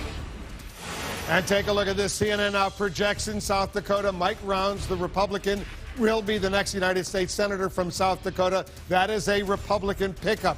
Another Republican pickup. Mike Rounds wins in South Dakota. No projection in Colorado, where there's a close race between the incumbent Democrat Mark Udall, the Republican challenger Cory Gardner. No projection, at least not yet, in Kansas. The Republican Senator Pat Roberts facing a stiff challenge from the independent Greg Orman. And in Louisiana, no projection there. Mary Landrieu facing 2 Republicans, Bill Cassidy, Rob Maness. Remember, Louisiana, you need 50% plus 1 in order to avoid a runoff. Democrats did well in several states. In Michigan, Gary Peters will be the next United States Senator, succeeding Carl Levin. Gary Peters defeats Terry Land in Michigan. Chris Coons, he gets elected in the state of Delaware, defeating Kevin Wayne. Another 6 years for Chris Coons in the state of Delaware. Chris Coons wins. In Texas, John Cornyn, the Republican, longtime Republican from Texas. He defeats David Alamale. John Cornyn reelected to the United States Senate. There are several states where we are not yet able, as I said, to make projections. Take a look at those. No projections, as I said, in Colorado, Kansas, Louisiana, those 3 big races. Minnesota, Nebraska, New Mexico, and Wyoming. As of right now, the Republicans have an advantage. 40 Democrats guaranteed to be in the next U.S. Senate, 43 Republicans, still several outstanding races. You need 51 to be the majority if you're a Republican, 50 if you're a Democrat, because the Vice President, Joe Biden, is the president of the Senate. He'll break a 50-50 tie in favor of the Democrats. As we wait for more real votes to come in, we want to share with you what our exit polls are revealing. These are estimates based on interviews with a sampling of voters today and during the early voting process. Here are the exit poll results in Colorado. Look at this. Mark Udall, 46%, but Cory Gardner, the Republican challenger, 50%. In Kansas, Pat Roberts, the Republican incumbent, 49%. Greg Orman, 46%. And in Louisiana, remember you need 50% there to avoid a runoff. Mary Landrieu, 45%. Bill Cassidy, 38%. Rob Maness, 13%. If you add those 2 Republicans, though, in a runoff in December, she could be in trouble if there is a runoff in Louisiana. So you see, as of right now, by the way, with that win in South Dakota, the Republicans only need a net gain of 3. They started the night with a net gain they needed of 6, then 5, then 4. Now it's down to 3. Let's go to Jake Tapper. He's got an update on what's happening with the governors. Jake. Thanks, Wolf. Let's take a look at 2 of the most hotly contested governor's races in the country. In Wisconsin, CNN is not able to make a projection as incumbent Republican Governor Scott Walker faces a tough challenge from Democrat Mary Burke. No projection yet in Wisconsin. In Florida, the vote's still coming in with 95% of the vote in. Incumbent Republican Governor Rick Scott is ahead of Democrat Charlie Crist, 49% to 46%. 120,000 votes ahead with 5% of the vote yet left. Let's now have some projections, though, from CNN. 2 governor's races that are good news for governors who are Democrats. New York Governor Andrew Cuomo, CNN projecting he will be reelected in New York. New York Governor Andrew Cuomo will be reelected, CNN projects. In New Hampshire, CNN projecting that Democratic incumbent Governor Maggie Hassan will be reelected in the state of New Hampshire. Now we have some news from other states. In Texas, CNN projecting that the state attorney general Greg Abbott will defeat Democratic State Senator Wendy Davis. That's a race that got a lot of media attention, but ultimately not a lot of competition for Attorney General Greg Abbott, who CNN projects will be the next governor of the Lone Star State. In South Dakota, CNN projecting that Dennis Dugard will be elected the next governor, or will be reelected rather, the governor of South Dakota. Now, let's look at the map and the races that we cannot yet call. They include Arizona, Colorado, Kansas, Michigan, Minnesota, Nebraska, New Mexico, Wisconsin, as we mentioned, and Wyoming. That's a lot of yellow, a lot of undecided. We cannot yet project those races. Wolf, I understand you now have some key races to update us on. Yes, we do. Take a look at this. These are actual votes that have come in Kansas. So no projection there. 9% of the vote is in. Pat Roberts, the incumbent Republican, ahead of the independent Greg Orman, 49% to 47%. Still very, very early. In Georgia, a quarter of the vote is now in. David Perdue, the Republican, 60%. Michelle Nunn, the Democrat, 38%. Remember, in Georgia, to avoid a runoff on January 6th, you need 50% plus one. Votes just changed, 61% so far for David Perdue, Michelle Nunn, 37%. In Virginia, 66% of the vote is now in. Look at this. This is somewhat of a surprise. Ed Gillespie, the Republican challenger, 51%. Mark Warner, the Democratic incumbent, 46%. 82,000 vote advantage for Ed Gillespie with 66% of the vote now in. Those are important states that we're watching very, very closely. We got more votes for you right now in North Carolina. No projection now. 53% of the vote is in. More than half, 50% for Kay Hagan, the Democratic incumbent, 46% for Tom Tillis, 53% of the vote is in. 63,000 vote advantage for Kay Hagan right now. More than half of the vote is in. 29% of the vote is in New Hampshire. And Jeanne Shaheen, also the Democratic incumbent. Jeanne Shaheen, 53% for Jeanne Shaheen, 47% for the Republican challenger, Scott Brown. She's got an 8,000 vote advantage, 29% of the vote in, still early in New Hampshire. Let's go to Anderson Cooper. Anderson, the Republicans now, their magic number is only 3, a net gain of 3, and they will be the majority in the U.S. Senate. There's certainly the map is starting to look very, very difficult for the Democrats. I want to bring in our contributors, Newt Gingrich, Jay Carney, S.E. Cupp, Van Jones. Newt, you've been following the race in Virginia very closely with Ed Gillespie. You've been talking to people there. Yeah, I think, first of all, it's a great tribute to Ed, who ran when nobody thought it was possible and kept running when people still thought it was impossible. But Barbara Comstock is going to be a freshman congresswoman, was a delegate, won her race so decisively in Loudoun County and areas that Gillespie has to perform well in. Her folks tell me that he is going to do very, very well in her district. That may end up being the margin of victory, but because her victory is so big that she's actually probably carrying an extra 8,000 or 10,000 votes for Gillespie just by the turnout in that particular congressional district. Jay Carney, I mean, for those in the White House tonight, they're looking at the map. It's obviously not looking good for them. We've already now heard Dana Bash reporting they're going to be meeting with bipartisan leaders from Congress later on this week. But for President Obama, what does this mean moving forward? Well, I think it's pretty clear that unless Democrats are able to pick up some Senate seats at this point, that it's likely the Republicans will take the Senate. They would have to pick up a seat in Georgia, for example, or pick up a seat elsewhere in the nation, because they're going to have to offset some of these losses. We know some other states that Republicans are likely to win that will be pickups, and there are only 3 left.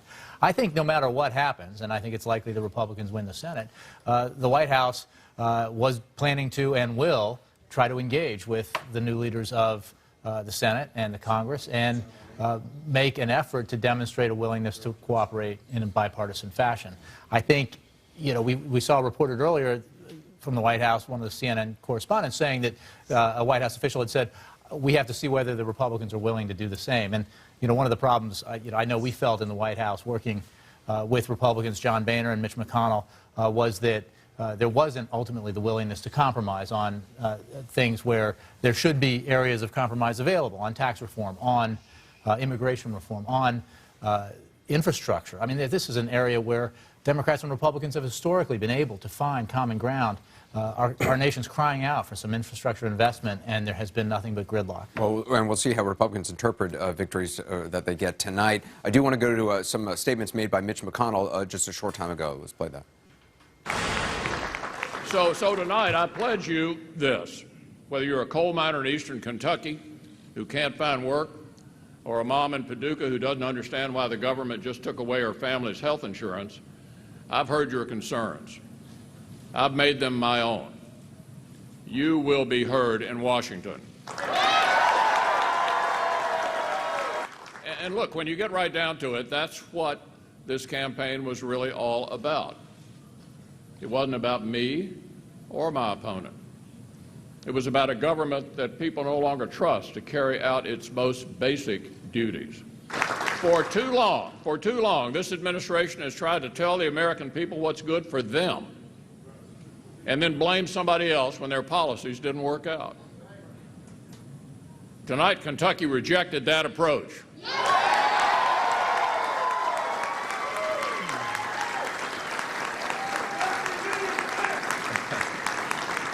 Tonight, Kentuckians said we can do better as a nation. You know, Jay, to David Gergen's earlier point, though, if President Obama, who gave an interview today saying that essentially this is a story tonight about a bad map that just kind of broke against the Democrats' favor, if that's the message the president has taken away, is that really enough? Well, I'd be surprised if that's the full message that's taken away. I think if you look back at the shellacking, as the president described it, that Democrats took in 2010, he emerged from that midterm that was probably even worse for Democrats than this one will turn out to be, and extended a lot of olive branches and negotiated furiously with Republicans to try to get some things done on fiscal discipline and the economy. And in the end, certainly this is, I'm giving you my perspective here, in the end, John Boehner, the House Republican leader, even though his intentions, I think, were there and the president believed he wanted to get a deal, walked away from a deal because he couldn't get House Republicans to go along with it. And I think that what we'll see, the real test will be, will Republicans pass the Paul Ryan budget and pass it through both houses, and will that become the governing document that they want to put forward? Because the Paul Ryan budget is not a workable document for, or budget for, the American people. It's just not popular. It was devastating for Mitt Romney. It rewards wealthy Americans over middle-class Americans, and it's a losing proposition. Well, another key question will be, will President Obama sign the Keystone Pipeline? I mean, I don't think there's going to be a shellacking tonight by Republicans, but I think Republicans are going to do well. And hopefully the president would take some time for some introspection, some self-reflection to say, okay, some of my policies were on the ballot this year, as I predicted, and maybe I need to work across the aisle a little bit more on things like the Keystone Pipeline, already popular with the American public. Which will create 33 permanent jobs, and we'll talk about that later. Listen, this is not over. First of all, look, it feels like the curse is starting to kick in, all right? We knew going into this thing, historically, Bill Clinton, in his 6th year, he lost some seats. Reagan lost some seats. W lost some seats. So the curse may be kicking in. But this thing is not over. And I think we need to focus on what's going on right now. I think what's shocking to a lot of people is the struggle Democrats are having in Florida and Virginia. That is surprising. I don't think anybody expected to see a weird 96% of the vote in, and you got Chris struggling for his life. I think Democrats came in here expecting to do better in Florida. I think when you're talking about Virginia, this is the curse is there. That is. And are those votes against the president, or those? I guarantee you right now, you got Democrats across the country scratching their heads and worrying about this thing. This thing is not over. I'm encouraged though by some of the places where we are doing better. I do think that Orman's going to be able to pull this thing off. But listen, I don't want to start talking about tomorrow. Tonight, I think you got people across the country who are. There were a couple of races that Republicans were going to be really giddy if they managed to pull out. Virginia Senate was one, Maryland governor would be one, and Rhode Island governor would be one. Those are long shots. If any one of those comes true, Republicans are going to feel really good about the way that tonight went. Newt, I just see you shaking your head. Well, I mean, first of all, you can notice how rapidly we go back to partisanship. The fact is, if we elect a governor in Massachusetts, that is an enormous breakthrough. It's just that people have already accepted it. We're going to win control of the Senate decisively tonight. That's a big breakthrough. And McConnell has said clearly in a speech he gave at the beginning of the year, he intends to go back to the way Mansfield ran the Senate, which would require a bipartisan, rational approach in the Senate and a radical change from Reid. The real question for the president is going to be simple. Is he prepared to meet with Boehner and McConnell? Not bring in a gaggle, have a big show, say, oh, look, I talked to him. Sit down in a closed room with two serious professionals who will just have won power and have an honest talk among the three people who have to govern America. We're getting some more races here. I want to standing by for a big projection. I want to go for Wolf for that. All right, we got a major projection, Anderson, in the fight for control of the House of Representatives. Democratic leader Nancy Pelosi may have had some dreams of becoming the Speaker of the House again, but John Boehner and the Republicans have been counting on holding on to power in the House. So which party is coming out ahead? Get ready for that major projection right now. And CNN projects Republicans will keep control of the United States House of Representatives. Not a major surprise by any means. The Republicans had a huge advantage going in. Even Democratic leaders were suggesting Republicans would probably gain some seats, but now enough votes have been in that we can project the Republicans maintain control of the House. Let's see what happens in the Senate. Dana Bash is our chief congressional correspondent. Dana, John Boehner wanted to remain Speaker. I assume he's going to be the Speaker in the next House of Representatives, unless he decides he doesn't want to run. Oh, according to everything he's saying, he's running. The question is whether he'll be challenged. But if you sort of look at this big picture, you're right, Wolf.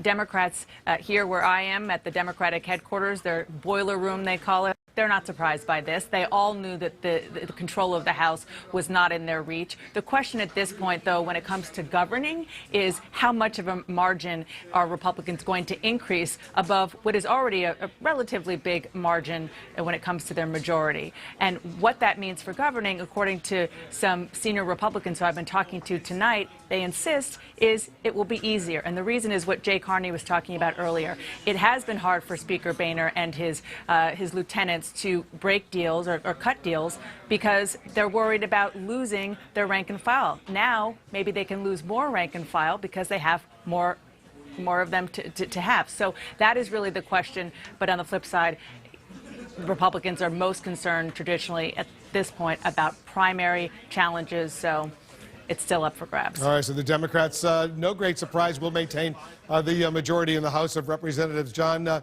this is, we haven't really paid a lot of attention to the House because the Republicans have a significant majority, but enough votes have already now been counted that we can make this projection. When I spoke to Steve Israel, the Democratic congressman who chairs that committee to try to get Democrats elected to the House, he even acknowledged that the Republicans would probably pick up at least 10 seats or so. They've got a significant majority already. The Democrats had hoped, the Republicans are 234. The Democrats had hoped to keep them in single digits, to keep them below 245. Republicans are hoping to get to 250. Newt's the historian. I believe that would be an all-time high, or at least since World War II. It's not just how many seats they get, Wolf. To Dana's point, how much leeway, how long of a leash does John Boehner get? He couldn't maneuver much in the last Congress because of Tea Party revolts. So where will these seats come from? I'm going to circle something here for you right now. These are not done yet, but the Republicans at the moment, got to start in here, are competitive. They're winning a race in New Hampshire. They're winning a race in Maine. Look up here. I watched this for a reason, because I want to show you this is where we start the night right now. Right now, there are no Republicans. When you get up into New England, there are no longer any Republicans in the Congress. So let's see what that number is at the end of the night. There's a couple competitive races in Massachusetts, that one in Maine, at least one in New Hampshire. Those are moderate Republicans, people who are unlikely to have Tea Party sentiments. I just want to show you something else about this. You heard the comment Jim Acosta reported earlier from the White House saying, or even the president saying, it's just a bad map. Well, the map during the Obama years, the Republicans complain about him all the time. I just want to show you something. They may miss him. This is the House of Representatives. This is the United States of America, the House level. Look at all that blue right after the president won in 2008, right? Remember all that blue. That's the Tea Party year of 2010. Look at all that red. Here's 2012. The Democrats got a couple of back, but 201 Democrats now, 257 in the House when President Obama took office. So the country has changed dramatically. You look at the Democratic Party in the House is now on the coasts, Latino areas in Texas, up in New England, some strength in the Midwest. But if you look at, if you just, again, picture all that blue, especially up here. Now look at where we are now. This has been a stunning transformation during the Obama presidency, and Republicans are adding to it tonight. And as this happens, Wolf, in all these House districts, there's a domino effect. State legislative seats. 1,000 seats have changed hands. in that ballpark in the Obama years. That's the Republican bench for future we'll see elections. how many seats the Republicans pick up. They maintain the majority in the House. Let's go to Kansas right now in the Senate. Let's go back to the Senate because it's a very, very close race in Kansas right now. We're watching this challenge from the end. And look at this. Show us what's going on in Kansas. We have one purple spot on the map. That's because we have one independent candidate who we believe has a chance to win tonight, and it's right here in the state of Kansas. We've got only 19% of the vote in. It's a very close race, 4,000 votes, a little less than that separating the two candidates. But watch as this plays out. When we went out there earlier to the correspondent, this is key to Greg Orman. This is his base of operations for his business. He has support in the college towns here, out here in the Fort Riley area. The eastern part of the state is critical to Greg Orman, so let's look at the numbers and move the lines away. 49% in Leavenworth County. It's a relatively small county. 49% here. Those margins, frankly, aren't big enough. He needs to grow those margins as that vote comes in. If you come down here, Lawrence County, 74%. That's more what Norman needs in this area of the state, because Pat Roberts is expecting to fill most of the state out here in with red. If you go into these small counties, they're tiny. These are tiny counties where you're going to have 1,000 votes cast or a couple thousand votes cast. Pat Roberts just has to swamp Greg Orman in these tiny Republican counties as we get through the state. So you have 20% of the vote in. He's ahead narrowly. Can't make any statements based on that. And again, you get into the population centers here. Kansas has no huge cities, but you get into the population centers. This is where Pat Roberts has to win. But everywhere we've looked, just about everywhere we've looked, we've had very close numbers, except for those tiny rural counties. Pat Roberts has to run it up out here to offset some Orman support. We'll see if Greg Orman, the independent, can beat the longtime incumbent Pat Roberts in Kansas. No independent infrastructure, obviously. What he is counting on is there is a Democratic revolt against the Republican governor, Sam Brownback, and Orman is counting on all those votes coming out to vote against the governor to help him in this race. Let's do an update on what's going on in New Hampshire right now. Jeanne Shaheen, Scott Brown, what's the latest? 33% of the vote is now in. Shaheen is still ahead. She's holding that lead, 52-48. We knew this was a competitive race. A lot of people thought that would be about the final number. Here's my question, though. Shaheen is doing very well where she needs to. In Concord here, you see 67%. 100% of the vote is counted, though. Remember that. So there's no more votes to come for her there. Let's go down to Manchester and come in here and pull that up. 92% of the vote counted. So Scott Brown running reasonably competitive in it's blue-collar Manchester, 92% of the vote in there, so not a lot of votes left to come out of there. Then you come over here to the Seacoast. Portsmouth, another big area for Jeanne Shaheen, 100% of the vote in. She won big there, but turnout not terribly high, so she's won there. The question now is, what happens? Up here, college area, Democratic, the question is, will turnout be high enough? Let's just look again. See, if you look at these counties, you're looking at relatively small counties, 100% of that vote is in. So can Scott Brown fill in up here in northern New Hampshire? This is mostly conservative country. Can he fill that in? Can he overcome Shaheen's familiarity? And let me move the map up and stretch it out a little bit. As we talked a little bit about this earlier, this is absolutely critical. She's going to win Portsmouth. Scott Brown has to win the areas around it, and he has to win across here. And we're still waiting for some of these votes to come in. Let's just check the margins in these places they have come in. 56-44 here. Again, these are very small counties. Massachusetts transplants. This is what Scott Brown needs. Numbers like that as you move back across the Massachusetts border to have a chance. If you're looking at this right now, edge Shaheen, but a lot of small places to fill in a lot of those counties. If you just look at the presidential race, let me just flip so you can see it. You know, watch as this mirrors out. Remember, see all this here? You split back and forth. Now you come back to the Senate race. We've got a lot of business to do still. Still two-thirds of the vote outstanding. Right. Let's go to Virginia right now, where there's a real battle underway. I guess a lot of people are surprised how close it is. Virginia used to be a red state, then it became a very competitive state. A lot of people thought after 2 Obama victories and the Democratic win in the governor's race that perhaps it was moving blue. Ed Gillespie is making a statement tonight that this is still a battleground state. 79% of the vote in. We're getting into crunch time, 50-48. So let's look at what's out. Let's look down here in the Richmond area. 99% reporting Mark Warner winning there, but there's not many more votes to come out of there, so his count is done there. Let's come down here. This Ed Gillespie putting Virginia Beach back in the Republican column here, 78% in, 54-43. Military area down here, when Republican is running strong, you win here. The Hampton Roads, Norfolk City area here, having African-American base. The Democrat does well here. That's the trade-off you get in a competitive race in that part of Virginia along the coast. And then you come back up. We've talked about this before. Let's stretch it out and see. Here's the question for Mark Warner. Right now, Ed Gillespie has a narrow lead, about a little more than 20,000 votes right there. The question is, are they out there for Mark Warner? Here's your answer. Yes, they are. 47% reporting in Fairfax County. Give me one more quick there. 79% in Arlington County, and 100%. Fairfax County, the largest suburban county right here. Still hope for Mark Warner, but crunch time. It's close. Let's go to North Carolina, just below Virginia right now, because this is an important contest as well. Kay Hagan, the incumbent Democrat, Tom Tillis, the challenger, the Republican. and she's hanging at 50%, 61% of the vote in. Again, it's just filling in like a horse race. This is just, you look at place, the Republicans are doing what they need to do. Tom Tillis running up the numbers in these small counties. The question is, are those vote counts enough where not that many people live? And did she succeed in turning out people?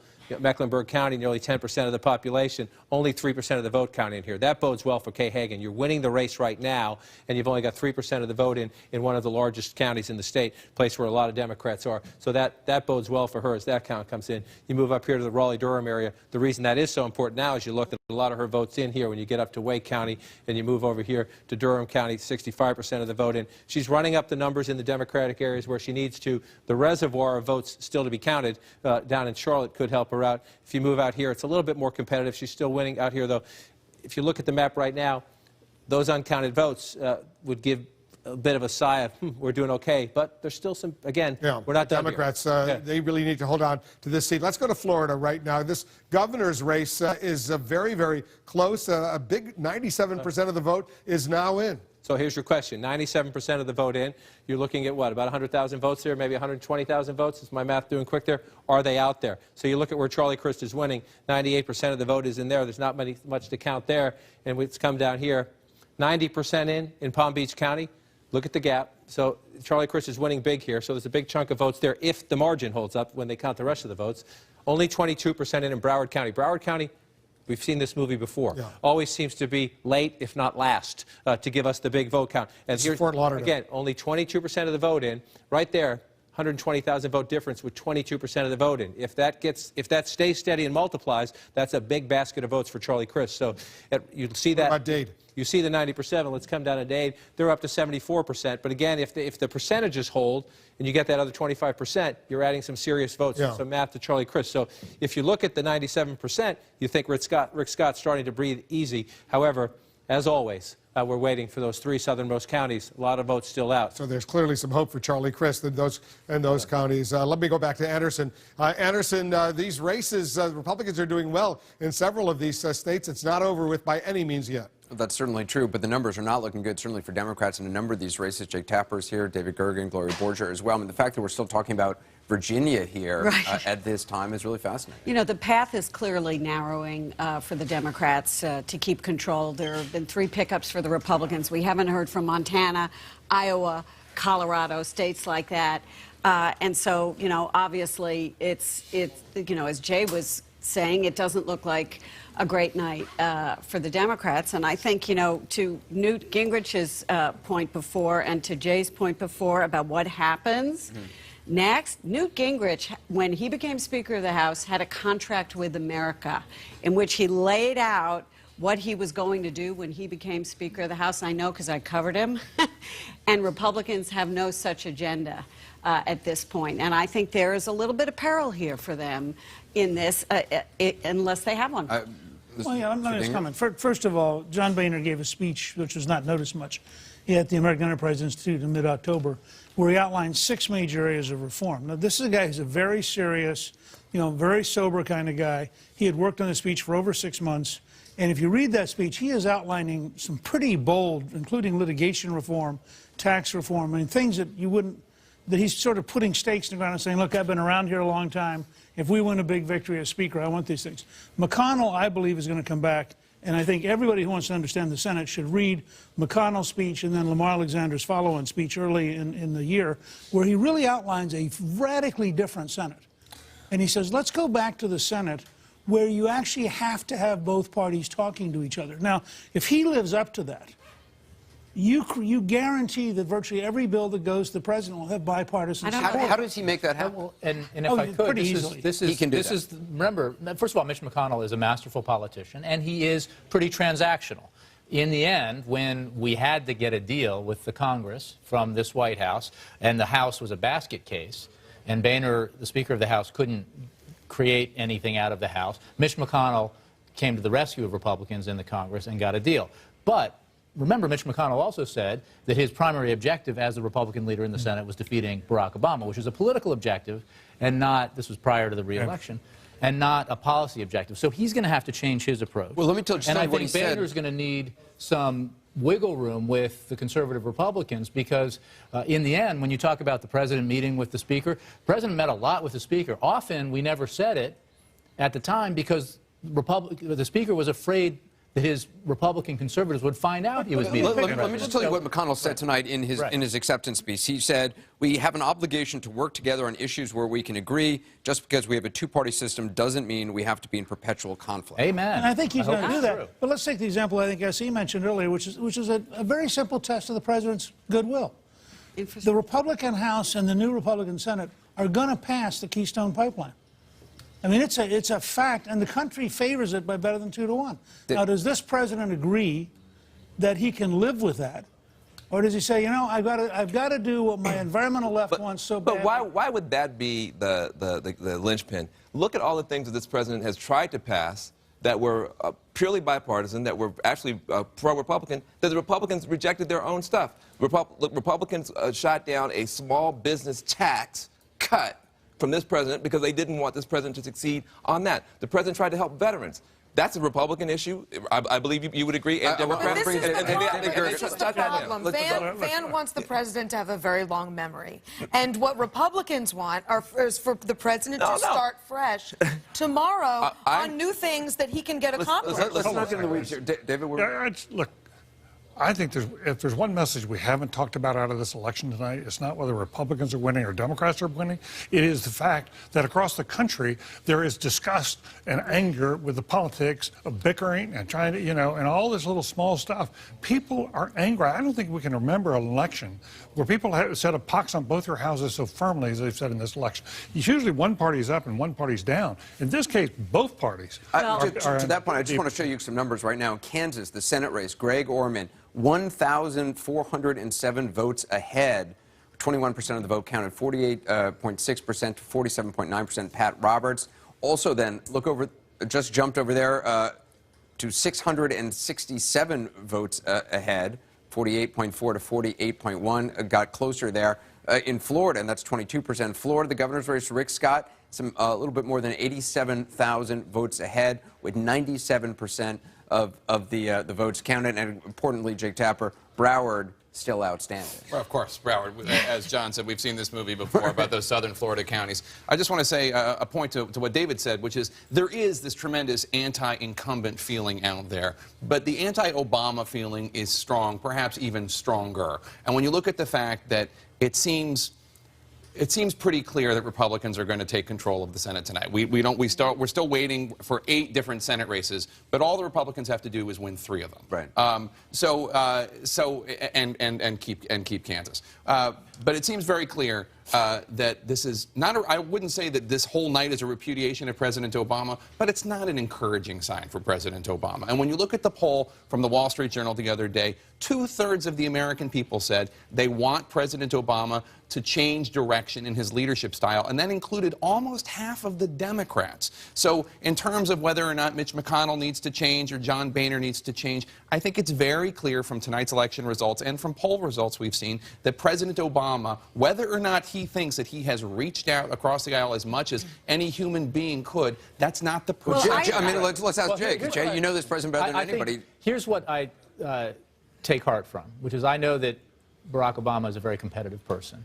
And I know that he will look at the final 2 years of his presidency as an opportunity to secure his legacy by getting some things done. And if the only way to get something done is by reaching out and trying to find bipartisan compromise with a Republican Congress, I believe he will try to do that. And I think he'll be open to some stylistic changes as well. Let me read you something that Senator Corker said, told Politico about President Obama. He said that President Obama seems tired. He said, quote, "It's almost as if he's wishing for a 6-year term instead of an 8-year term." Do you buy that? I don't buy that. I think that Barack Obama is like a lot of Americans. Don't forget that if he had walked in this room 10.5 years ago, none of us would have known who he was, and he's been president for 6 years. So he is unique in that. And like a lot of Americans, he's sick and tired of what's happening here. Let me just point out Kansas again. 133 vote difference right now. Wow. Pat Roberts ahead by 133 votes, 22%. But that's the anti-incumbent story there. You know, Pat Roberts had every establishment Republican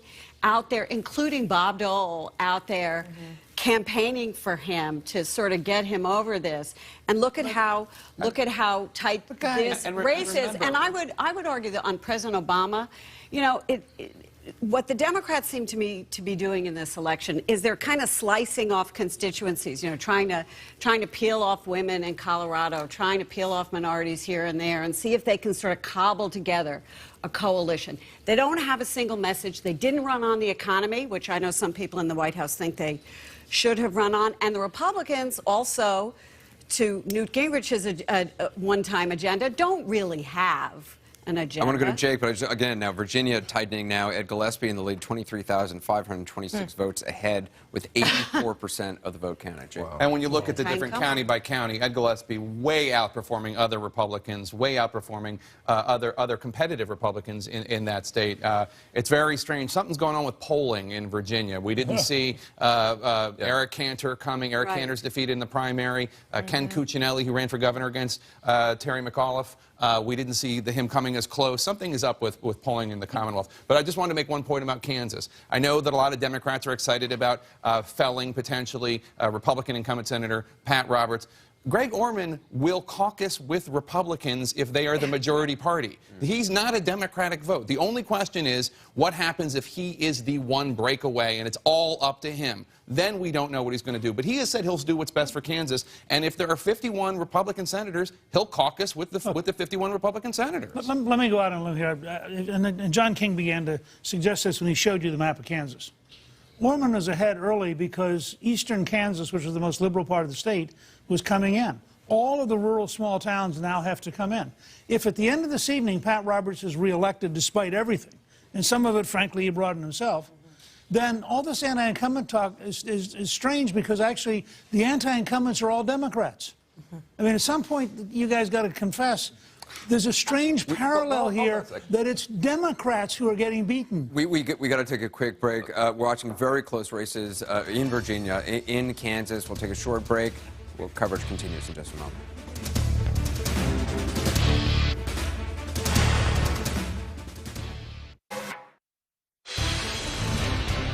It's time to check back at the top of the Empire State Building. The mast is now red and blue, and those colored columns are rising as CNN projects more Senate races for Republicans and Democrats. Let's figure in our latest projections and see what happens. As of right now, 40 Democrats guaranteed to be in the Senate, but 43 Republicans. 43 Republicans, so you see that red rising at least a little bit as we have now confirmed or projected there will be at least 43 Republicans in the next Senate, at least 40 Democrats. In the meantime, we have a key race alert. All right, look at this, North Carolina. Look at how close it is. The incumbent Democrat Kay Hagan, she's only got a 9,000 vote lead with 67% of the vote in over Tom Tillis, the Republican challenger. Look at this, 48.5% for Kay Hagan, 48% for Tom Tillis. Almost 2 million votes cast, only a 9,000 vote advantage. Still plenty of votes left out there. In Kansas, also very close. 24% of the vote is now in. Pat Roberts with 49%. He's the longtime Republican senator. Greg Orman, the independent challenger, 47%. About a 4,000 vote advantage for Pat Roberts, 24% of the vote in. Look at Virginia right now, 87% of the vote in, and it's narrowed dramatically. 48.8% for Ed Gillespie, 48.5% for Mark Warner, the incumbent Democrat. 87% of the vote in. It is very, very close. 6,415 advantage for Ed Gillespie. Let's take a look at the Florida governor's race right now. This is very, very close in Florida as well. 97% of the vote in. Rick Scott has 48%. Charlie Crist has 47%. Nearly 100,000 vote advantage, though, for Rick Scott with 3%. 3% of the vote still outstanding. North Carolina, 69% of the vote in. And now Tom Tillis, 2,352 votes ahead of Kay Hagan, 69% of the vote in. Tom Tillis, the Republican challenger to the incumbent Kay Hagan, slightly ahead. We're watching this race very closely. Pat Roberts, as you see, still over there, 49 to 47% over Greg Orman. Only 24% of the vote is in. Now, these are close. These are incredibly close races in Florida It's amazing what's going on there. In North Carolina right now, all of a sudden, Tom Tillis has a slight advantage. Pick your wow. You want to start in North Carolina? We'll start in North Carolina. A lot of fiercely close races. You mentioned Tom Tillis. He's been behind all night. He just has passed. We're up to nearly 70% of the vote counted in here. Now you start looking at the map. You're saying, what's left, right? So what's left? So let's check earlier. I told you Mecklenburg County, a huge piece of Democratic vote, only 11% in. So at Hagen headquarters, they say, okay, we've got a basket of votes still to come in.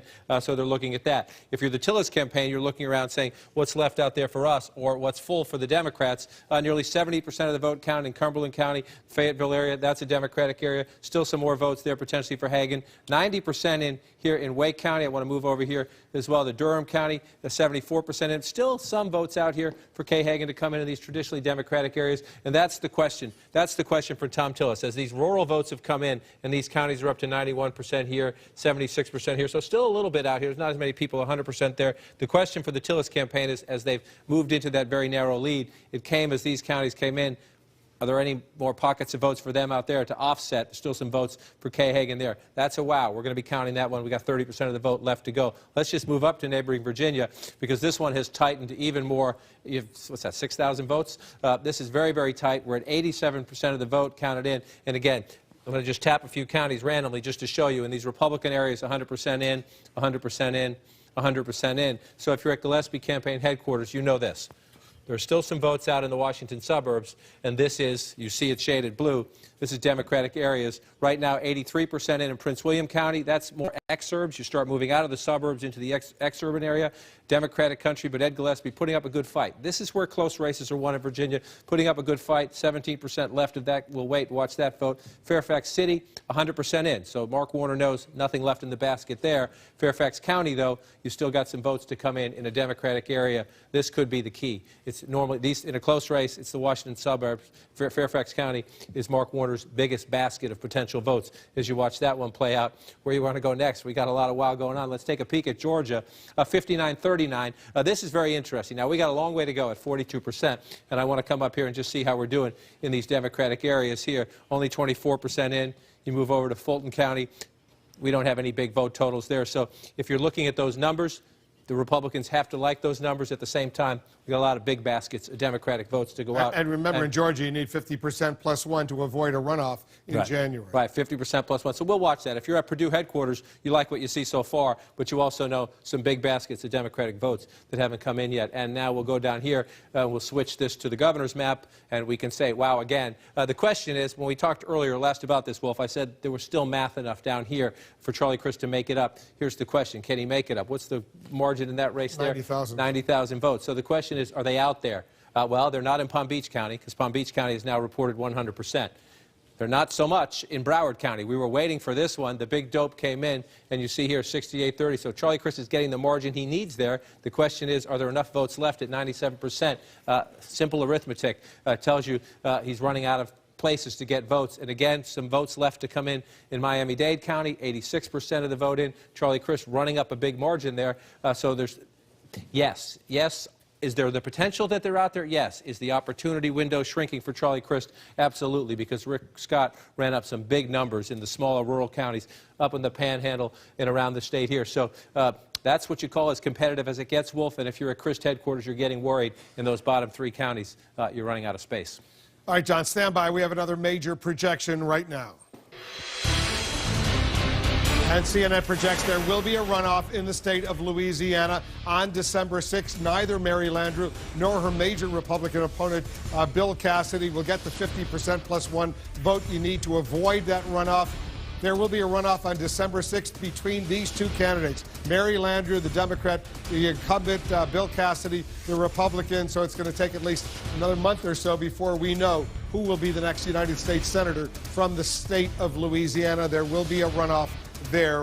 Not a huge surprise, because getting to that 50% margin was always going to be a challenge for either Mary Landrieu or Bill Cassidy, where it's a strong third-party candidate, another Republican, Rob Painus. But take a look at the votes that we have right now. 9% of the vote actually in. Bill Cassidy has a slight advantage, 44% over 41% for Mary Landrieu. Rob Painus, 11%. But this is 3,212 vote advantage. But you need 50% in order to avoid that runoff. It doesn't look like any of those candidates are going to get that runoff, so we now project there will be a runoff in Louisiana. John, let's take a look at the Senate, because Mary Landrieu, she may get reelected if she gets 50%, but in a runoff, a lot of people thought she's not going to, in a one-on-one contest with a Republican, she's going to be in deep trouble. In our exit poll today, we asked that question, and she loses. Not within a huge margin, so there's time to make that up, but she loses. Let's leave that one gold. I've jumped ahead of you in a few places. I want to make that clear to our viewers. If you're watching this map, it's different from what you see there.